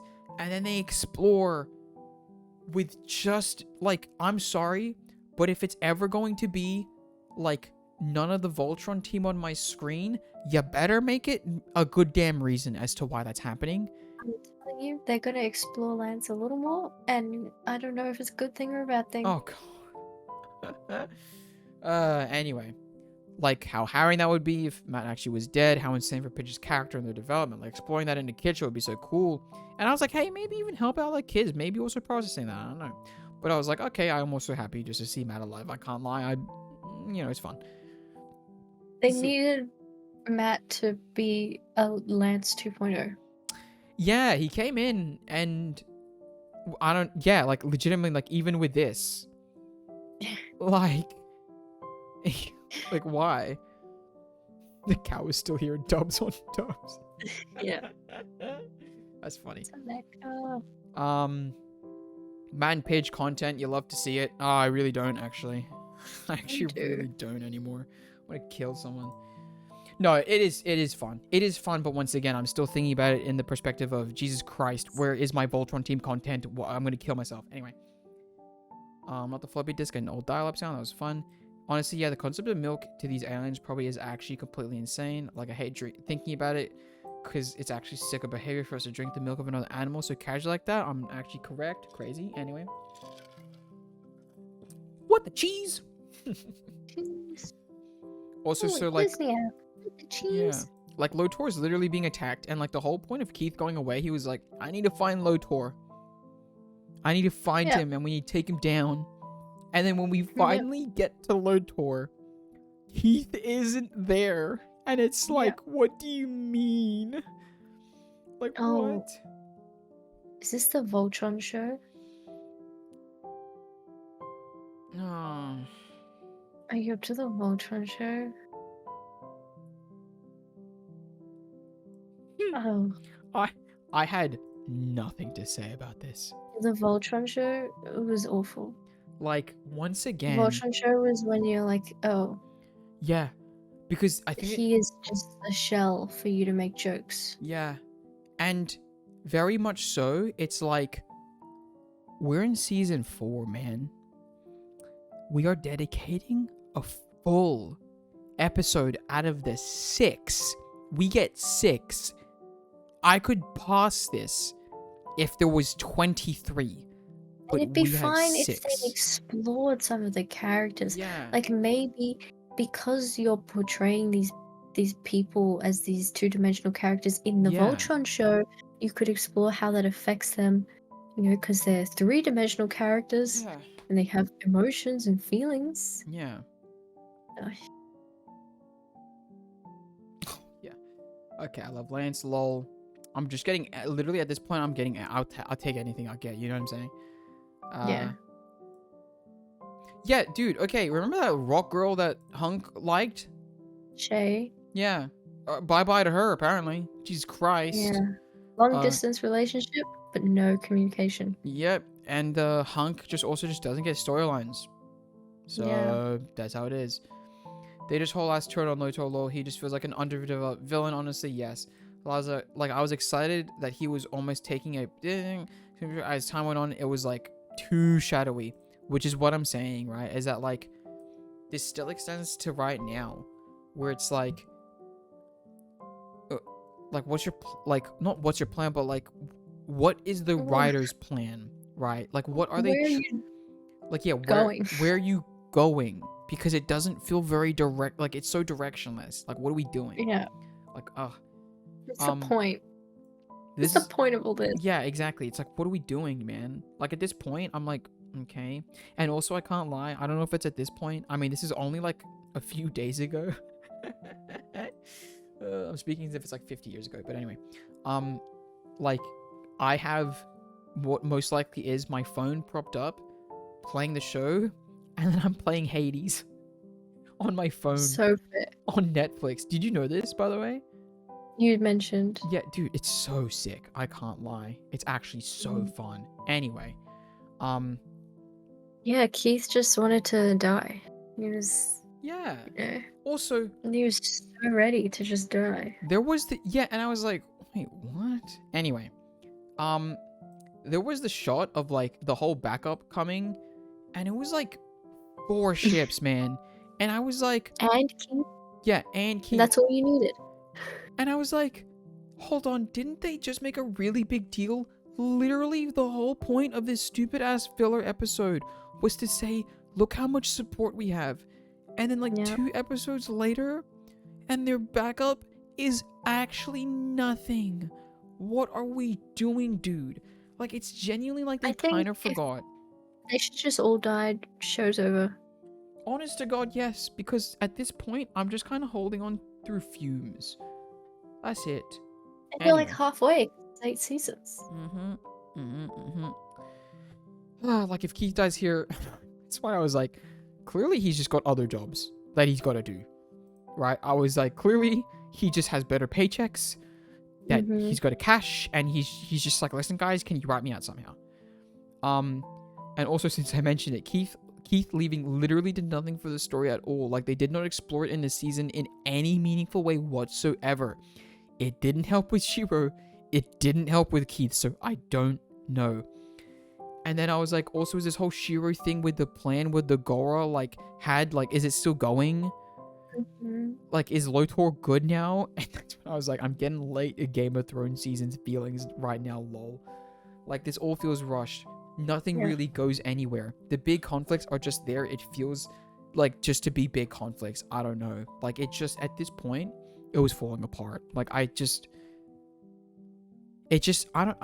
depressed. Because I'm like, you've split up the team that I came into the show loving. Right? Like, the characters on Team Voltron were literally there from episode 1. You better split them up for good reason. This was not a good reason. Like, I can see it later, so I'm gonna keep going to it. Season 5, episode 1. Ain't no way they're doing the exact same animation of them in space forming Voltron. They're literally in the tiniest tunnel. It was kind of funny, but at the same time, I was just like, I get that you're trying to say budget, but this feels weird. Like, you could have just like not shown the transformation in space thing, because at that point, it just felt like they were just trying to pad the runtime to get to like the 20 minutes they required. Because it was like, this didn't feel like it made sense. Anyway, seeing Keith reduced like this is actually so depressing. I can't lie. Like, he was literally a paladin of Voltron. He's like basically a side character. It's just a weird decision. Which, by the way, oh, it's right here. Like, they had a call thing, right? Where like they called the Blaze of Marmora and like everyone was on the screen. He was on the screen. He didn't say a word. Like, he didn't say anything. He's literally just standing in the back. And I was like, wait, what? Like, that's what I'm saying. And this is where I get pissed. I'm like, so you're telling me, because once again, this is hot off the heels of Keith getting absolutely shafted. And I'm like, so you're telling me that Paige is getting another solo story with these random people we just met one time? And Matt, listen, Paige is literally my number 1. But this is insane. Where are the Lance and Hung stories? Why is Keith gone? Why didn't they just make it Keith helping out? I'm so lost. This is insane. Like, I'm at my peak of, dude, where are my people? Where are my team? once again, all due respect to man, these 3 people I don't care about, but I don't care about seeing a story where the stakes revolve around you. How are we getting a story about them and not Keith, man? Like, Pidge isn't even in this on the ground team. Like, that was the thing. Like, I thought it was at least going to be maybe a Pidge-centric episode, and Pidge was, like, kind of involved, but not really. So then I was like, what? Like, I just don't care, man. This is one of the 6 episodes of this season. Once again, if there was 20, sure. Even the original 2 seasons had 13, I might take this. I might be alright with it. But when there's 6, I can't do it. And then this was also weird. They did the Lotor son reveal thing of Hagar or whatever, I'm pretty sure, as if it was a big surprise, but they like said it like 7 times, it felt, before this. So then I was like, what, like, is this meant to be another big moment? You didn't really like, what is happening right now? Bro, why are they finally in the car? Why are they talking in the castles if they don't have a plan? Oh, finally, genius. See, oh my god. I said, oh, finally, Jesus, Operation Quran Stage 4. That was so long, lol, with no mention of it or alluding that it wasn't just completely forgotten. Buddy. Yeah. Stage 4. Oh, let me tell you. Neo Suez from a few days ago. I don't even know what to say. Like, I don't know if I said season 5, episode 2, but I just finished it. Why did that feel more like a season finale? Like, season 5, episode 2, how random. Anyway, season 5, episode 3. So, like, Zarkon is dead? That was that? Yeah. Also, I'm assuming that Shiro's little brainwashing thing will come into relevance soon? Yeah, I didn't watch this. Okay, so this is where you're not at. But I know what happens, but I Yeah. didn't watch it. Okay, so this is essentially now the play-by-play. Like, how it's happened, right? Yeah. Even though they have not built that storyline basically at all since it was first mentioned. Also, Lotor becoming a part of Team Voltron somehow. And I was like, somehow it was like something easily predictable, but also feels off once it came. Like, how does it feel out of place when it was away so telegraphed? Man, they really don't know how to handle the spanning storylines all too well. All too well, TBH. Yeah. But that's what I mean. Like, first, it did kind of feel like I saw it coming, but at the same time, the way they did it, not very great. And yeah, I was pissed. I was like, maybe Shiro is just, you know, I don't know. And then I was like, so is Step 4 just being able to spy on them? Like, is she controlling him? I don't really know. And here, I also don't really care for Lotor's team people. Once again, give us like 50 more episodes to flesh out this insanely big cast and give them time to tell their stories, and maybe this would be alright. Yeah, they gotta Star Trek this shit. That's what I'm saying, man. Like, Star Trek, what, 23 episodes, 26 episodes a season? Man, it would be so fun. I would love to care for Lotor's team. I can't. Oh, this was crazy. Oh, and Lance, if you're going to try and control a sword that's powerful, I was like, Jesus. Certified. And then, once again, like, this was like the first crumb of just anything. Literally anything. In Jesus, how long? How long did it take for me to talk about that? Season. Like, what the hell? Certified Lance moment. I actually forgot what Lance did there. Oh, this is another thing that pissed me off. He keeps doing this, but Pidge's dad kept being like, there's a war coming. The Galaxy Garrison, they gotta know what's happening. After all this, you know, like, he kept saying like there's a war coming. But like, in this moment at the show, like, Zarkon just died. Lotor is now their friend. What are you actually talking about? Like, actually, you are insane. Why is no one pointing out that you're actually speaking like you're an insane person? We just won.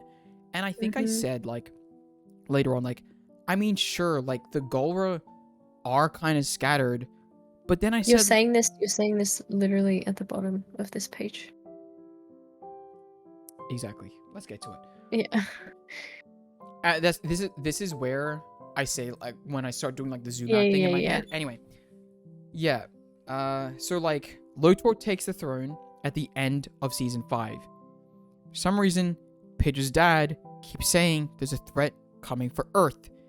Like, the Golra Empire, basically gone. It's under Lotor. Unless a villain arc comes about, which, once again, it feels like it's going towards for absolutely no reason in season 8, where they're going to bring it to Earth, and it's going to be like, oh no! But, like, at this point, which I said would be silly, but I said I don't even know what comes next. Before we need it for what? Because basically, I think that like Pidge's dad was just like, oh, I hope we can make the defenses before it all comes. And I was like, before what? Who is coming? The assumption at this point for us watching the show in this moment is that it's over. The throne is Lotor's. They bowed. They keep saying, I'm not sure we'll be able to make enough difference before it's too late. What threat? What are you saying? Is it just the threat of space being bigger? Is that the threat? Like, even if there are the remnants, like, after all this time, they basically never contacted the Earth. It's never been touched. It's actually famously, Yep. they took the fight in the first episode away from Earth, and we literally have not seen it since once, besides maybe some flashbacks, right? Actually, I don't even know if that's true. But like, so why does he keep saying that there's something happening, unless for some reason he knows because the writers have zoomed out and know what's coming at the end? It sounds stupid. It legitimately sounds like the dad is actually insane, because what is happening? Like, what are you doing? And look, I should have forgot what Keith's mission is. How have I forgotten? What are we doing, right? How is it that I basically, not that I don't care, but I can't care for Keith because he's so not a part of the story. I said hello, Crawlia. That's so funny. Yeah. Listen. Like, hello. Hold on, wait a minute. Let me quickly see Crawlia real quick. It's fine because people thought that Okay, I was right. Axa was Keith's mum when they first saw her. Axa? Which one? Wait, which one's that? Let me. Axa? How do I spell that? ACXA? Oh, yeah. No, well, I didn't think the same thing, but I thought that she would be more involved in the Voltron team in a friendly capacity. I mean, yeah, Axa. I mean, yeah, I'm not gonna lie. I saw Crawlia and I was like, hello, Crawlia. Oh, I had no idea she looked like that. Who? Crawlia? Yeah. Oh, yeah. Listen, when she first appeared on the screen, the short Oh, hair. I get it. Yeah, that's what I'm saying. I was like, ooh, Oh, I get it. Right? I was like, wait a minute. I do get it. Yeah. Wait a minute. Hey, maybe you get. No, you don't actually watch the show. It's actually just not worth it at all. Let me tell you. No, I know so much about Prolia. I just didn't know she looked like that. Right? Hold on. Let me quickly just pull it up. Let me quickly just. Let me show this on stream. Let me just. Oh, shit. Wait. Oh, wait. Hold on. You're like actually straight up blocking her. Like, you're literally perfectly positioned. Hold on. How do I do this? I don't know how you can save image. Oh, God. I'm actually... Hold on. Let me quickly just get rid of the overlay. Goodbye. Oh, she's actually... Hold on. No, I actually just don't care enough. Anyway. Hello, Crawlia, essentially, is the point. Because I mean, like, I was like, whoa, okay. And then they were like, I'm your mom, and I was like, whoa. Oh. I was like, wait, huh? And at this point, I was spoiling it because I was like, just in case. But yeah, I was like, I was helloing Keith's mother.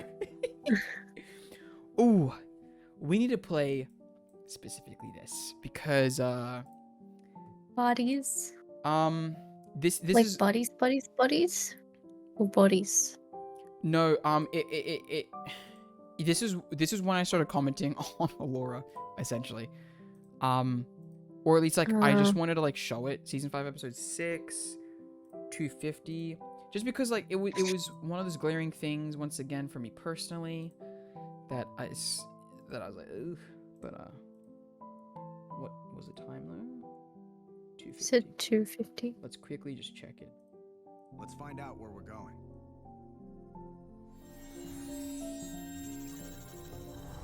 I'll probably skip a little bit. There. Between those 3 celestial bodies. That's where we're headed. See? Oh, You know what I mean? Like bodies. Yeah, and that's where you There's very 3 celestial bodies. exactly, right? And I'm not gonna lie, there's actually so many points where I was like, maybe I'm wrong. Like maybe I actually am. Like maybe I'm just being silly. And I was gonna ask you. I was gonna like go through like a few words and be like, how would you There's 3 pronounce it? celestial bodies. Right? It's 3 celestial bodies. Like that's, but like 3 no. celestial bodies. So like when you hear that American come 3 out, celestial bodies. exactly, right? And Bodies, bodies, bodies. yeah. So like you very much can hear it coming through in those It's moments. like Ben Shapiro. Oh my god. I mean, yeah, right. Rawr. So it's like it very much did it when those things kept happening throughout the 5 seasons already. It took me out. It took me out. Mm-hmm. Oh god. That's funny. Like, That's really funny. because I'm like That's so funny. what are they doing this Lotor for? X Allura? Hmm. Like, bro. Hold on, where is it? This is a very funny thing that we'll get to. This is episode 1. I think this is the first time that I would say dude, we're actually getting to like literally basically what, like this is like 2 days ago, right? Or literally yesterday, basically. They tied in a fun, silly. I think this is actually what I said. And with Hung No Less, it's like when late season bit of Lance content, fighting over Laura. What is this, season 1? I miss them so much. How is that possible? 1, that I miss them, and 2, that the show somehow strayed far enough for me to miss this. A Yeah. land sacrificed my goat, season 6, episode 2. Is this where he Okay, What happens to Lance? Can you say let that? me. Okay, I'm pretty sure. You say Lance sacrifice? He right? Wait, hold on.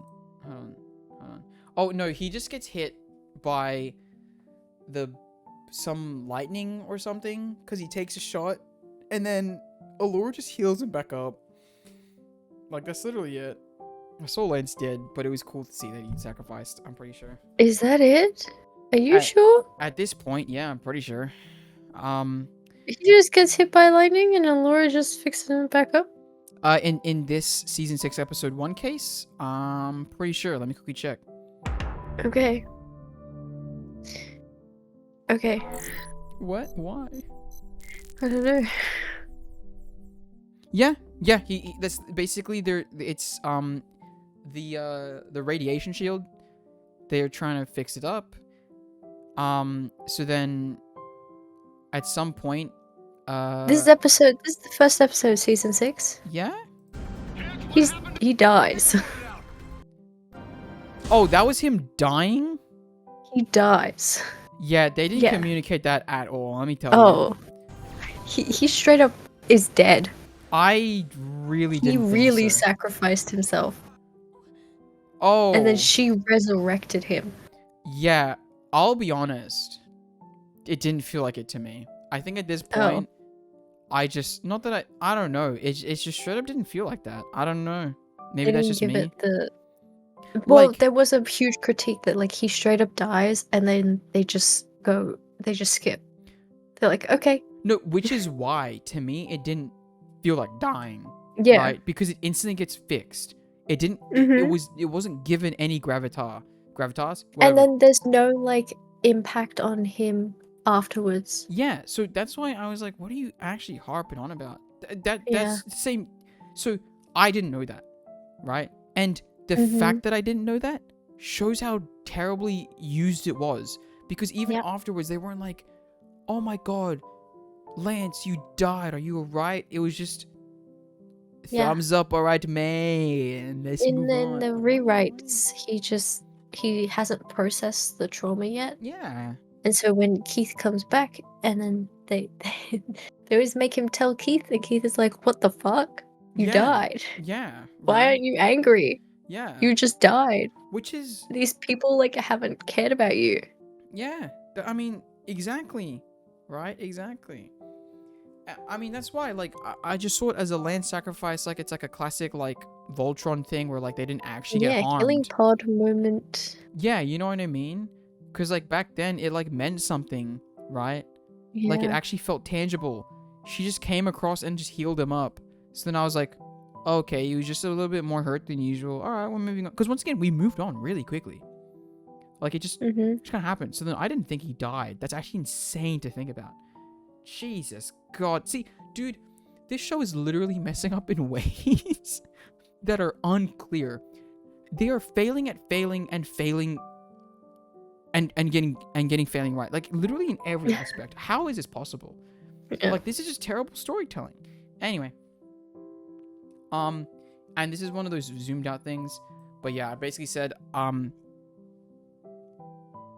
I think I realized the biggest issue. Basically, ever since Keith's mom's story with the Blade of Marmor, they were working towards this moment and exploring his mom's stuff in this episode, but didn't know when to put it, but knew they wanted it, so they booted him and put him in purgatory until the time was right in doing the story as they wanted. Space whale. Yeah, exactly. That feels right, but regardless, it feels ass no matter what. I'm in genuine disbelief this is how this is going. And then I was like, this pissed me off. Holy crap. You're telling me that the first real hints of any romance with main characters and like between main characters are between Laura and Lotor, even if it is like meant to obviously once again subvert our expectations and be like, Funny. oh my god, like they don't It's end up because in the together. original one, they end up together.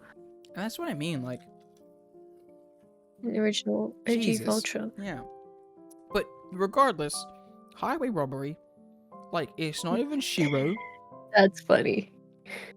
God. That's what I mean though, man. It's like just give us something That's before funny. just give us something before like you get to the end part where like you know where it's clearly headed. Right? Oh, you haven't gotten far enough. I haven't. It's so funny. But here's the worst part, right? It's been 6 seasons and they haven't hinted basically at that at all, besides the fact that they're obviously just like mom and dad. You know what I mean? Like Who? Allura and Shiro. Oh. Oh, never mind. Maybe I don't know where Funny. it's going. I don't know. That's funny. Oh God. Anyway. There used to be a lot of mom and dads until anyway. Awkward funny moment, Lance. You love to see, dude. Like actually though, like it's this line right here. Like I'm eating not even the Painful. crumbs. I'm not even eating the crumbs. At this point, I'm eating the like. You're just smelling it. I'm not exactly. I'm not. I'm just that's it. And I'm smelling it from outside the window. It's actually depressing. I'm depressed. When you're inside, but in the other room. When you're in the bathroom of a party and Stop. they're playing. Oh my god. Anyway, Lance, you're better than this. This is heresy. How is there still more to scroll? Jesus Christ. Anyway. Oh no, I think that's yeah, okay. Lances are better though, I don't know. Them joshing around with him would be funnier if this wasn't season 6 and this is all we were getting. Like, the relationship would actually be cool and very interesting if it didn't feel forced for story reasons. Like, it actually didn't feel natural at all. It's like Ginny and Harry. Like, they just started in number 6, and they were like, okay, Lotor, Laura, yeah, get together, come on, we got our story to tell. Like, Yeah. Like, no, it doesn't. Like, Keith's family backstory is actually kind of nice, IMO. If only it didn't have to come at the expense of the Voltron team. I'm just a boy from Cuba. Lance still will never make me hate you. You are my god. You see, this is why he's my number one. Yeah, honestly, yeah. Like, when I first started, obviously, like, in season 1 and 2, I'm like, man, man, like, it seems like you'd be more of, like, the Keith type. Bro, you cannot be a Keith type. It doesn't let you. The show doesn't let you be a Keith type. Jesus Christ. He's not even a character at this point. It's depressing. Yeah. But then once They're again... just using him to explore things that they want to say things, so they just Yeah. use his character to say things. Yeah, exactly. They're not even exploring it, they're just saying things. Damn, stop thirsting over Crawlia, bro. Jesus Christ. But, I mean, hey, listen. It makes sense. Hey, Like, I'd come on. call her... Anyway. No, come on. What do you call her? Tell us. What is it? No, let's not go there. Man, do I need to get to the fanfics or what? What's happening? Jesus, nah. Here we go. This is me explaining the zoomed out thing. like I said, Keith becoming a Blade of Marmora does make sense considering the backstory given here to him, but like it feels like they were in this zoomed out mode and have been for a while, where they see where this is going, but the in-betweens are greatly barren and lacking the source of old. Yeah. Like it does feel like the story is just working towards certain beats, blah blah blah blah blah. I've already said this. You know, and then I say like it would have been kind of cool. And then his mother. Okay, you know what? Let me actually read this because it gets into this line, which I think is really funny.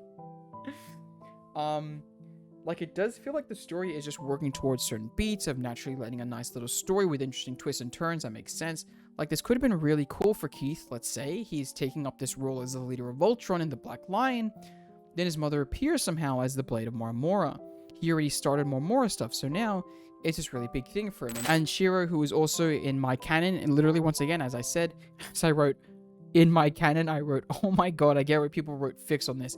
Even in a story sense, I get where it comes from, lol. Like, like you want these characters. Yeah, you just want these characters.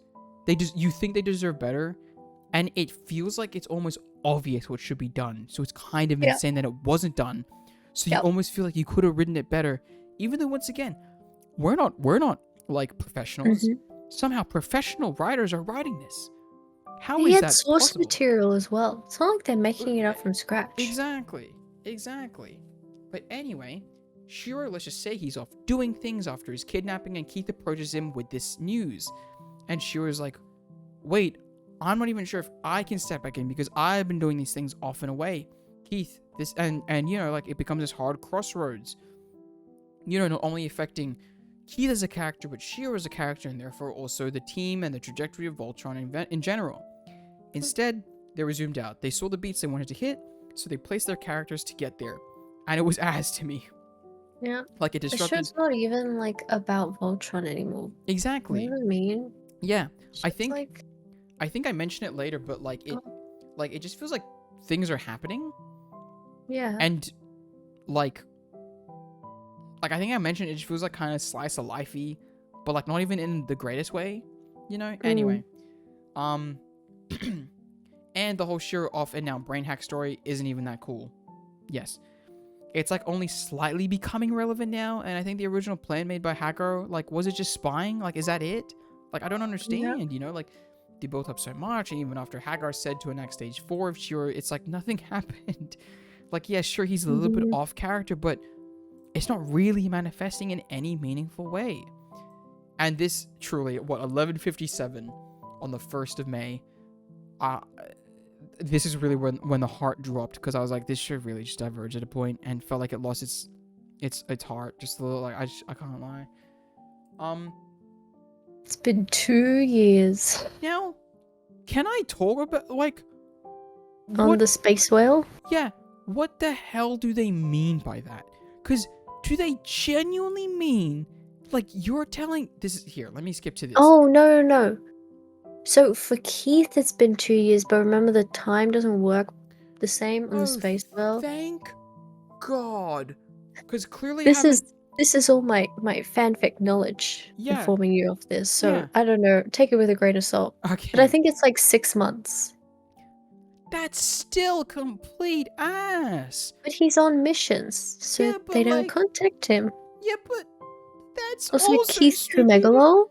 That's what I'm saying. Like, they're like, why do none of them say anything to this guy? Like, they should be messaging him every month saying, "Hey, man, are you fine?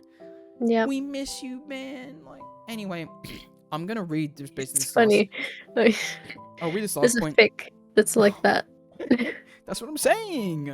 Is them messaging him. Yeah, that's okay. I'll quickly read this, then we can get like and just like talk about, you know, not just my Yeah. live tweeting, but I said if this is literally the opposite, I'll be pissed. Once again, this seems like it would be oh, this is the D&D episode. Season 6, episode 3, there was a D&D episode essentially, right? Where they play this game. I forgot what it's called, but it's basically just a D&D episode, the entire thing. And I literally said, once again. Oh, this is with Pike. Yes. That happens in the show? I thought that was made up.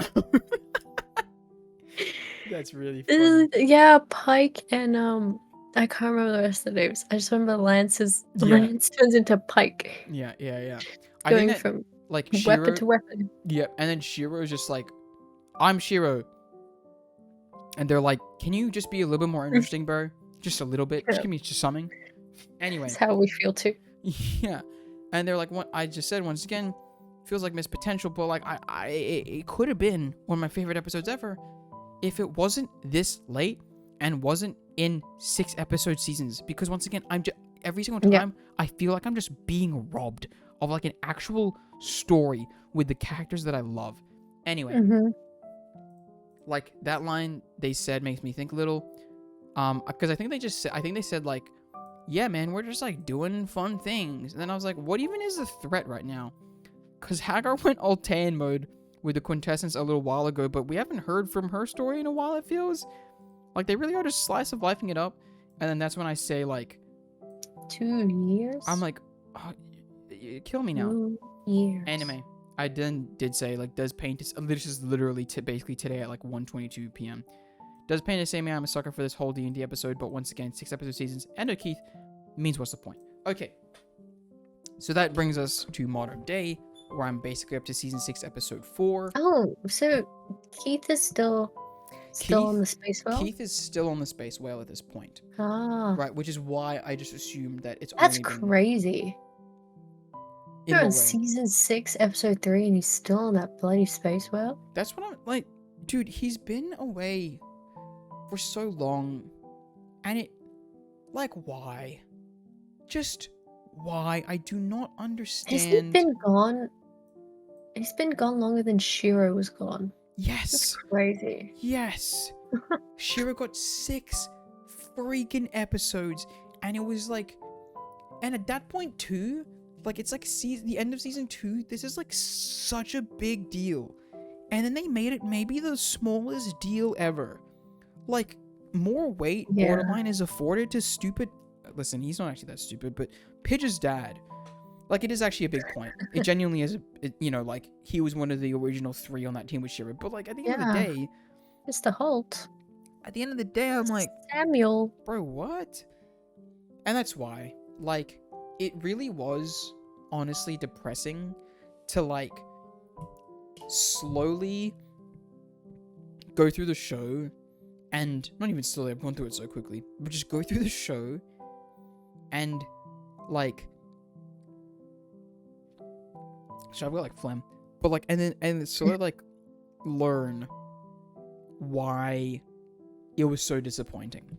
Because if I'm honest, like, hearing Game of Thrones being disappointing, not that it wasn't, it definitely was. It butchered a lot of things, but at the end of the day, like, I was still kind of enjoying myself because, like, like, it's Game of Thrones. It's alright. And it's still like big things happening. Yeah. Like pretty visuals at points. Yeah. You're still. Yeah. Like, there's still at least something to, like, latch onto. With this... There was enough episodes that the decline wasn't as noticeable. Exactly. But with this, it instantly snaps from, like, 13 to 11 to, like, 6. And then it's like, it feels like I'm being robbed, and it feels genuinely like as if seasons like 3, 4, and 5, maybe even 6, could have all been one season, right? And I would have not noticed. Like, straight up, if they just label it as such, I probably wouldn't have said anything. So, like,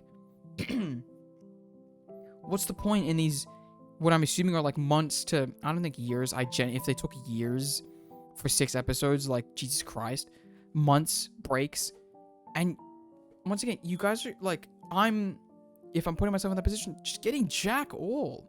And the team is split. I fell in love with this show because of Team Voltron. Because of these 5 people. Yeah, and you don't get them all together for most of the show. Yeah, and it's like, wait, hold on, what? And once again, I think that it can kind of work, but it can't work in a show that doesn't give it the time to work. Like... Yeah, because they work together best when they're all together. And you can't separate them all for such a long amount of time for no justifiable reason. Yeah, and also, Like, And it doesn't change anything about their characters. You know what I mean? exactly, If they're exactly. split That's up, exactly that right. should affect the characters, should Yep, affect the plot, it should yep, have meaning. yep, Nothing has meaning. They're just yep. doing things for the sake of doing things. Exactly. Literally exactly. Like, Ugh. genuinely. Like, that's exactly it. Is that, like, nothing of their character is meaningfully changed, and that just is the weirdest thing to me. Mhm. Because once again, if you're going to split up what people loved, you've got to have a good reason to do it, and they clearly like just didn't. Like, once again, Keith, I thought was going to develop so much as this like independent person outside of Team Voltron, because like, you know, and then nothing happens. And like you just said, it really did make it clear, like, they kept building up Lance as this person being like, I don't know if I belong here. And he's the one that stays. Mhm. And also just stays in the exact same position as he was basically season 2. Like, Lance and Hunk legitimately just haven't moved, and it's actually depressing. They haven't gotten a story of their own in so long that I'm like I'm just so sad. Like, once again, I love these characters. They're so cool. Yeah. And I get nothing of them. Like, literally, if you think about it, of the original 5 Voltron team, it's really like Pidge and Shiro. Like, that It maybe is. get the It's most. And the what, Pigeon Shiro show. like, what is that? Like, it's so stupid. It actually pisses me off because, once again, Pidge was my number 1, right? And in a way, of course, I should be loving it, but I'm not, because I know what's happening. Everyone's being dogged, so it makes me Yeah. kind of hate Pidge, which is Exactly. insane. So it's like, how are they making me hate a character that they made me fall in love with purely by making more of Pidge stuff? You know what I mean? Like, isn't that kind of Mhm. insane? That, like, at this point, I'm sick of Pidge. I'm like, yo, Pidge, piss off at this point. Like, please, I love you, but piss Yeah. off, man. I want to see Lance. I want to see Hunk. I want to see Keith. And It's God, just disappointing because there's Yeah. so much potential, and they show off how much potential they have, exactly. right? Like they start off with these characters who have the potential to be like really three-dimensional, really interesting, and you get to Yeah. explore how these young people deal with all this pressure and this Exactly. like this war that they're in, Yeah. and then they just don't. They Mm-hmm. just don't. Mm-hmm. Like, it was a genuinely, like, gut-wrenching moment when, like, they do save, like, Pidge saves, like, Pidge and Matt save their dad, and they're like, Mm. we've got to stay. Like, this fight, we've got to stay in it. Once again, there's not really a fight at this point, but we know we've got to Yeah. stick by this and make sure we see it through. Like, that is a genuinely big decision for some kids to make. And once again, unfortunately, They don't highlight that.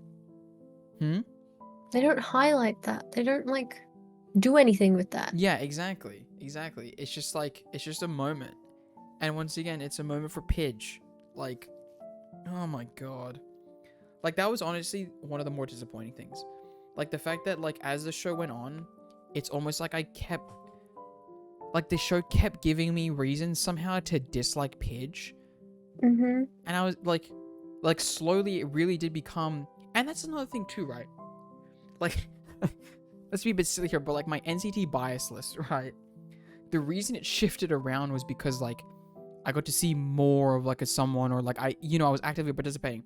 The only reason my list in Voltron is shifting around is like, one, for sympathy of like Lance, Keith, and Hunk, and like the show making me kind of hate Pidge for like unrelated reasons.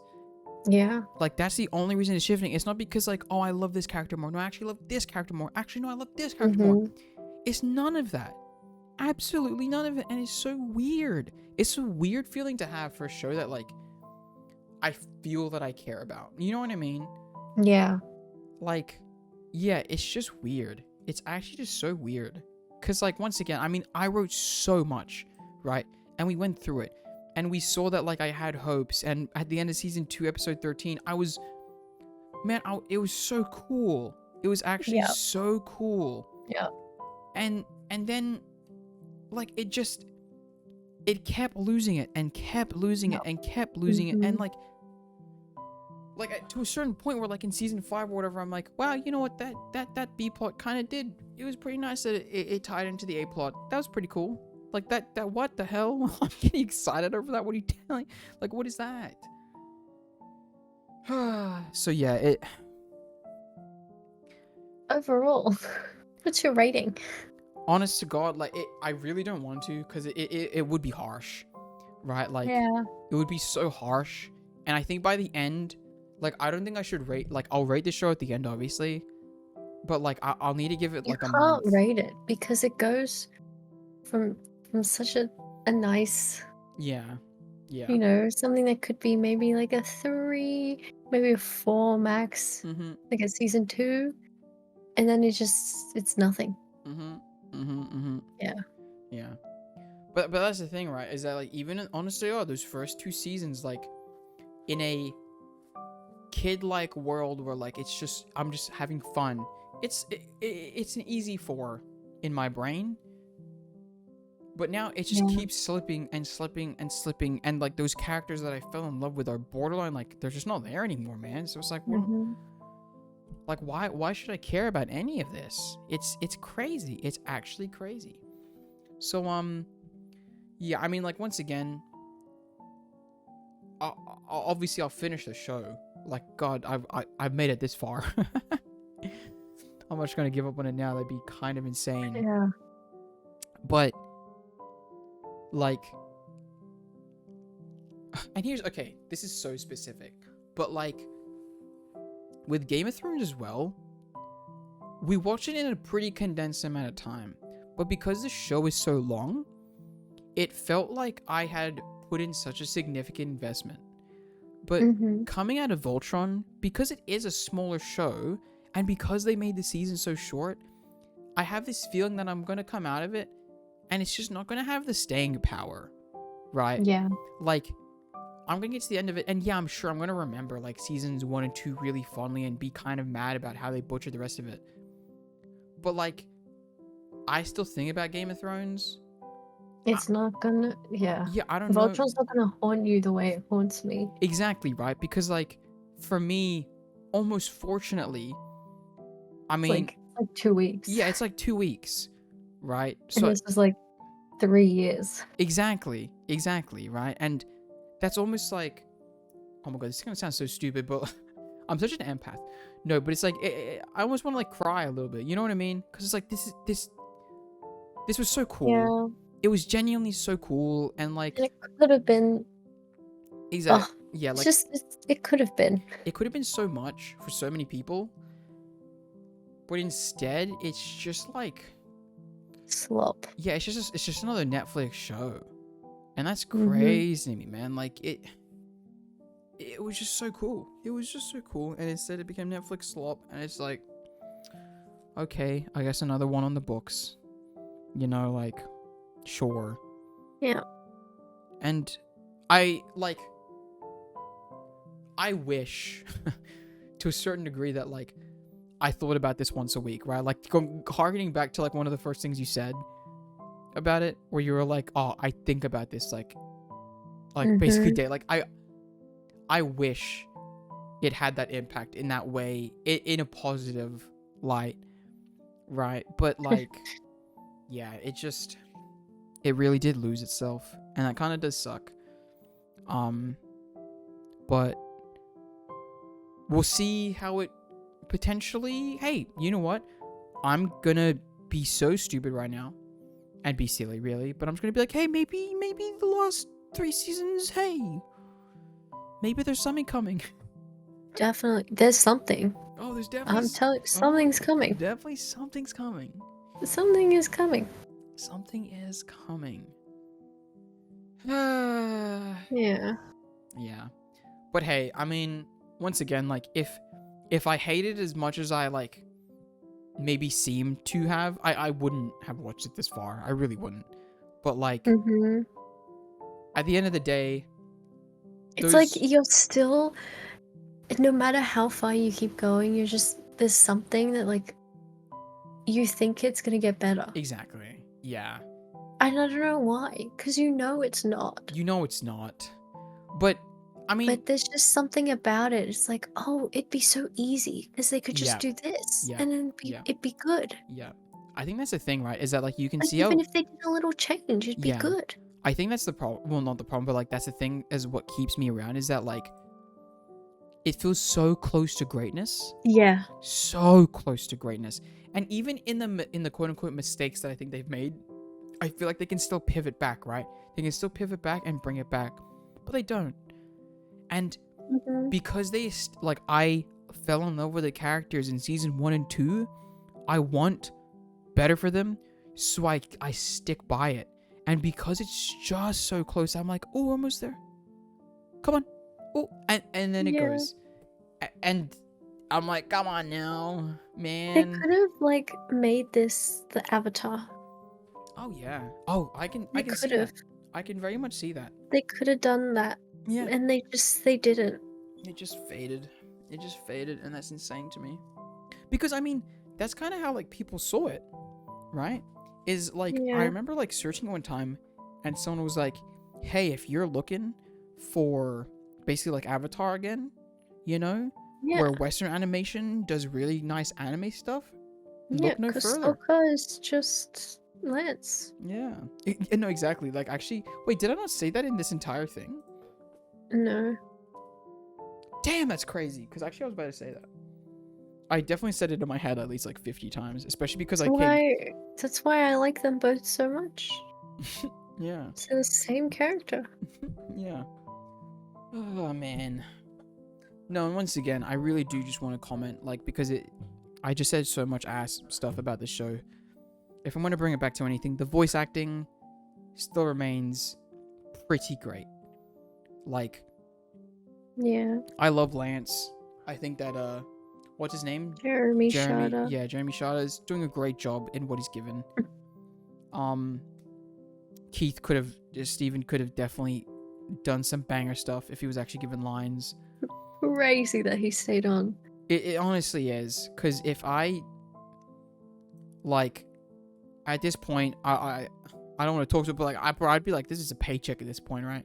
Like at the beginning, when I'm feeling that line where Keith really he believes that this is the only choice.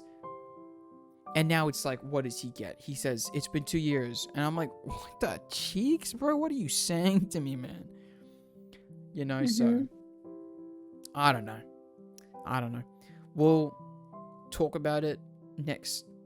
You know what? We'll talk about it just next time once I finish the show, because I swear if I have to wait like a month, yeah, we're doing the next Awar, it'll probably be ages, but yeah, so I don't know. Okay.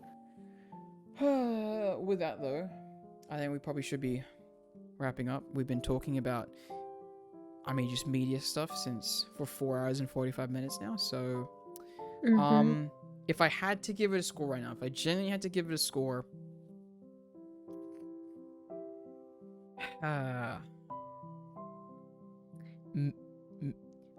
pushing a 3, 2.5. Crazy. Pushing a 3, but 2.5, and that's genuinely like pushing a 3 is like I'm pushing it so far. I would have given it a 2. Yeah, I'm pushing it so far because once again, this to me is still only like a week or 2 away. You know what I mean? Yeah. So like I still get to cling on to like happiness. But I think by the end, yeah, I'm kind of seeing a 2 coming, which is really, once again, a bit depressing that it's crazy telegraphed to be this terrible. But hey, maybe I enjoy the choices they make. Maybe you do. Maybe you might. I might. Hey, I might. I think there might be some that you would agree with. I don't even know what that means. There might be one you would agree with. Oh, like but I don't know the if you would endings like for the characters? Yeah, maybe. Okay. Alright. It's actually just Hunk ending up with that rock lady. I don't know what happens to Hunk at the end. Alright, well, I'll finally be able to tell you. It's crazy. Yeah. Yeah. He's such a just background character. Isn't that? Oh, I'm gonna get pissed again. I'm actually gonna get pissed again. He's literally a paladin of Voltron. Like, how is that possible? And we don't even know his real name. Oh my god. No way. Wait. Why? I forgot his real name. What's his name? They don't tell you. Are you being serious? Yeah. That's a joke. It's canon that his name's not actually Hunk, right? I don't know, but I can't know if I'm imagine it would imagining be. No, I can't imagine his name would be Hunk. I can't imagine parents naming their kids Hunk. Yeah. Damn. Or writers, for that matter. But, yeah, that's basically it for Voltron. For now, what I thought was going to be a review of Season 1. And dude, honest to God, like, I kind of wish at the point that I was able to review it in Season 1 and 2. Because I think that would have really been funny. Like, it's Season 1 and 2. And then 3 to 8, oh, that would have been actually the most depressing thing. Like, it's actually, like, it's, like, very much day 1 versus day, like, 1000. And it's just depression.